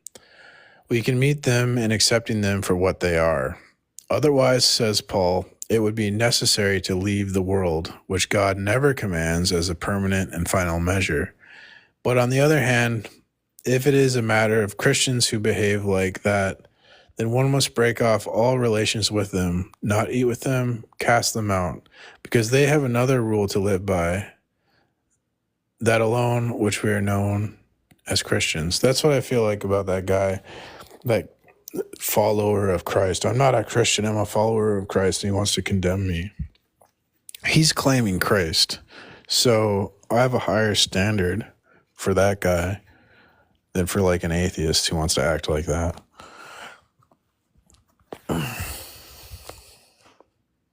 So those people like make me more angry. Hey, Priesthoff, I actually, that is a good point. I actually need to make sure I write that down. It's completely unrelated to what I was going to bring up, but the fact that the standard has to be there within a theistic argument that's higher. I'm curious if you have anything else that you want to mention on that before I go ahead. That's an interesting point I haven't really heard before. Not just, yeah, I mean, I would hold a Christian to a higher standard than a non-Christian. Yeah, I think maybe it's that a better way to say it is I've heard that argument, but I haven't heard it phrased from that particular that was a multi kind of attack point on why you have to hold Christians within Christianity to a higher standard. I'm gonna borrow that and I'll give you credit, unless there's someone that I should be giving specific credit to for what that said in the book. Who wrote that? I just want to make sure I write it down. The book is To Will and to Do by Jacques Ellul, Ellul. Jacques Ellul. I might even have it here. No, I don't have it. Okay. All right, I've got it on the list. Thanks. Okay, so precept. I had a fascinating conversation last night about presuppositional arguments that don't invoke theism. And I'm genuinely curious about how you guys would typically respond to them, because I had someone who does philosophy full time and writes books on the stuff, just throw it at me last night until I had no more questions. So you'll have to give me some rope here, because this is my first time giving this a shot. But is it all right if we just assume that, for the sake of presupposition, that you would start off with that it would just be? Are you fine if I just assume a general standard presup argument to respond to? For the sake of argument, I mean, I'm not sure what you're trying to say. Are you talking about Kant's arguments, transcendental arguments? Yeah, if I assumed that you were going to make a transcendental argument, and then without a lot, typically the way that works is, even though that has some pretty big logical fallacies, the typical response is to ignore them and immediately make someone justify their claim, which isn't a valid argument, but... Are you saying transcendental arguments have logical fallacies? The ones for theism do, but I don't think so. It depends how you phrase it, in particular, the P1 and P2. But let's assume that you've effectively asserted P1 and P2. There's no logical fallacies. There's not a tautology. And you haven't proved your claim, but you've asserted this is a logic that could follow if it was the case. Are you fine with me assuming that all of those are done in good faith and properly phrased for my response? I'm not really following what you're saying here. Sorry, let me back up. And before I keep going, do you have a specific question or a place where you feel like I may have run right past you? What are we talking about? What are we talking about? If intelligibility, or intelligibility if and only if the Christian God, we have intelligibility, therefore the Christian God, or the Christian worldview. Yes. Okay. Yeah, the typical tag argument, which I raise a bunch of issues with it because there are standard, well-known established issues with it, and the strategy is to then say, oh well, I've already proven it, not address the issues, but you need to prove yours. What are the I've issues? already proven mine. What are these issues you're talking about? Yeah, because you're asserting a God which you cannot describe fully. You can't actually describe it entirely. But no worldview is exhaustive, so that's just a... Exactly, that's the issue. That's not an issue. Can you describe all of the qualities of God? No. It doesn't matter. Well, it means that there's a set of qualities that you can't actually understand, because at the end, you would actually have to come back and prove that you know God. So all the argument is really... Because we're just saying that God takes the initiative to reveal himself to us. So we know God through his revelation. That doesn't mean we know everything about God, right? We only know what he reveals. Right. It's a misuse of kind of the presuppositional argument as laid out originally by Kant? No, before Kant. What's his name? I'm always forgetting it. long time ago from Asia. There's the guy before Content. Do you know who I'm talking about? It is just escaping me. I can see I can see a drawing of him in my head right now. This Are you is driving talking me about crazy. like an Eastern Orthodox priest or something? Yeah, it's. I'm Okay. not going to remember, but you know who I'm talking about, like the I original think I foundation remember of the idea. Jay Dyer talking about being a transcendental argument being mentioned in some by some Eastern Orthodox saint or something. Yeah, typically, in actuality, it's a much older argument. It just hadn't been laid out explicitly in terms of Christianity. But anyway, I'm getting off topic. Let's just assume that you won't accept any of my issues with there is nothing that I could assert. I don't believe that y'all would accept as being an invalid argument. So let's just assume that there's nothing I could do to convince you otherwise, because I believe there is no argument I could give that wouldn't then respond. The response wouldn't be a circular response. So if we assume that's the case and that I cannot move you by using the actual issues with presupposition and assumptions of God, You haven't raised any issues. There's no issues. What I don't understand. What's the as far as I'm concerned, there's no substantial pushback on the argument, substantive or. So I'm actually. Have you never read the standard responses to presuppositionalism and God? Because there are standard forms that point out the issues with them. Yeah, but they're not good responses. There's no good. They're not. There's I can defeat all those responses. Interesting. I've never actually seen conclusive evidence disproving at least 4 of them that I've been looking at recently. Okay, it's strange, but sorry, this isn't the reason I talk. I don't think there's any contradiction that I could raise that you would accept. And so I want to move past that and assume that we've gotten to a good faith place where we both just assume that your argument is correct, because maybe I've missed something. Okay. Well, so let's. So then we pivot over to me, right? And you would want to even if I don't accept your argument, it would pivot to me, and you would say, okay, now justify yours, regardless of whether or not I agreed with the presup. Yeah, it's like a challenge, because at a paradigm level, there's no reality to correspond our paradigm to, because that's what's in question, right? The foundations of how we interpret reality. Right. So you have to use a coherence theory of truth. That's why we have to do a comparison of paradigms to see which paradigm is the correct paradigm. And there are ways to make it through this initial stage. It's just when it either flips back or you actually get to the justification stage. That's where you run into basically infinite complexity, where there's never a definitive proof, which is, that's fine. That's never been contested.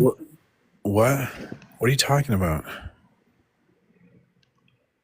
So are you familiar with how presuppositionalism has the same issue as assumption of a divine infinity where you can never actually describe it? Well, sure. It says it is if you assume that it is the requirement for all intelligibility, you then have to actually understand that to prove it. You can't just assume that it is, because then at some point you have to prove it is, if you want to hold yourself to the same standard that you hold the other groups to.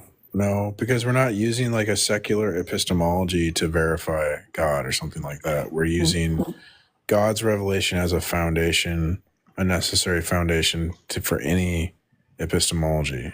So right, and I phrased that wrong. As a foundation. Yeah, sorry. To be clear, it runs afoul of presupposition, because it effectively allows you to say, well, I assume what from the outside seems magic, and then assert to it as being circularly correct. But what? Are you talking about the fact that the Bible's a self-authenticating starting point? Yes. Do you deny self-authenticating starting points? I deny the Bible as being true revelation that a human could ever explain. Do you deny self-authenticating starting points?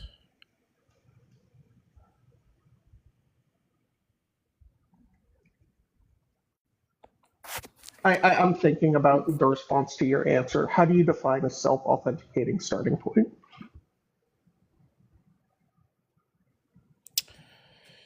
Like the ultimate authority in a system that determines the criteria that determines what's true or not true.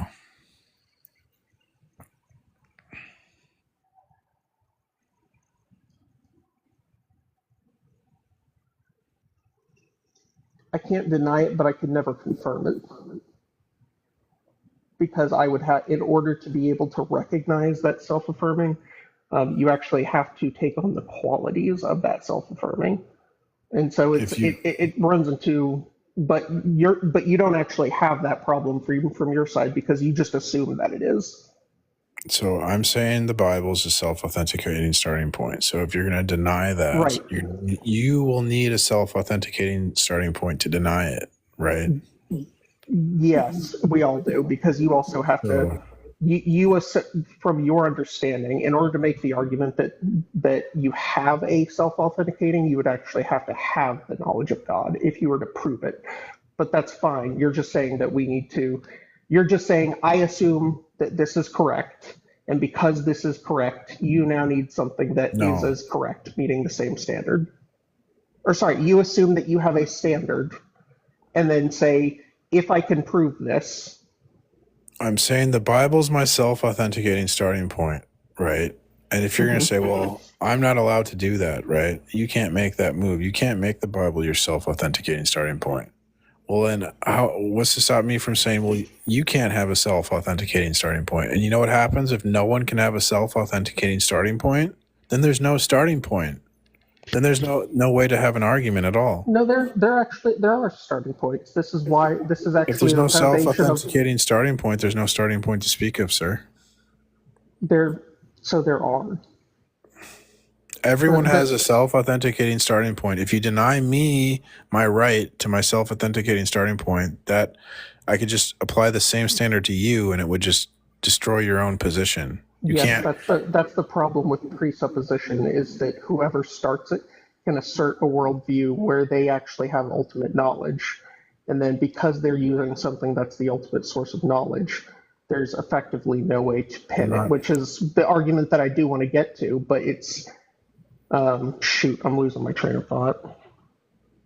I'm not just asserting something, like there's something tangible in reality that I can point to. Like there's a Bible, there's the history of the church, there's metaphysical realities. But the problem is then you would have to prove that you know that those are correct if you wanted to say that you know for certain. Right. And so we do that by compare my assumptions with another person's assumptions, because we have to use a coherence theory of truth since there's no reality to correspond to, since we're talking about the foundations, the paradigms themselves. Right. And you're using your subjective human view to do that, though, right? No, it's an objective proof. You have objective view of reality? It's an objective proof. God does. Right, but you don't. No, but God does. It doesn't matter because you can't make God's argument. You as a human cannot assume God's knowledge. That's how my system works. Knowledge is possible because of an analogical relationship between human knowledge and God's knowledge. If you deny that analogical relationship, then there's no objective truth to speak of, which means we couldn't have an argument. So the fact that you're sitting here trying to argue with me is just evidence that Christianity is true. Hey, I'm not trying to argue with you or get hostile, dude. I really am just coming in to flesh out an argument. Yeah, so the fact that you're doing that is proof of Christianity, because arguments are only possible in the Christian world. They're not possible in a non-Christian world. I disagree. You can't disagree. Yes, I can. I can simply self-assert axioms. Well, then I'm going to assert God as an axiom, and I win the debate. Yeah, that's the problem. Is this presuppositional argument can only be used to basically win an argument, and it can't be used for anywhere else outside of intelligibility.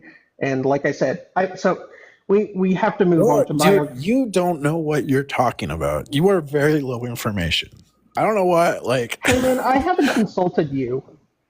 You don't know what you're talking about, man. Why is it that I'm always trying to be so polite to you, and you just come in and like start getting nasty for like no reason? I genuinely don't understand. Because you're sitting here on my panel making these bold assertions that are horse shit, man. You don't know what you're talking about. I don't know why you're doing this.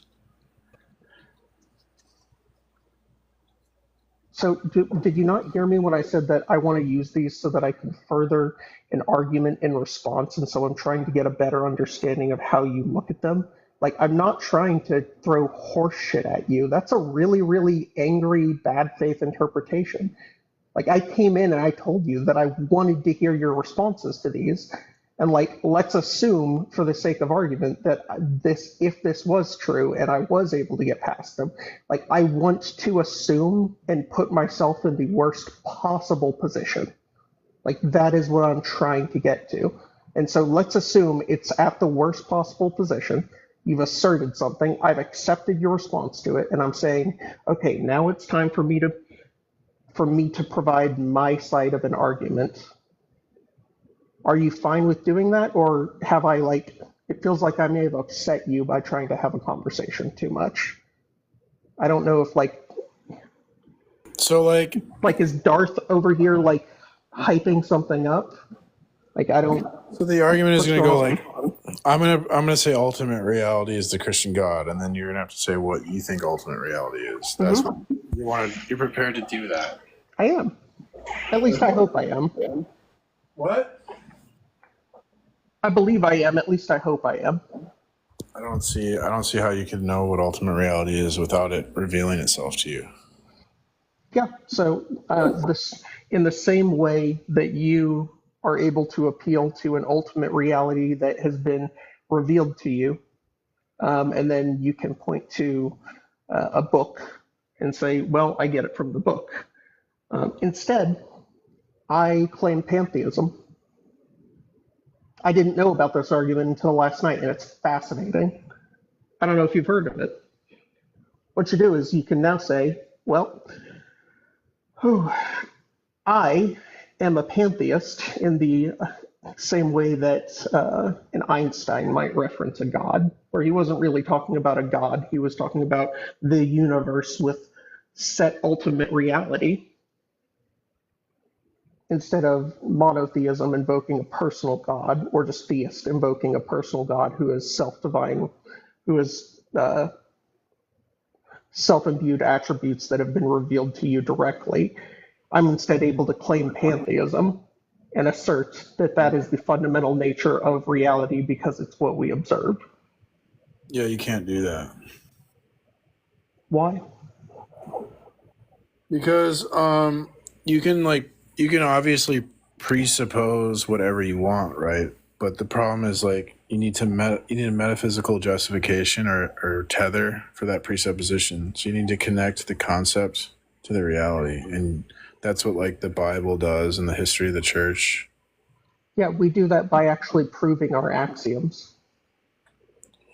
So now the argument returns to you. You don't know what you're talking about. Axioms are not proven. Axioms are just. Sorry. Now we need to show our axioms. I apologize if I'm using the wrong words. I'm not perfect at this argument. I really am trying my best. There's no reason for you to be getting this upset. I'm not upset. Okay, maybe I just misread the tone. But it's not going to work because you need revelation. Okay, so at the end of it, you say that I have to have personal divine revelation, believing in pantheism, and using the same pantheistic argument and asserting the same. You then say, well, because I haven't had divine revelation, it doesn't matter because it doesn't matter. The only way you can know ultimate reality is if ultimate reality isn't like absolute personal creator God that takes the initiative to reveal itself to us. Without revelation, you couldn't know it.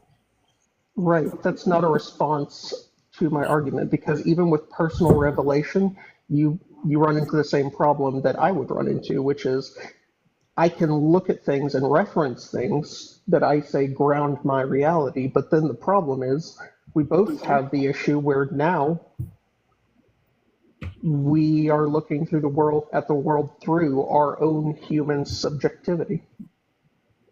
No, because I have the mind of God, so I can. Oh, you do not have the mind of God. Yes, I do. This is what you're claiming. You're claiming the knowledge of. You are claiming to have the knowledge of God. Yeah, because of revelation. And because we're made in God's image, so we think God's thoughts afterwards. Because of the analogical relationship between the human mind and the mind of God, we can know things. You cannot have knowledge in pantheism. It won't work. Why doesn't it work? I'm getting lost.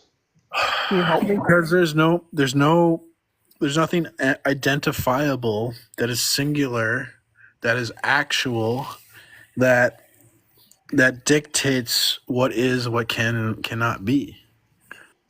Well, yeah, it's pantheism. We assume it's there. We use it. We use our understanding of the universe, and we presuppose that it must be there. And then we look at all of the laws of the universe, and we say that these must be the case because we observe them to be true everywhere, and we are able to identify them. And then we can actually go out and prove them. We don't just have to presuppose them. We can then go out and start proving them, and then use every single law that we've ever. You're not getting it. You cannot prove anything. There's no laws. There's no laws. There's no proof. There's nothing. You're just making stuff up because you don't have revelation. So you're just assuming this thing's true. Okay, so grant me my metaphysical assumptions so I can prove my epistemology. So you're now saying that instead of it just being a presupposition that it has to be true, I have to have divine revelation from a single God. So the goalposts have been moved. That I have to know this God personally through divine revelation. Otherwise, it doesn't work. So the presupposition has now been turned into an argument where you assume it has to be a personal God. Why does it have to be a personal God? For you to have knowledge of it. If it doesn't take the initiative to reveal itself to you, you don't have knowledge of it. There's no metaphysical tether. There's no metaphysical justification for your knowledge. You're just making it up. What if I can observe the truth of it rather than just asserting that the truth is there? You cannot observe ultimate reality. So that's the problem. Metaphysics is the world as it actually is. Science deals with our perception of the world. Our perception of the world is not the world as it actually is. We need God to know the world as it actually is. You can't escape this. You can't describe every aspect of God. I need, and like a dog to his vomit. Thanks for coming. Have a nice day. I wish you well. Don't run away, man. Like a dog to its vomit. When pantheism fails, then he goes back to, well, you can't describe every aspect of God. Yeah, we admit that. No worldview is exhaustive, not an issue. You don't know what you're talking about. You're low information. You come up here acting like you know what you're talking about, and you're making assertions, and it's all crap. It's all baloney. It's hot air. You don't know what you're talking about. Just accept God and stop being irrational. What the hell's wrong with you? Repent. Stop. I love that guy. I've spoke with him before. So, sorry if I cut you off, but I think he's really ill-informed about the subject, about what we're talking about, and I don't know. I think he's just like, it's almost like he begs the question, like he's kind of like not focused on it. I don't know. Let's see here.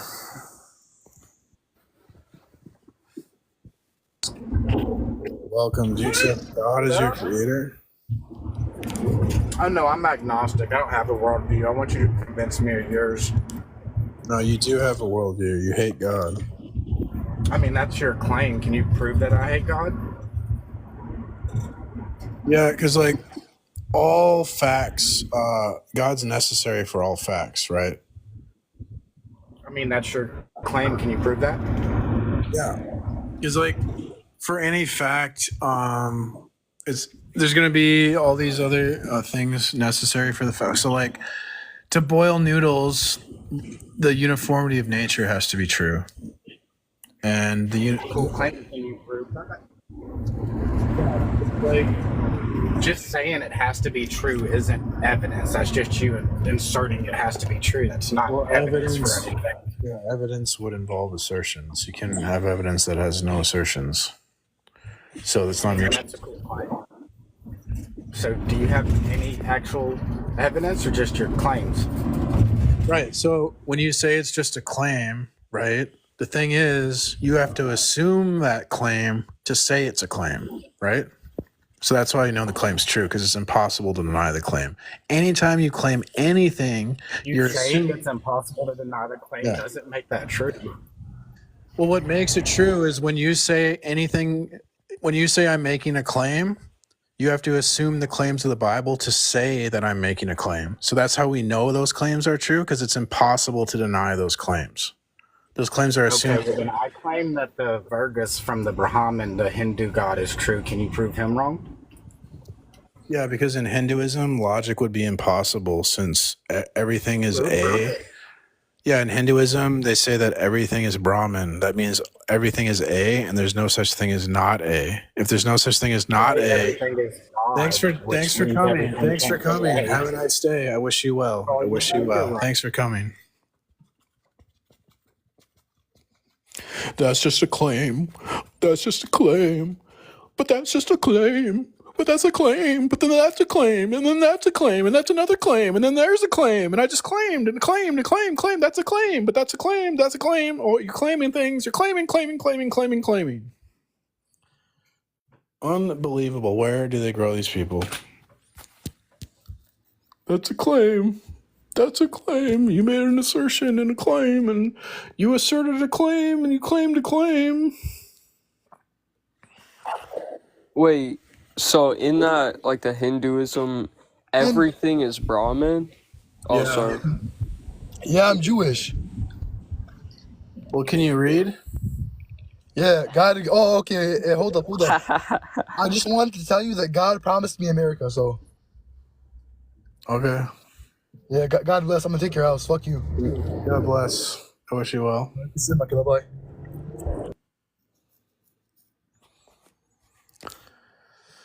Okay. The morality of the world constitutes part of the next to last things. Bonhoeffer has shown that they were neither condemned by the finality of revelation nor validated by a complement of grace. The Christian life does not destroy these next to last things, but neither does it sanction them. And then there's a footnote that says nothing. I already read this part. I already read that part. God dang it. The good defined by the moralities of the world has nothing to do with the good or with our salvation, but it is still useful for the possibilities of life on earth. Niebuhr says also that every moral obligation has as its purpose to promote harmony and overcome chaos. And on this account, it contains an element of validity for faith, but not the final validity or even a validity integrated into Christian truth or assumed. Another footnote.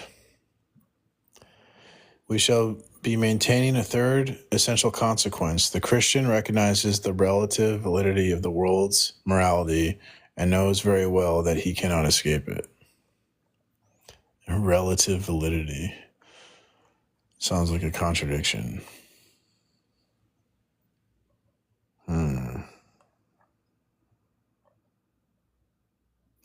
Moreover, it is necessary at this point to make a distinction among the next to last works. That which is the work of man, Another footnote.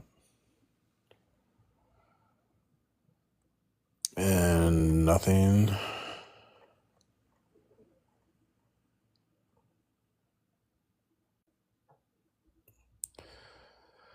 The work of man, technological work, economic and political works, can be seen, as Bonhoeffer does, as a necessary step toward the last things. For these next to last things do not exist in themselves. They only exist in relation to the last things, but neither are they a road which leads to the last things directly the judgment has to take place. On the other side, the morality of the world, insofar as it reveals the knowledge of good and evil, is of a different order. It fulfills the practical function of preserving the world. It is not in any way a preparation for the last things. It is of a lower validity, I see, an excellence than all other works of man. But because of its modest usefulness to man, the Christian cannot claim to treat it as nothing. So also Christians in a situation of tension with respect to morality have to set forth the law of love in the face of these ethical relativisms, and precisely as the limit, the barrier, the opposition to that relativism, which is legitimate from the natural point of view, but which needs to be brought into relation to the affirmation of the love of God with all which that entails. I'm going to ChatGPT that one.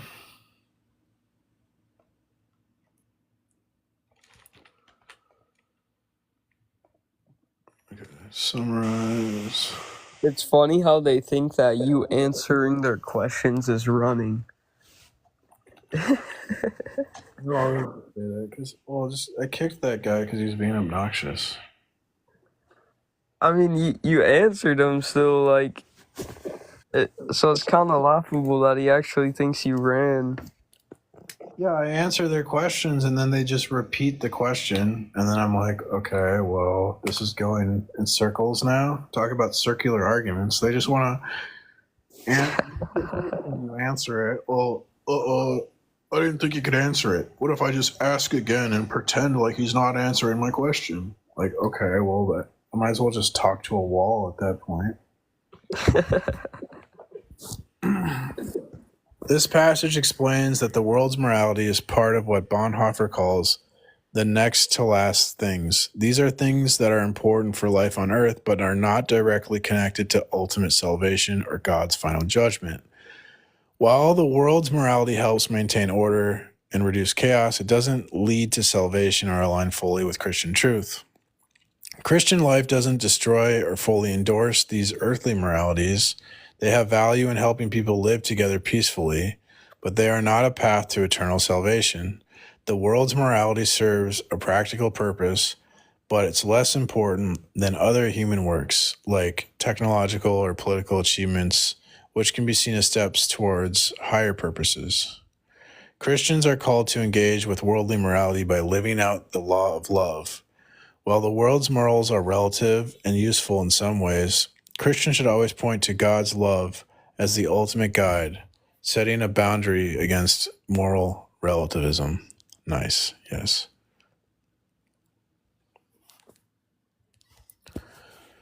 Under these conditions, the Christian should not try to resolve the conflict by denying in one way or another this morality of the world. Here we come upon another aspect of the lie which we have already denounced, whether in the form of a synthesis of the two moralities or as a more or less camouflaged negation of the specific character of the Christian life when it aligns itself with one of the world's ethical systems. How might this elimination of non-Christian morality take place? Historically, it has taken place in two forms. First of all, within Christianity, there has always been a great temptation to transform Christian morality into a universal morality and to impose Christian conduct on everybody. For Christians, Christian conduct is so obvious, so superior, so valuable in itself, they cannot understand its not being obeyed. In a so-called Christian society where the church enjoys official recognition, where the state protects the Christian religion, There is only one morality, that promulgated by the church, which everyone belonging to that society must obey. This brings about a dreadful situation, as we shall never tire of repeating. The Christian life can only be the expression of the faith. Whenever you make Christian morality a universal requirement, you cut that morality off from its own root, and you ask those who do not have the faith to live as though they had it, which means, in the last analysis, condemning them to hypocrisy. Interesting. Yeah, some people want like a Christian nation, like a Christian, like a theocracy, but I totally disagree with that. What is this footnote says? Herring is very characteristic of this Catholic tendency when beginning with qualities of Christian morality. He clearly formulates the idea that every morality corresponds to criteria. Thus, the morality of Christ and every authentic human morality is essentially religious in character. He makes the same improper comparison when he writes that it is the common conviction of all peoples that man hears God's voice and the voice of the good in his heart. In the end, the entire debate turns on the question whether the norm of morality is written by God in the very being of man, and whether there is some identification between the natural motivation of the subject and the divine will, which we expressly deny. It seems to us that Scripture is very clear on this point, and that when Jesus repeatedly opposes the spontaneous conduct of man with his, "But I say unto you," there is no identification between natural motivation and the command of God. Herring's attitude necessarily leads to the result that we are condemning elsewhere in the degree in which every morality should correspond to the Christian scheme, since there is a natural morality coming from God. Everything which fails to correspond is not morality. That allows the liquidation along three lines of every effort to arrive at modern moral thinking. Right off, let us put aside scientific ethics and those moral attitudes which sacrifice the human person to the group. These concepts can in no way establish morality on a serious footing. They rather tear it down. The error of the premises leads to the inhumanity of the conclusions.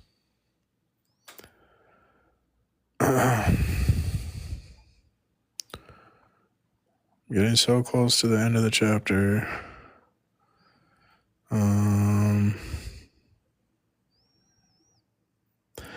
The problem has, of course, been perceived. If it has not been stated as bluntly as we are stating it here, there have been two different answers to it. In the Middle Ages, the answer was found in the theory of implicit faith. This man who lacks a personal faith belongs nevertheless to the church. Thus, he participates in the church's faith, and one can expect Christian behavior of him. The 17th century offers an example of another answer, in which Christian morality is treated as natural morality. It is not necessary to live by faith in order to obey it. One need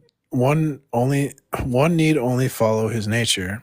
In both cases, the heresy resulted from considering morality in and of itself, instead of as the personal will of the God of Jesus Christ. It was supposed that Christian conduct was the most important thing, rather than the relation with Jesus Christ. The Christian's action and the church's action can never consist in setting up externally elaborate moral obligations which are supposed to have value in some universal and undifferential way. God's commandment should remain a commandment, that is to say, a personal word, and it should come after the evidence of grace. In fact, it is not enough that God's law be known intellectually so that man may be convinced of its excellence. It has to be received within the work which God wrote in Jesus Christ, and that cannot be received except in and through faith. That is, why teaching the law to children and making them practice Christian behavior does not mean much in any event, and it will certainly be called into question when a true grasp is hard of the preaching of the gospel. But obviously, there is the constant temptation to replace that preaching by a moral education called religious, for the children as well as for the masses.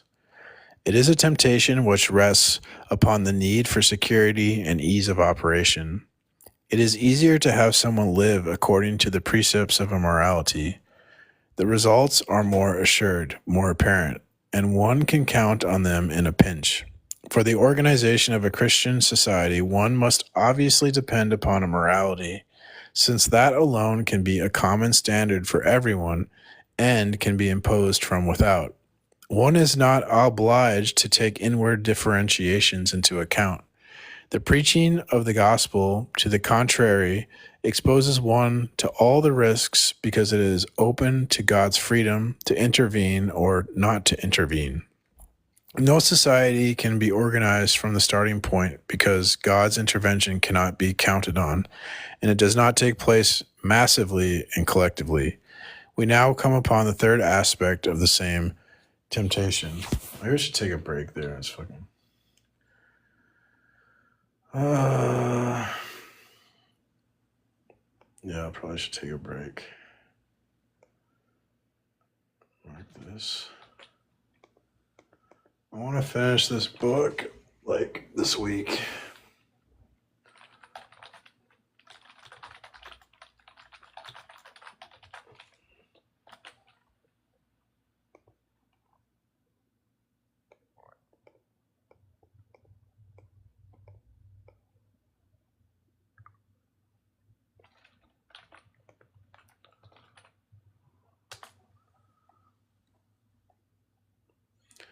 This passage explains that simply teaching God's law or Christian behavior to children or to people in general isn't enough.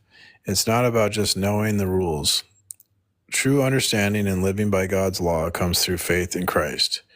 Teaching morality is easier and provides visible results, but it doesn't capture the essence of the gospel. The temptation is to replace the gospel's message with moral education because it's simpler to organize society around shared rules.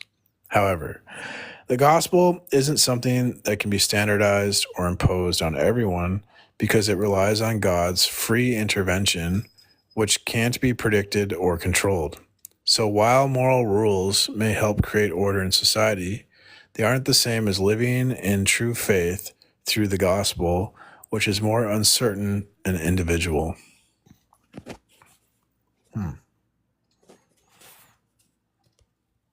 That's interesting. What's up? Hi, how are you? I'm doing well. How are you? I'm doing all right. So do you accept God as your creator? Absolutely. You do? 100%. Oh, well, usually we're looking to debate like atheists and stuff. Well, I know. That's why I figured it'd be funny if I did. Well, I mean, come on, bro. Let's have a good time. I mean, yes, I accept God as my creator. Well, I can't debate you then. Well, why not? Because we agree. No. Yeah, that kind of fucks it up, doesn't it? No. Yeah, it does. It does fuck it up. All right, but there's still fucking 34 members in here. We can find someone. We can find someone to fuck up. All right, man. I'm gonna go have lunch. Actually, I've been streaming for like 4 hours, so I need to take a break. Jesus Christ! We can find people to piss off. All right, man. Thanks for coming. Wish you